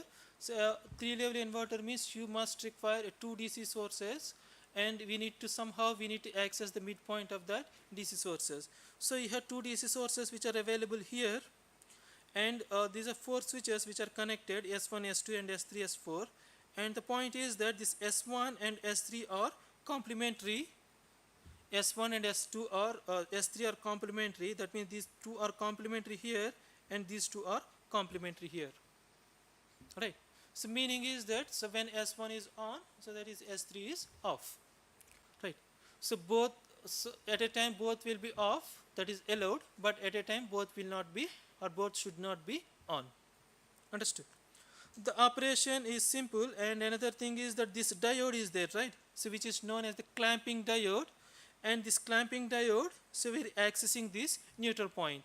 So that's why it is known as the neutral point clamped NPC converter. This operation is simple. So let us assume that these two devices are on. So that means this device and this device will be off. If we measure the voltage between this A point and this Z point, right, which is neutral point, so these two switches are on. So that means this A is directly connected here, and this one. So that means, so between VA and Z, you will get the E voltage. Understood? Similarly, if these two switches are on, this bottom two switches are on, so meaning is that these two switches are off. So now this A is directly connect this point, so this negative DC bus. So that means if you measure the voltage between A and Z, you will get negative E voltage. So that means you will get negative E voltage. Understood? So now the point is that, so how to get 0 voltage? So to get a 0 voltage, so we need to turn off this upper switch. So this is turned off, and this switch is on here, and this is, if it's turned off, right, this is on and this is off, because 1 and 3 are complementary. Understood? So now if you observe that there are two paths are there, right? So now there is a connection, direct connection between the 0 and A. So that means you have two paths are there. So depending on the current direction, so whether it is from the, let's assume this entire thing is a motor, right? So entire thing is a motor. So depending on the current direction, so we have one diode will be conducted. So let us assume that the current is flowing, so in this direction. So that means the current will flow like this through the switch and through the motor terminals. Right? Understood? So this is from the source to the load. Right? So whereas in the other case, if it is flowing in the from the low, or during freewheeling time, or during regeneration time, so in that case, so it will be flow like through this switch and through this neutral point. Understood? It's clear? So that means there is no choice for us. So depending on the current direction, So either the D1 will conduct, that is upper diode will conduct, or the bottom diode will conduct, right? So here, so this is from your, if you directly connect this point means, so you are getting a 0 voltage here. So that's why you are getting a 3 levels here. So that is VD, E minus E, E and 0. So that's why it is known as a 3 level inverter. Similarly, if you do the same analysis for VBZ, so VBZ, so which is also equal to E minus E and 0 voltage. So line voltage, if you observe the line voltage or the line to line voltage, so which is VAB, so which is VAN minus VBN, right? So VAN is varying from plus E, minus E and 0. So VBN is also varying from plus E, minus E and 0. So therefore, if you subtracting these two waveforms, so there is chance that you will get the 2E voltage. So when you 2E voltage, if it is E, VAN E, and at the same time this is also minus E, so you will get the 2E voltage, right? So therefore, in the line voltages, you have 2E, E, 0, minus E and minus 2E you can get. So that means you can get the 5 voltage levels in the line. Okay. So meaning is that, thing is that if it is M level inverter, so you will get a maximum of 2M minus 1 levels. That is maximum, not compulsory. Right. So it is get a maximum of 2M minus 1 levels in the line voltage. And another thing, as we discussed, when you talk about the number of levels, so which is always the phase voltage levels. So this is how a simple 3-level inverter will work. This is how a simple 2-level will work. And another thing is that, so these two may be the DC sources. It may be some battery packs, or it may be, if it is EV, it is battery packs. If it is some renewable energy applications, we normally connect a PV along with their MPPT circuits. Top one we have one PV along with their MPPT, and the bottom one we have one PV along with their MPPT circuits. If it is a wind generation, or if it is a wind turbine, same thing, you have the another converter for the this one, so which is directly connected to the 3-level inverter, right? So now if you observe that there are certain drawbacks here. So one drawback is the variation in the neutral point voltage. See, we have capacitor here, right? So your two capacitors are here. So this is the neutral point. So here you know that, right? If the capacitor, if a positive current is flowing inside this capacitor, a positive current is flowing inside the capacitor, meaning is that the capacitor is charging. If a negative current is flow, or in other words, if the positive, if the, in this case, the capacitor is discharging, right? So here we need to ensure that these two capacitors is supposed to be balanced, right? So we need to ensure that these two capacitors are supposed to be balanced. Understood? Right. So what happens if you are not balanced? For example, you are supposed to, the combined two capacitors are supposed to maintain some 800 volts. So let us assume this is 400 volts and this is 400 volts. If you are not maintained balance, somehow it is deviating. This is 390 volts and this is 410 volts. Right. How the waveform, or how the output waveform will be? So positive half cycle you will get 390 volts, and the negative half cycle you will get 410 volts. So that means clearly we have some DC offset in the waveform. So if the DC offset, if it directly feed to your motor, so what happens? Again, the magnetic circuit will be saturated. Understood? So we are supposed to maintain the voltage across the capacitor constant. We are supposed to maintain voltage across capacitor constant. So this is also widely known as neutral point voltage deviation. So this problem, so which is known as the neutral point voltage deviation. So there are several methods are there to solve this one. So commonly used methods using some space vector modulation techniques. So that is one method to solve this one. In case if you observe the space vector modulation techniques, there are 27 switching states are there. I'm not going to discuss that. So there are some small vectors will be there. That small vector will influence the capacitor voltages. So by properly using those vectors, so we can achieve that. So another commonly used method is that the model predictive control. So by using some model predictive control algorithms, we can minimize or you can keep one switching constraint or one constraint for the controller, or if you feed one constraint for that, so we can minimize the deviation in the capacitor voltages. Right. So this one you're supposed to solve. Right. So this one you're supposed to solve this one.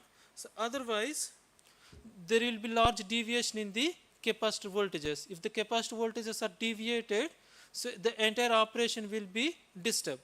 If you are left open, right, what happens is that at some point of time, so this capacitor, one capacitor may be becomes 0 volts and the other capacitor will be equal to full 800 volts. So that means the capacitors will be, so one capacitor will be go up like this and another capacitor will be go down like this. Understood? So there are several methods are there. So one or several techniques are there. One commonly used technique is that early days, so connecting some auxiliary circuit like this.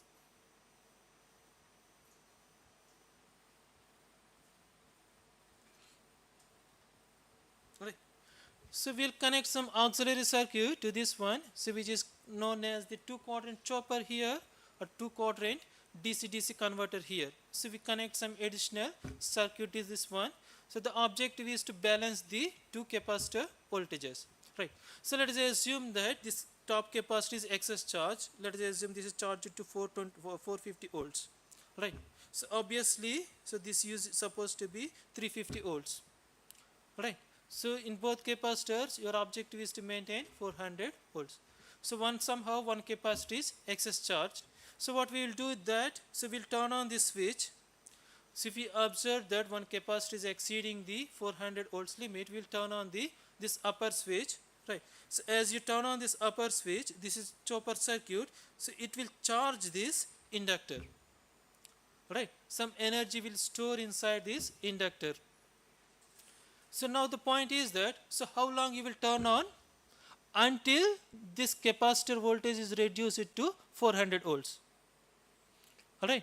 So until this capacitor voltage is reduced to 400 volts. That means the charge, excess charge inside that capacitor, we are transferred to the inductor. Alright. Understood? So yes. We are sensing those two capacitor voltages, right? Not average. We are continuously monitor the capacitor voltages using sensors.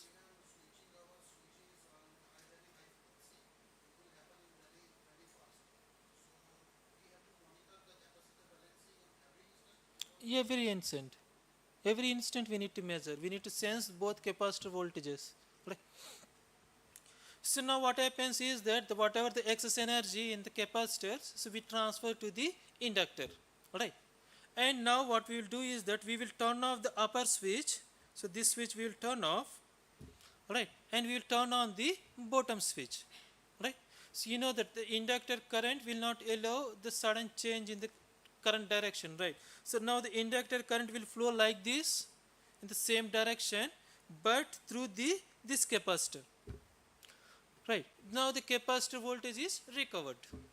So whatever the excess charge in the first capacitor is transferred to the inductor, and again it is transferred back to the other capacitor. Understood? So this way you can balance the capacitor voltages by using some additional circuit, so which is widely used especially for the motor drives or for the grid integration in early days. Understood? So you can connect some auxiliary circuits. From this auxiliary circuit, will transfer from the upper to the lower. Same thing we can do it for the bottom to the upper one. If the bottom is excess charge, that particular switch will be turned on, and we will turn off the that switch. So once that capacitors maintain its reference value, and we'll transfer that inductor energy to the upper capacitor. Understood? This is just a simple technique, and the good thing is that these two switches are not complementary, right? And there are so many cases will be there. In some case, for example, there will be this case, so both capacitor volts are 350 and 350 volts, right? So both are undercharged. You're supposed to maintain 400, but both are undercharged, right? So in that case, no need of this circuit. So we need to draw excess power from the DC supply, right? So we need to draw excess power from the DC supply. Understood? If it is application is from AC to DC, in that case we need to draw extra power from the grid. Understood? And these two things are not complementary. Right. So if you want to extend this for some higher levels like 4 level, 5 level, what you are supposed to do is that, so again you need to connect some additional circuits or some additional devices, and we need to require another DC sources. Right. This is for the 3 level, 4 level case. You require 3 DC links. You require 3 DC links here. If it is a 5 level case, you require 4 DC capacitor, DC voltage sources. And again you have midpoints are there here. So you have X midpoint between 1 and 2, and between 2 and 3, so you have Y point. Right. Similarly here we have X, Y, Z. This is one midpoint, and this is another one, and this is another one.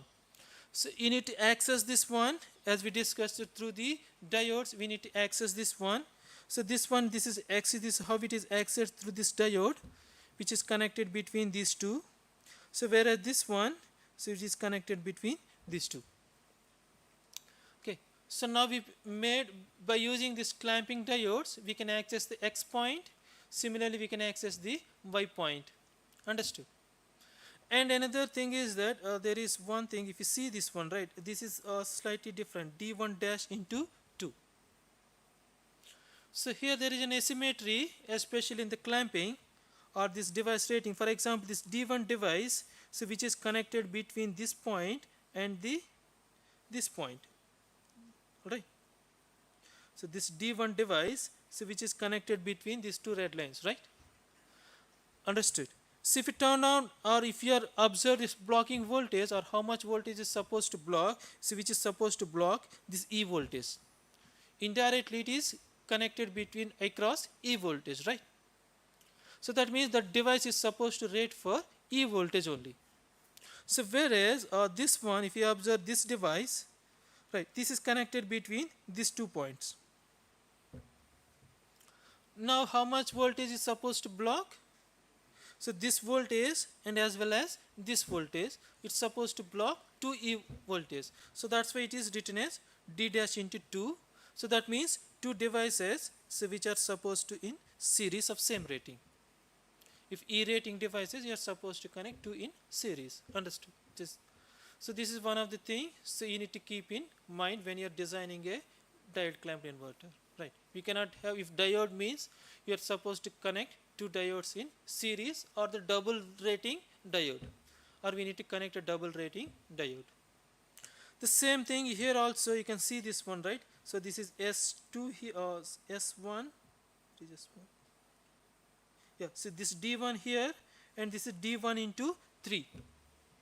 So that means it's supposed to block this voltage, so whereas this is supposed to block this entire 3 voltages. Right?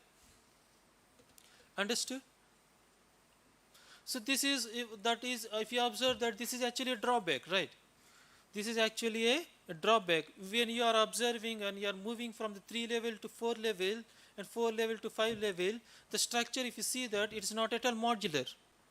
The structure is not modular, right? So we cannot straight away change it to 3 to 4, or in future if you want to increase it to 4 to 5 or 5 to 6, right? So this is not feasible. So we need to alter the entire circuit, right? So this diode clamped inverter is not a modular structure. So this is not a modular structure, right? Understood? So that's why in most of the cases, so we will normally use this diode clamp for the levels up to 3 to 5, somewhere between 3 to 5, so that we used.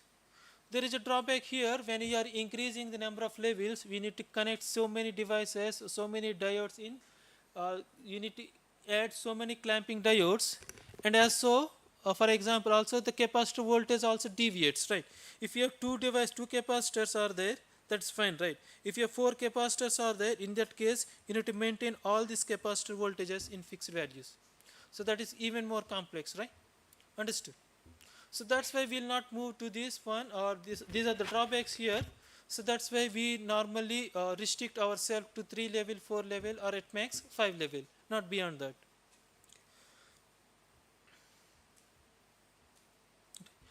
So as we discussed, this diode clamp has so many drawbacks. So one way to overcome the drawback is that, as we discussed, one way is that adding some auxiliary circuit, and this is another way to achieve this one. So if you observe that these clamping diodes are there, right, they are replaced with the switches. They are replaced with the switches. So this is known as the active neutral point clamp. This is known as active neutral point clamp. The point is that when you have switches, you have a freedom to allow the current in both directions. You can freedom to choose, so this path for your current direction or this path. So earlier you had diodes are there, you had no freedom, right? These are uncontrolled devices. You cannot restrict the charging and discharging of the capacitor voltages. So now you can restrict them, right? So depending on your control voltage balancing algorithm, you can actually choose the which device you are supposed to turn on in this one, right? But the drawback here is that, so instead of diodes, you are adding some extra devices, like 6 devices you are adding. When you are adding a device, so not only device, you are supposed to add all its driver circuit and its control mechanism also you need to include, right? So that is a costly affair. And another thing is, if you are going for 4 level inverter or something, right, so you need to add some even more devices, right? So that's why it is also restricted to the 3 level inverter only, right? So we studied NPC with auxiliary circuit, and now this is active neutral point clamped, right? So now there is another one, so which is nowadays more popular, so which is known as the T-type inverter, right? So this is the best alternative for the 3 level inverter, so which is commonly used nowadays everywhere, every book or every industry. If it is a high power case or the medium voltage case, they are mostly working on this T-type inverter, right? So the structure is like this, it is similar to the diode clamp, and here these are same points here. All are same points. Just for brevity, I am showing it in the different. Right. So let us assume this is VDC and this is also VDC. Right. And this one, let us assume this one is on.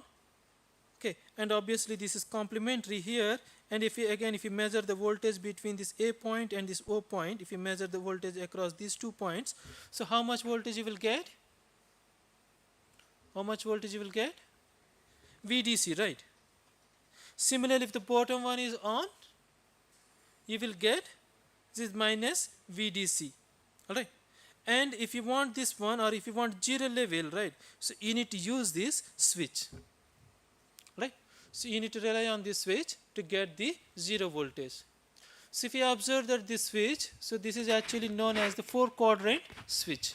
So this is known as 4-quadrant switch, or other words, it's a bidirectional switch.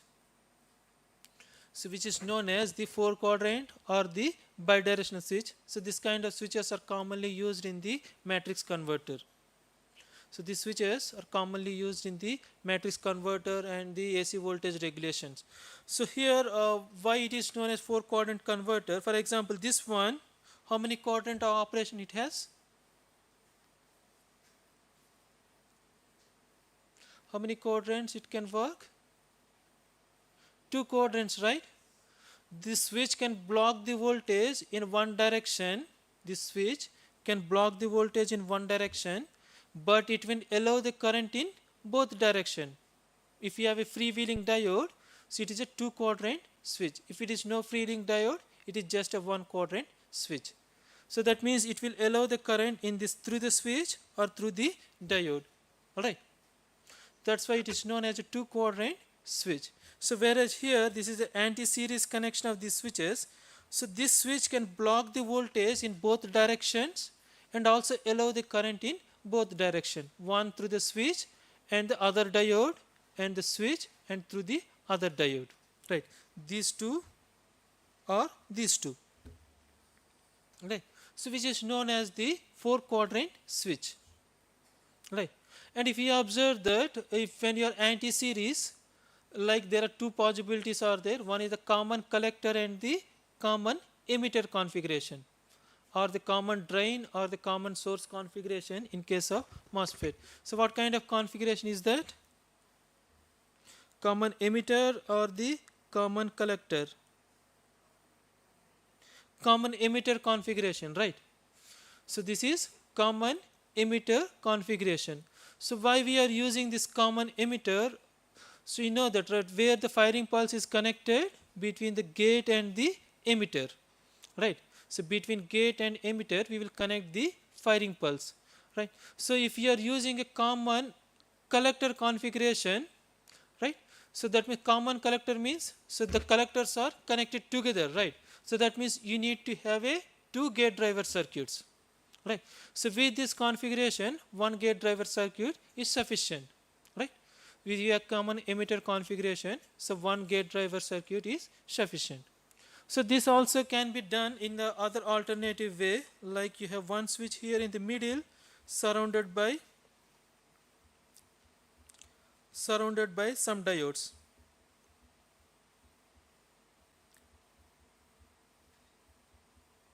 Surrounded by some diodes. So this also allows, this also operate as a 4-quadrant switch.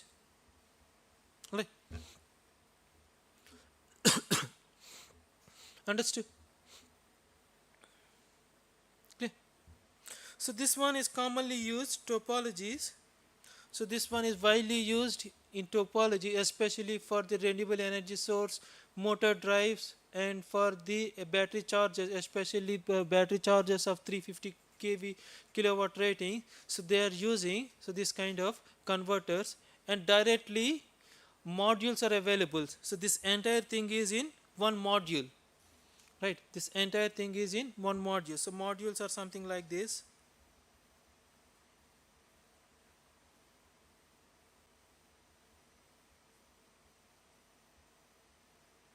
Right. So this one is known as the discrete device, right? This is a discrete device, and these are known as the modules, right? So this one is, if you see this one, right, this is one phase leg, and whereas this one is the entire 2-level inverter. If you see this one, so these are firing pulses for the 6 firing pulse provisions, right? So this is A phase, B phase, C phase, and this one is the DC link, right? So this is known as the module. So normally all the things are available in 3 forms. One is the bare die. So bare die means there is no casing. So here this plastic one is there, right? So that is known as casing. So there is no casing, so which is known as the bare die. Or discrete device. So this is discrete device. So this is discrete devices. So whereas modules means, so all these things are known as the modules, right? So here have directly you can purchase T-type phase module, one phase like module, or entire T-type modules. So nowadays available in the market. So you can imagine, right? If it is available in the market means, so most of the industries are using that. It's simple things, right?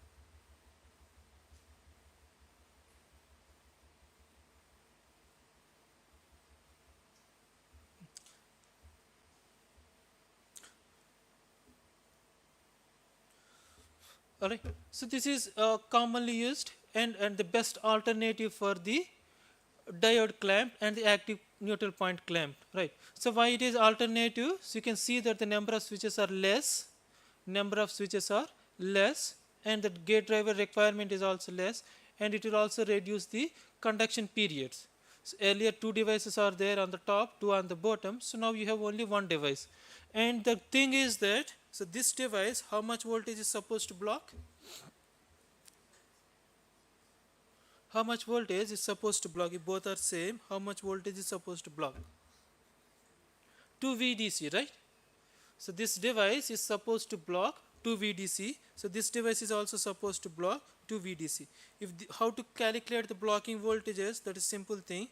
So if you observe that, you need to see the circuit. So this one, right? All these things are interconnected, right? Blocking voltage, one of the important thing, especially for the inverters. So we need to properly choose that one.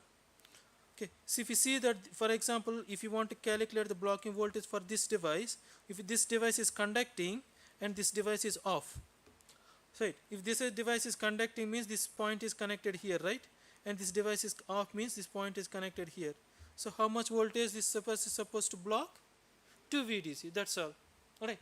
And if it is small circuit, this is fine. If it is a bigger circuit, you need to see all the possibilities, right? Some scenarios you will get VDC, some scenarios you will get 2 VDC, some cases you will get 3 VDC, whatever the maximum thing you are getting, so that's supposed to be maintained, right? That's supposed to be selected. Blocking voltage is max, you know that peak inverse voltage, right? Peak inverse voltage and blocking voltage both are same. And another thing is that, so this device, how much voltage is supposed to block? These two devices together supposed to block VDC. So that means, so each device may be blocked for VDC by 2. Alright, understood?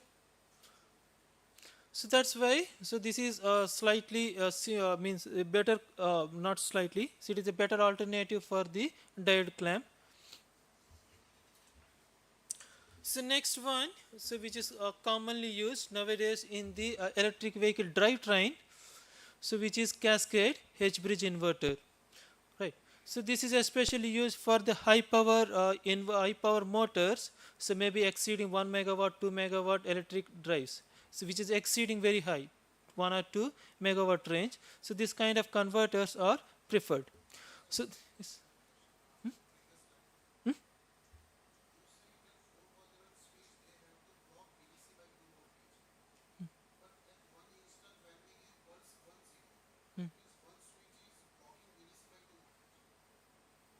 no, combinedly it will block, right?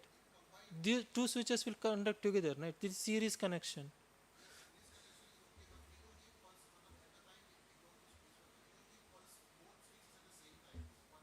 Hmm.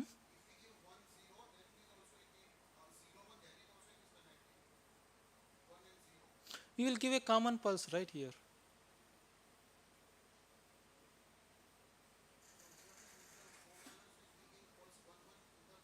Same, same time.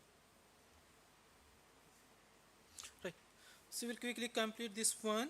So this one is cascade H-bridge inverter. So if you observe that, let us assume you have motor is connected here, right? And this is the neutral point here, and two H-bridges are connected here. Let us assume that these are the H-bridges, so which are connected in the cascade manner, right? You know H-bridge operation, right? So this is an H-bridge. So how many voltages you will get from this?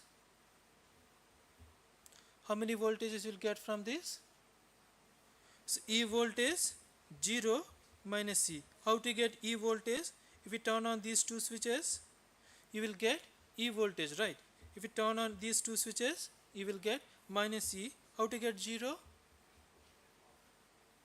How to get 0 voltage? Top two switches, right? Upper two switches or the bottom two switches, if you connect, right? So you will get 0 voltage, right? So this way you will get the 3 levels. Similarly, you will get E voltage 0 and minus E. E0 and minus E you will get, right? So if you observe if combinedly, if you are measure, that means this VH1, this is VH1 and this is AN, so which is VH1 plus VH2, agree? Correct? So if you observe that, for example, if you maintain E voltage here, at the same time this is also E, so what is VAN? You will get 2E, right? Similarly, you can, if you maintain this one as 0, anyone if you make it 0E or E0, so which is E voltage, you can get 0 voltage. How to get 0 voltage? Lot of options are there, right?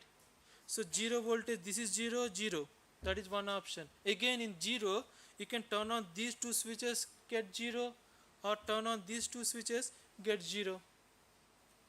Or another option is that you can minus E here, plus E here. You'll get, right? And another option is that you can have plus E here and minus E here. Lot of options are there, right? So here we need to know one thing. So this is known as, to getting one switching for one level, if you have multiple switch paths are there, so which is known as the switching redundancy, right? So that means for one voltage level, you have multiple paths are there. So which is known as the switching redundancy or redundant switch states. Alright. So why these redundant switch states are used? So these redundant switch states are used for the minimizing the losses. Right. So this is minimizing the losses. How to minimize the loss? For example, you know that one device is already on, right? And if you want to use, you want to move for the another voltage level, right? If the device is already on, so that means you can make use that one. You can identify, or you can choose a path such that that device is also included. In that case, no need to on the device again, right? So this way you can reduce the switching losses. And another thing is that, as we discussed, we need to balance these capacitor voltages. These DC source voltages are there, right? So all these things are supposed to deliver equal amount of power, right? We are not discussing it, right? But the point is that all are supposed to deliver equal amount of power, right? One should not give excess power and other should not give. If it is all our batteries are connected, right? So we can expect that all are supposed to maintain the state of charging at same level, all right? So these switching states or these redundant switching states can reduce or used to reduce the switching losses. And another thing is that, so they are used to balance the power balancing of these individual capacitor voltages or DC sources, whatever it is, right? Okay. So that means in this way you can get E voltage minus E and minus 2E voltage. So you can get the 5 levels in the phase voltage, right? So the thing is that, so this is scalable. So this structure is highly modular and scalable. How to increase it to 7 level? So just one more H bridge, right? Add one more H bridge, you can increase it to 7 level. That's all, right? Understood? So whereas in diode clamp, that is not possible. It is highly difficult. So one thing is that scalability is most important thing, especially in the renewable energy systems. So renewable energy system, for example, you have some large PV farm is there, right? In future, if you want to extend that, you need to rely on, instead of using another converter setup and all, right? So whatever the existing facility is there, so you can possible, there is a, if it is a possibility is there, you can use that existing thing, right? So this way, for example, if one PV is connected to here, so each DC source you are connecting one PV. In future, if you want to extend that, so if you have 3 more PVs are there, so you can go for 7 levels. So only thing is that a small connections and small changes in the control circuit. That's all. Understood?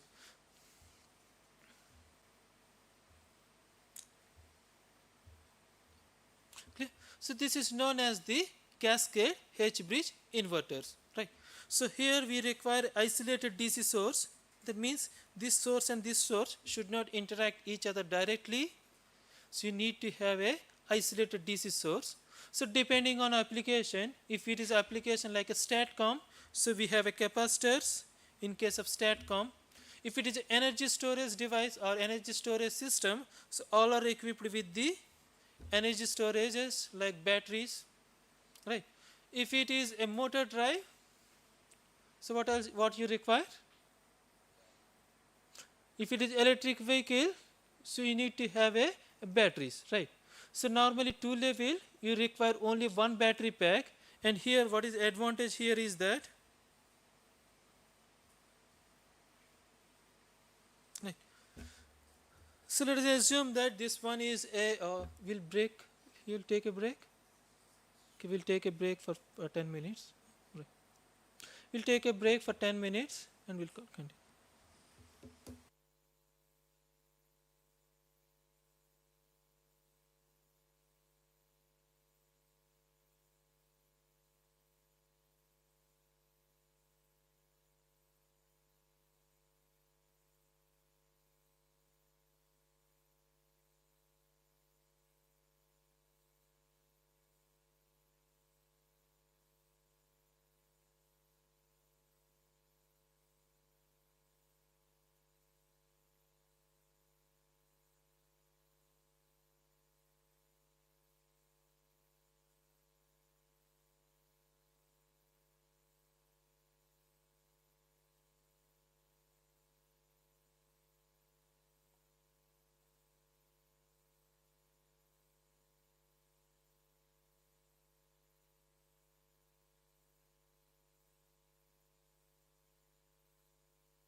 All right. So we are discussing about the cascade edge bridge, so especially when you are using as a motor drivetrain for the electric vehicle, right? So let us assume that it is a large motor drive so of a high rating, right? So let us assume these are some some batteries. So when you are using a two-level inverter, so you have only one battery pack will be there. So but good thing is that so when you are using this cascade edge bridge inverter, so let us assume in this case the battery pack is divided into 15 parts, right? So what is the advantage when the battery pack is divided into 15? What is the advantage you will get? The first thing is that all the batteries will be charged parallelly, right? If you see that nowadays, if you see that the mobile phones, there are two batteries are inside, right? Like in Apple phone or Apple X, there are two batteries are inside, right? So that will increase the charging times, right? For example, if you have one plus devices are there, there are two batteries are inside there. If the power rating of the charger is 150 watt, so that means 75% or 75 watt will go to the one battery and another 75 for the another battery. The current is doubled. Anyway, the voltage will be same. The charging time will be reduced, theoretically reduced by half, right? So in the same manner, if you are using a multiple battery packs, so which are connected like this, so that will theoretically reduce the charge, or it will dramatically reduce the charging times. So that is one thing. And another thing is that the current ratings also slightly reduced. And another thing is that they are fault tolerant, right? So if it is only one battery pack, some fault is occurred, right? So what happens is that the entire battery pack or the entire vehicle we need to stop. So in this case, if you assume that one battery pack is faulty, let's assume that a very simple case, it is 48 volts only. So that may not, that may be usually much more higher than this one. If it is a 48 volts here, all right. So how much voltage you will get, or what is the maximum voltage you can get between this point to this point? So it into 5, right? Correct. So how much it is? 240, correct? So you will get 240 volts here. So that is the maximum phase voltage. So if you imagine, so one is faulty, so this is faulty, so how much you will get? 192. So that means in this phase you are getting 192 volts, and this is 240 volts here, and here you also get the 240 volts. Right. So that means you have unbalance in the phase voltages. If there is an unbalance in the phase voltages, that also reflects the unbalance in the line voltages and further unbalance in the line currents. So now the point is that, so what you will do now? So how to make the balance? And another thing is that, so when you are feeding to a motor, you have to make sure your line voltages are balanced. So no need to worry about the phase voltages. So how to balance this under this case? So you have any options here? Yeah, the best thing is that, so you can turn off healthy cells. So let us assume these are healthy. You can turn off this one and you'll bypass this one. So this is also we can bypass this one. So now all phases having only 4 H bridges. So all the voltages are brought down to 1922 volts. Still we can operate this one, but with at reduced capacity. You may not, just we are derating it, right? It may not be that full rating, so it is slightly derated. If it is more number of units are faulty, if you are adopting for this one, what happens is that, for example, 2 or 3 cells are faulty. For example, this cell, this cell, this cell is also faulty. What you will do in this case? So we need to turn off these 2 switches as well, right? So now it will work only with 2 H bridges per phase. And the drawback here is that we are bypassing the healthy cells as well, right? So we are also bypassing the healthy cells. So there are some methods are there to overcome this one. There are certain methods are there to overcome this one, right? So we will briefly discuss that one. The first thing is that all these cells are operating at certain modulation index, right? All these cells are operating at certain modulation index, right? Okay, all right. So assume that the modulation index, normally modulation index is designed or defined for one phase, right? All right, modulation index is designed for or means designated for one phase MA. So instead now, so we just define it for each H bridge. All right. So let us assume that all H bridges are operating with certain modulation index MA. So let us, it may not operate at 1. So obviously it may operate somewhere between 0.7, 0.8 or something like that, right? Understood? Clear? So now what you can do is that, so let us assume this is faulty. All right. So let us assume this is faulty. So all are operating at MA equal to 0.8. All right. Before fault, all are operating at some modulation index of each H bridge, which is equal to 0.8. So this one is reducing the output voltage. So what we can do, or what best we can do here, so to make it or to match with the output voltage, so here these healthy cells will slightly increase the modulation index. How much we can increase? So that means earlier, so 5 units are producing some output voltage. So now it is supposed to produce only by the 4. So that means the modulation index is simply so rise by 5 by 4 into MA. So that means this is the new modulation index for these cells. Understood? So that the AC output voltage will be same. Understood? Clear? So this is one way to match this one. Or if you are graphically represent this one, so this is how it is like this. Right? So let us assume that this one, the inside that purple one are the there is some arrows are there, right? Like this one. Okay. So this is VA1, VA2 and VA3. So that is the output that is produced by each H bridge. Right? So here we are combining that one. So this entire purple one, this entire line, so will be the A phase voltage. Understood? So this entire one is the A phase voltage. Similarly, we have B phase voltage and C phase voltage. So whereas these red ones are the line voltages. So VAB, VBC and VCA. Understood? Clear? So each arrowhead, this one, each one represents the one H bridge output voltage in the AC form. This is clear? Right.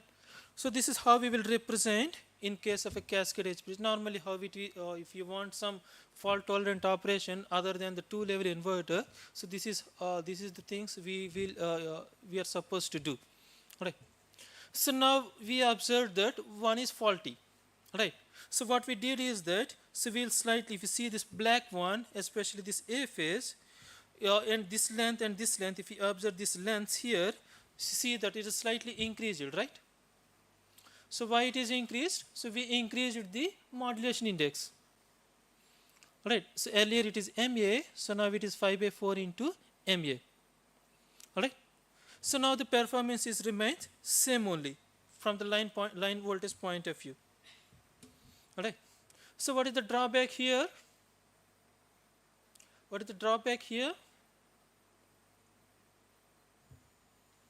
So if let us assume that, so all these things are batteries, so that means these batteries are making some extra efforts, right? So these batteries are making some extra efforts. So that means over the time, their state of charge or their percent of charge is supposed to be reduced, right? So if all these things are maintaining 80%, so B phase, C phase, they are 80%. Over the time, A phase maybe all are 70% because they are producing more power. All right, understood? So they are giving more power to the motor when compared to that all. So that means the power distribution is not uniform across all the batteries. So that leads to the uneven state of charge. So here the disadvantage, so when you have a multiple battery packs is that, so you have to make sure that all the battery packs are supposed to be maintained same SOC level. right?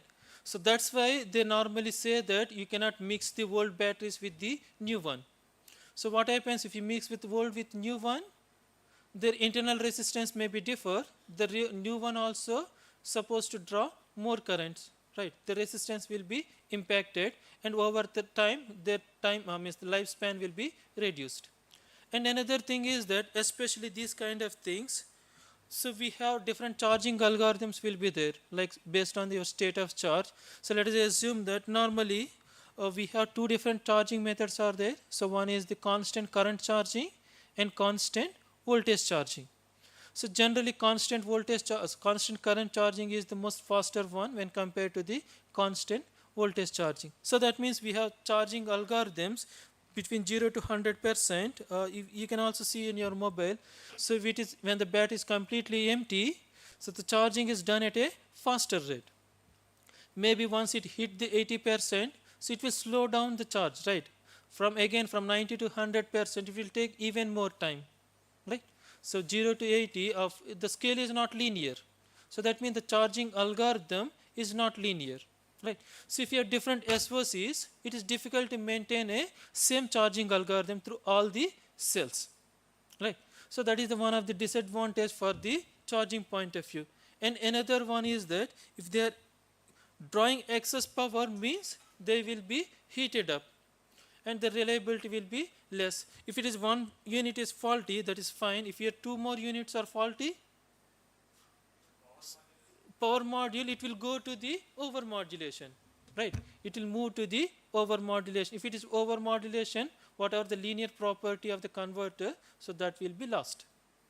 All right? Understood? So therefore, so what happens or what we will do is that whichever the faulty units are there, right, the burden is supposed to share among all the healthy cells. Not instead of just a phase or instead of one phase, wherever the fault is there, that's supposed to share among all the healthy cells, right? So therefore, what we will do is that, so we will inject some zero sequence voltage, or in other words, in this case, so this is the neutral point, right? So we'll slightly shift the neutral point, right? So we'll slightly shift the neutral point. For example, this point, somehow if we shift it to this point, all right, somehow if we shift this neutral point, so this is the new neutral point for this, right? So now this is equal to the 5 units here, this is equal to 5 units, and this is equal to 4 units. Here, this length is slightly increased, right? This length is also slightly increased. So that means overall, all the lengths of or all the voltages that produced by the LD units are supposed to be equal, such a way that you will inject some neutral point or some neutral voltage, right? This neutral voltage is added to all the phases, so that means we will deviate the neutral point. So by doing this, there are two things can be achieved. So one thing is that all the whatever the burden is there due to the faulty units, the burden is shared among all the healthy units across all three phases. And another thing is that, so due to that unbalance in the phase voltages, so that is not reflected on the line voltages. All right. So this is the thing here. Somehow,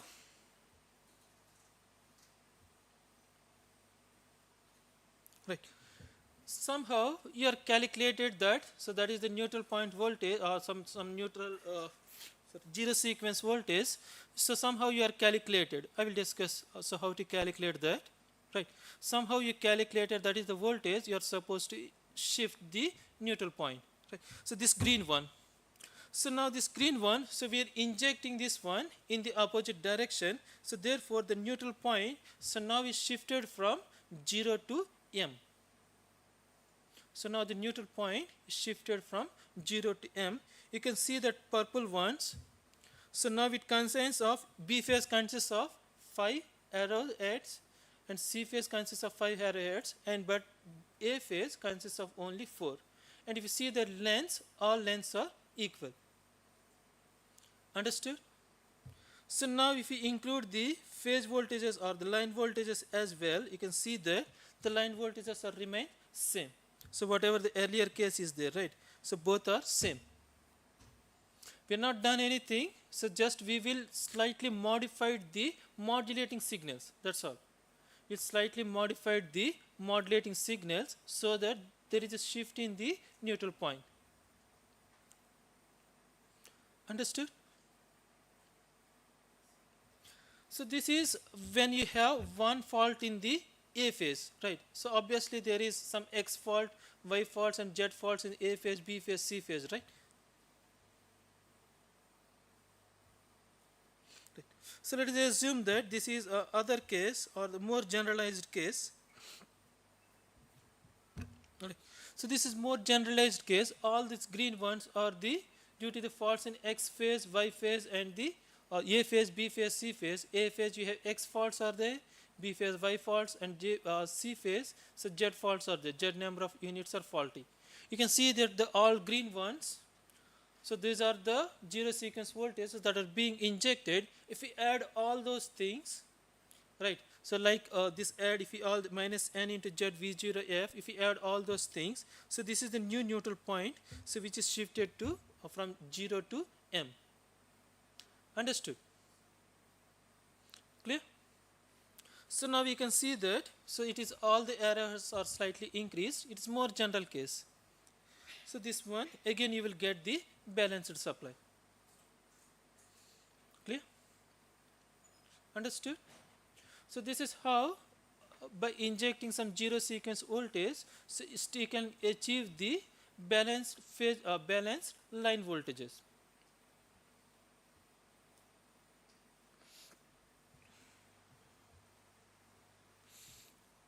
Is clear?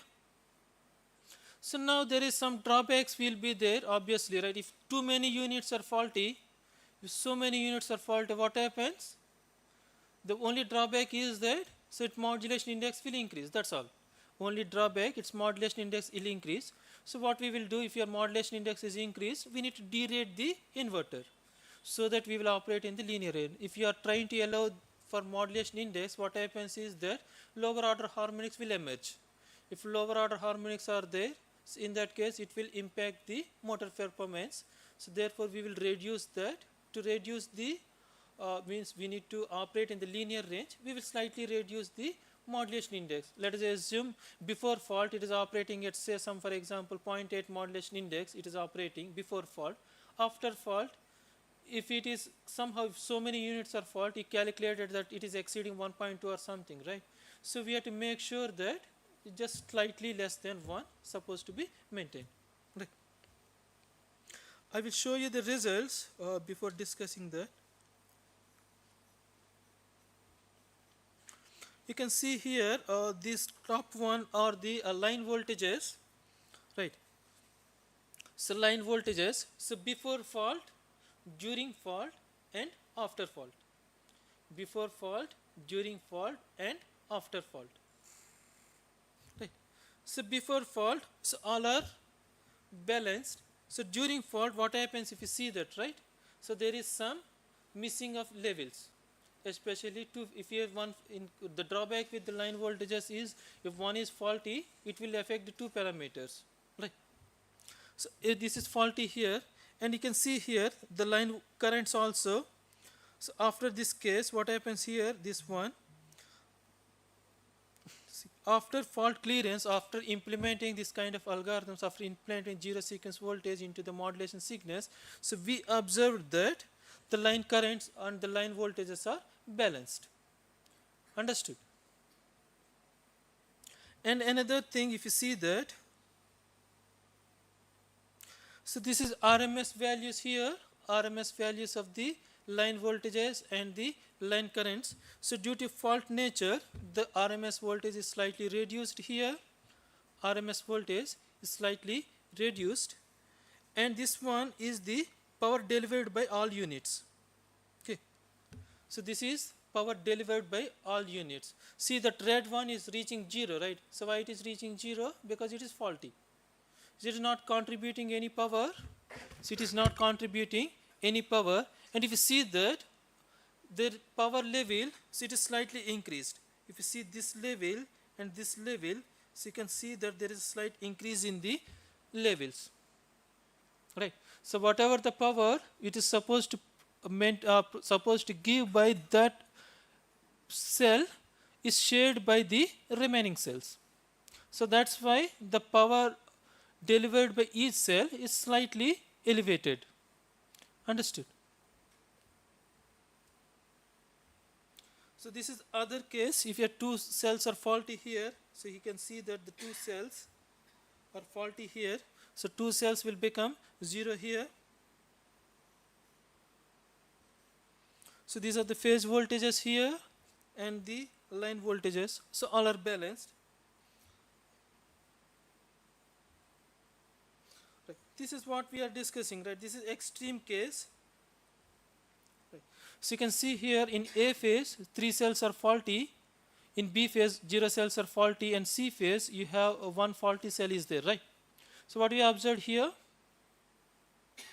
so meaning is that if you see this waveform, right?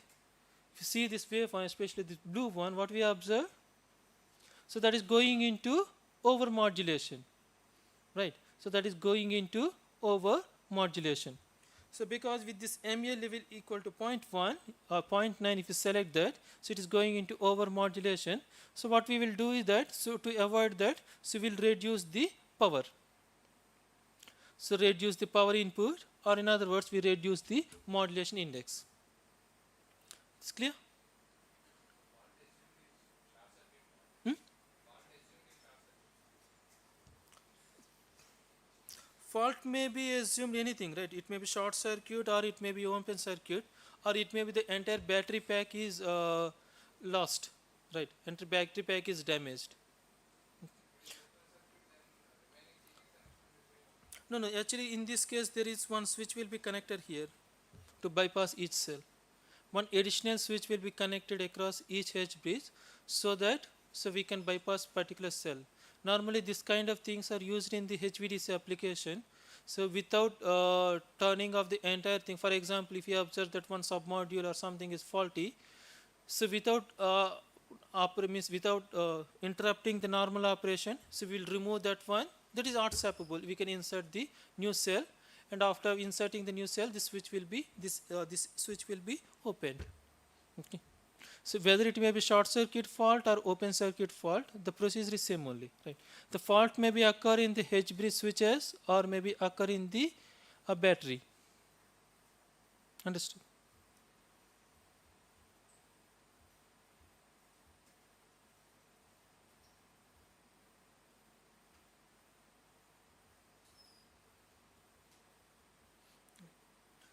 So there is another converter that is flying capacitor, multi-level inverter.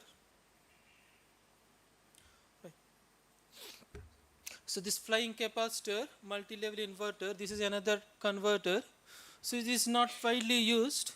This converter is not widely used, like the cascade H bridge or the what we say cascade H bridge or the diode clamp. This is not widely used, but especially this one is found in the traction application.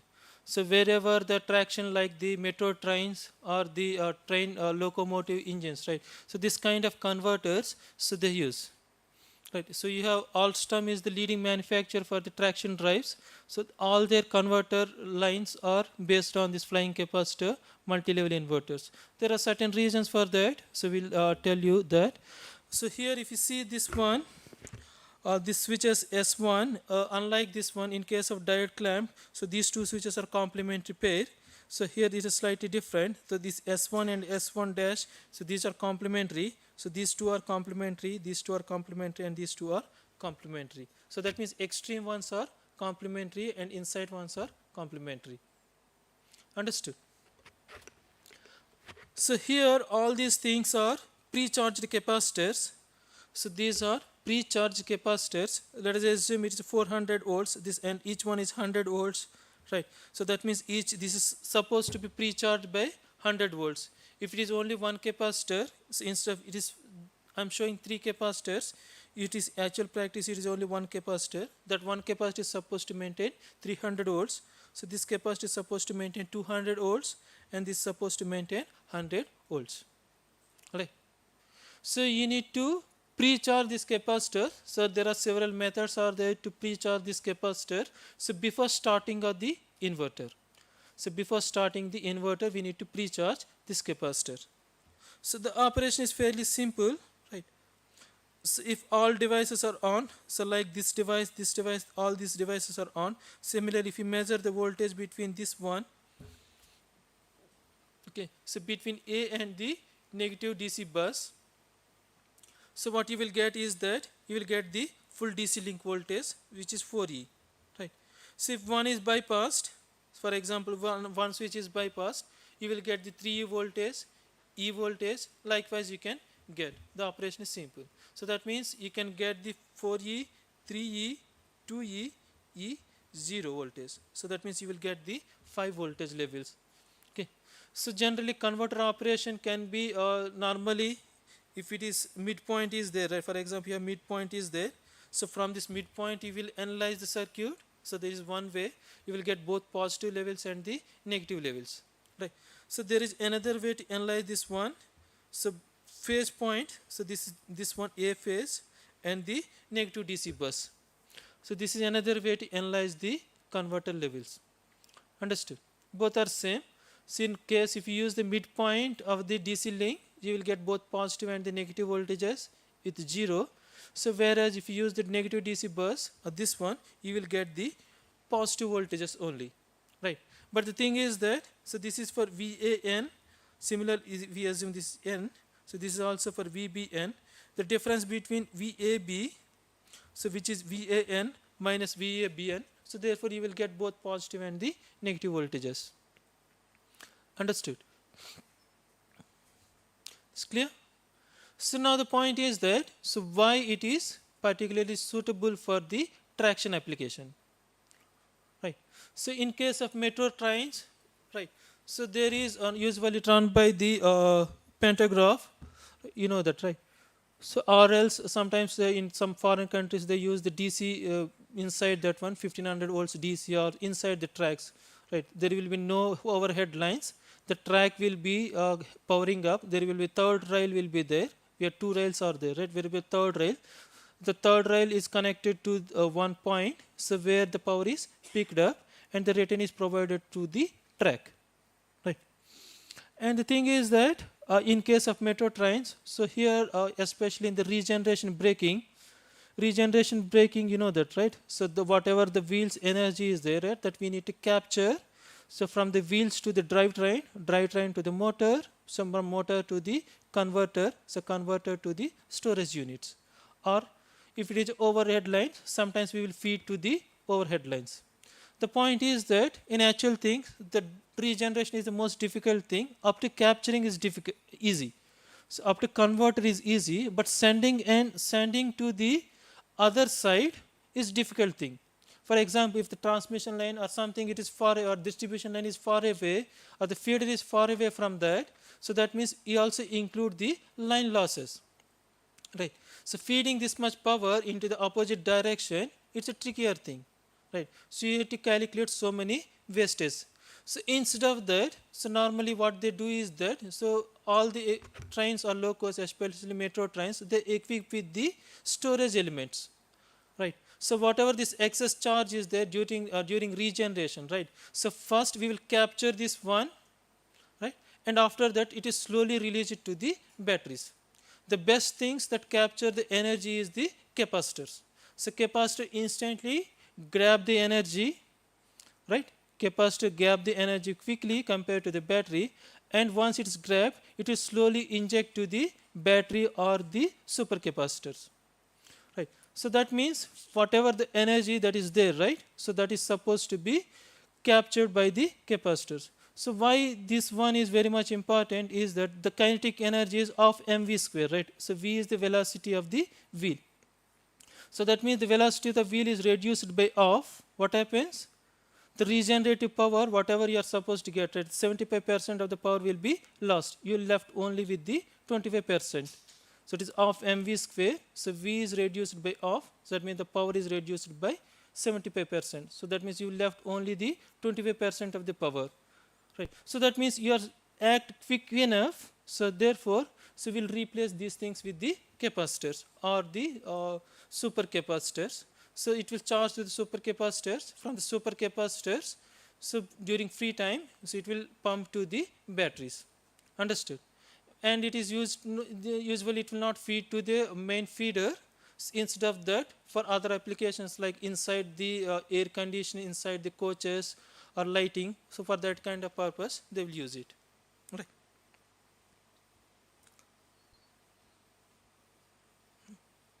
So there is another one, so which is very much popular nowadays. We'll quickly see this one within just 10-15 minutes.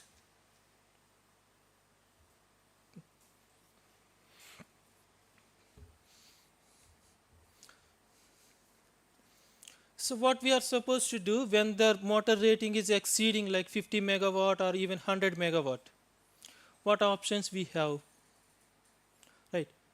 So what kind of options we have? The motor capacity is exceeding in several tens of megawatt, like 10 megawatt, 20 megawatt. Obviously, this kind of motors will be used in applications like the lift irrigation motors. So we have one more Kaleshwaram project is there, right? That's a lift irrigation motor. The motor capacity itself is in the order of 50 megawatt or 60 megawatt range. Even for the steel mills, the motor capacity is exceeding so 90 to 100 megawatt range, right? So under such conditions, so what kind of power converters we use, we'll discuss, right? So this one is known as the modular multi-level converter. So this is known as the modular multi-level converter. So this is originally designed for the HVDC applications. You know HVDC, right? High voltage DC transmission lines. So where the high voltage AC is converted to DC and it is transmitted, and at the receiving end stations again it is converted to the same voltage levels of the high voltage, right? Where the power dealing is very much high. So earlier we used the 48 pulse converters, so now we move to the this MMC based converters. So that's why it is known as HVDC Lite or HVDC Plus. So these MMCs are scalable in nature, or if you see that, right?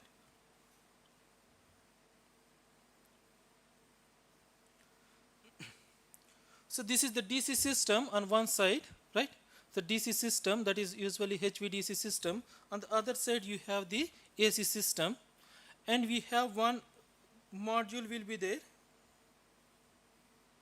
So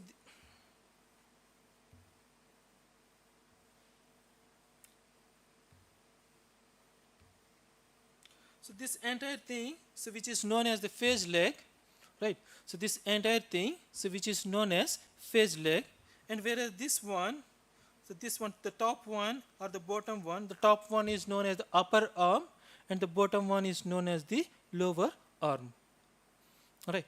In between the arms, which is connected to the AC supply. So here it is, AC supply is connected, right? So this application is for the AC to DC or DC to AC. So normally HVDC, the voltage rating is much higher. It may be somewhere around 320 kV here plus, and this is minus 320 kV here minus, and this AC voltage may be some 440 kV or something. That is very huge.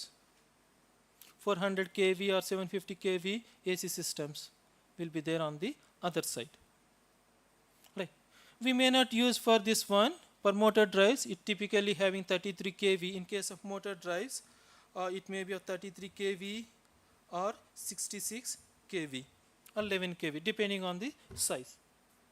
Right. So now this one, each arm consists of some submodules. Right. So these are the submodules in each arm. Right. Each arm consists of some submodules. You can see these are submodules. So this one is one submodule. Right, this is another submodule. 4 submodules are connected in each arm. Upper arm you have 4 submodules, and in the bottom arm you have another 4 submodules. Right. So these submodules, you have a lot of options are there. Each one is having some capacitors here. And if you observe that each submodules, if you turn on this switch, you will get the, if you assume this is VDC voltage, you will get VDC voltage, you will get the 0 voltage. You will get 2 levels in each submodule. Right. So that means whatever the burden is there, right? So the burden is sharing among these submodules. So here in case of or how many submodules you have, that depends on that the complexity, or you can increase the voltage levels. For example, if your HVDC lines are there, so these submodules are range from 200 to 400. 200 to 400 submodules are connected like this. You can imagine, so this many, so 200 or 400 submodules connected in upper, similar on the bottom for all the three phases. Right, if it is 200 per upper, so the 200 into plus 200, 400 into three phases, so 1200 submodules for one converter. So that means 1200 into one submodules, you require one DC source and two switches. That means 2400 switches plus 1200 DC sources are required. So that much complex things are using for the HVDC application. So because the voltage levels are very much high, right? Whereas for our applications, we no need to go for 200 or 400, maybe depending on our voltage ratings, maybe somewhere between 10 to 20 is sufficient. Somewhere between 10 to 20 are sufficient. Right? Understood? So why these are extremely popular, so nowadays is that, so there are several reasons for this. The one thing is that each submodule, so we can feed with a, for example, if it is a battery energy storage system, so each submodules we can feed with a battery here. If it is EV drive, or if it is a battery energy storage system, or it is a PV, so each module, so we can connect a battery, or PV you can connect, energy storage system you can connect, right? Understood? So not only this H bridge, this is known as hop bridge, so there are several options are there. So one, you can also use the H bridge here, right? You can also use the H bridge, also you can use the some other modules. Understood? So here these two converters are operated in mirror image like manner. So these two converters will operate in a mirror image manner. All these produce unipolar voltages. If you see the voltages here, so this is the voltage produced by the top one, and this is the voltage produced by the bottom one, and this is the voltage, phase voltage. Okay.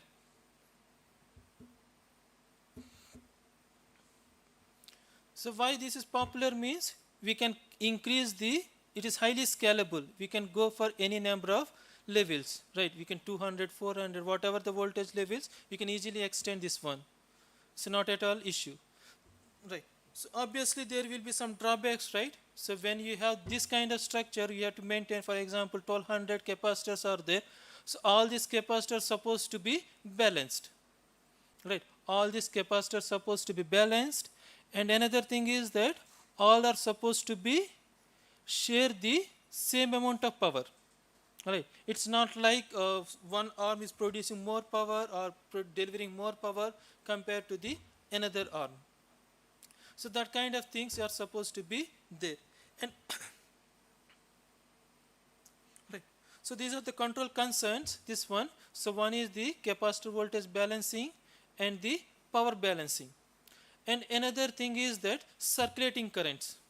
So if you observe that, so these two converters are operating parallelly. Right. If you observe, or if you decompose this in some superposition theorem, it is something like the dual converter. It is as good as a dual converter. Right. What is the drawback with the dual converter is the circulating currents. Right. So that means circulating currents, one converter output and another converter, if you are connecting both parallelly, so we expect that their instantaneous values are supposed to be match. If they are not matching means, so there will just some circulating currents. To reduce the circulating currents, we will connect some inductors, right? In this here also, so there will be some circulating currents will flow like this, like this, like this. Okay, some circulating currents will flow inside this converter. So to reduce the circulating currents, we normally connect some arm inductors here. So we will connect some arm inductors here. Understood?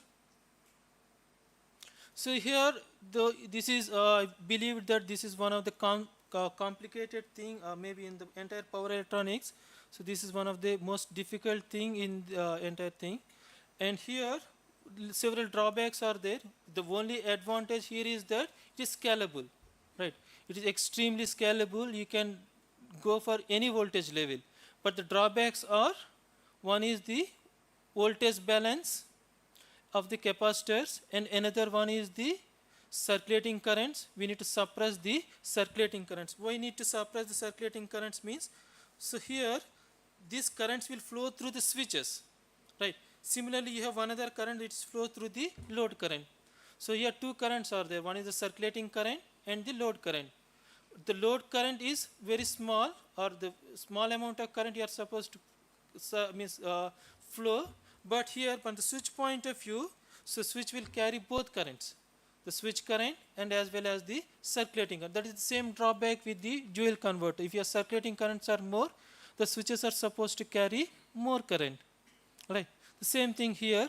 So therefore we need to suppress the circulating currents. There are some methods are there to suppress this one, and we need to balance the leg voltages. And another thing is that, so we need to use one PWM scheme. Upper means upper one is separate and also bottom one is separate. And another thing is it just as good as a connecting two H bridges. This is acts as a one cascade H bridge, and this acts as another cascade H bridge. That's all.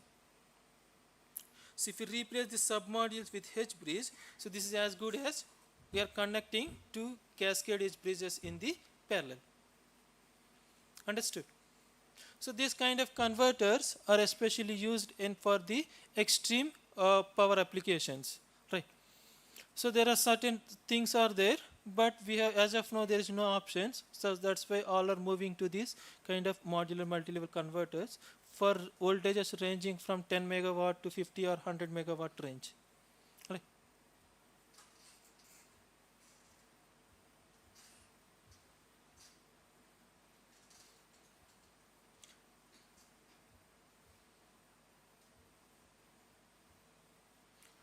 This is, I will quickly show you this one, right? So this is one is the output current control here.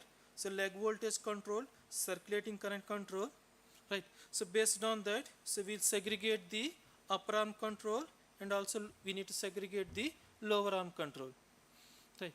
So another thing is that voltage balancing is one of the trickiest thing. So therefore several methods are there. One commonly used method is the voltage shorting algorithm, right? So we will short all the capacitor voltages. So whichever capacitor is having low voltages, so that capacitor we will insert in the output voltage so that the capacitor will be recovered, right? So it is commonly known as the voltage shorting algorithm. So which is used to balance the capacitor, especially when you have more number of capacitors like 20, 50 or 100 or even more than that. So this kind of control schemes are used. The idea is simple. You require 5 capacitors. For that particular operation, for particular level, you know to know the 5 capacitors. And you know that the capacitors are supposed to be charged. All the capacitors are supposed to charge. In other words, if you insert the, or you know that if you are insert those capacitors in the output path, the capacitor voltage will be recovered. So what you will, what capacitor you will insert? The capacitors which are having the low value or the low output voltage or the low voltage value that you will insert, right? So voltage shorting algorithm, it will check how many capacitors are supposed to insert, and another thing it will also check, so whether you want to recover the capacitor voltage or whether you want to reduce the if the capacitor excess charge or the undercharge, that you will decide or that you will see. Based on that, so how many capacitors are required, so that particular capacitors are used, right?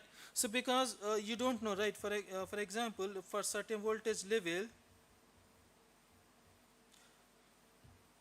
for certain voltage levels, if 2 capacitors or 2 switches you need to include, right? So this one you are including, or any other thing you can include, right? Lot of options are there. You want to insert 2 capacitors voltages to get some particular voltage level.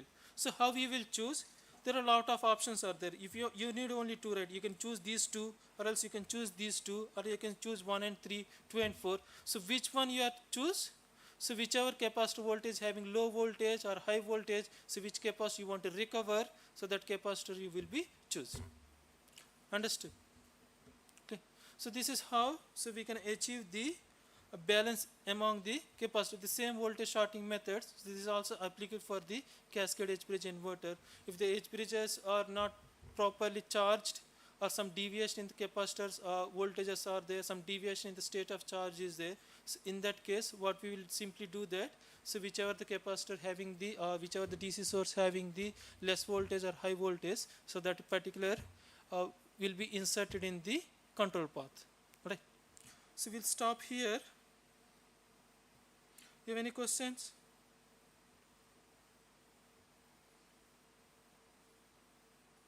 You have any questions?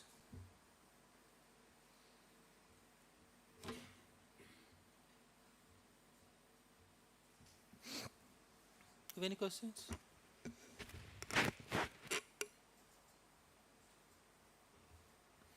No questions?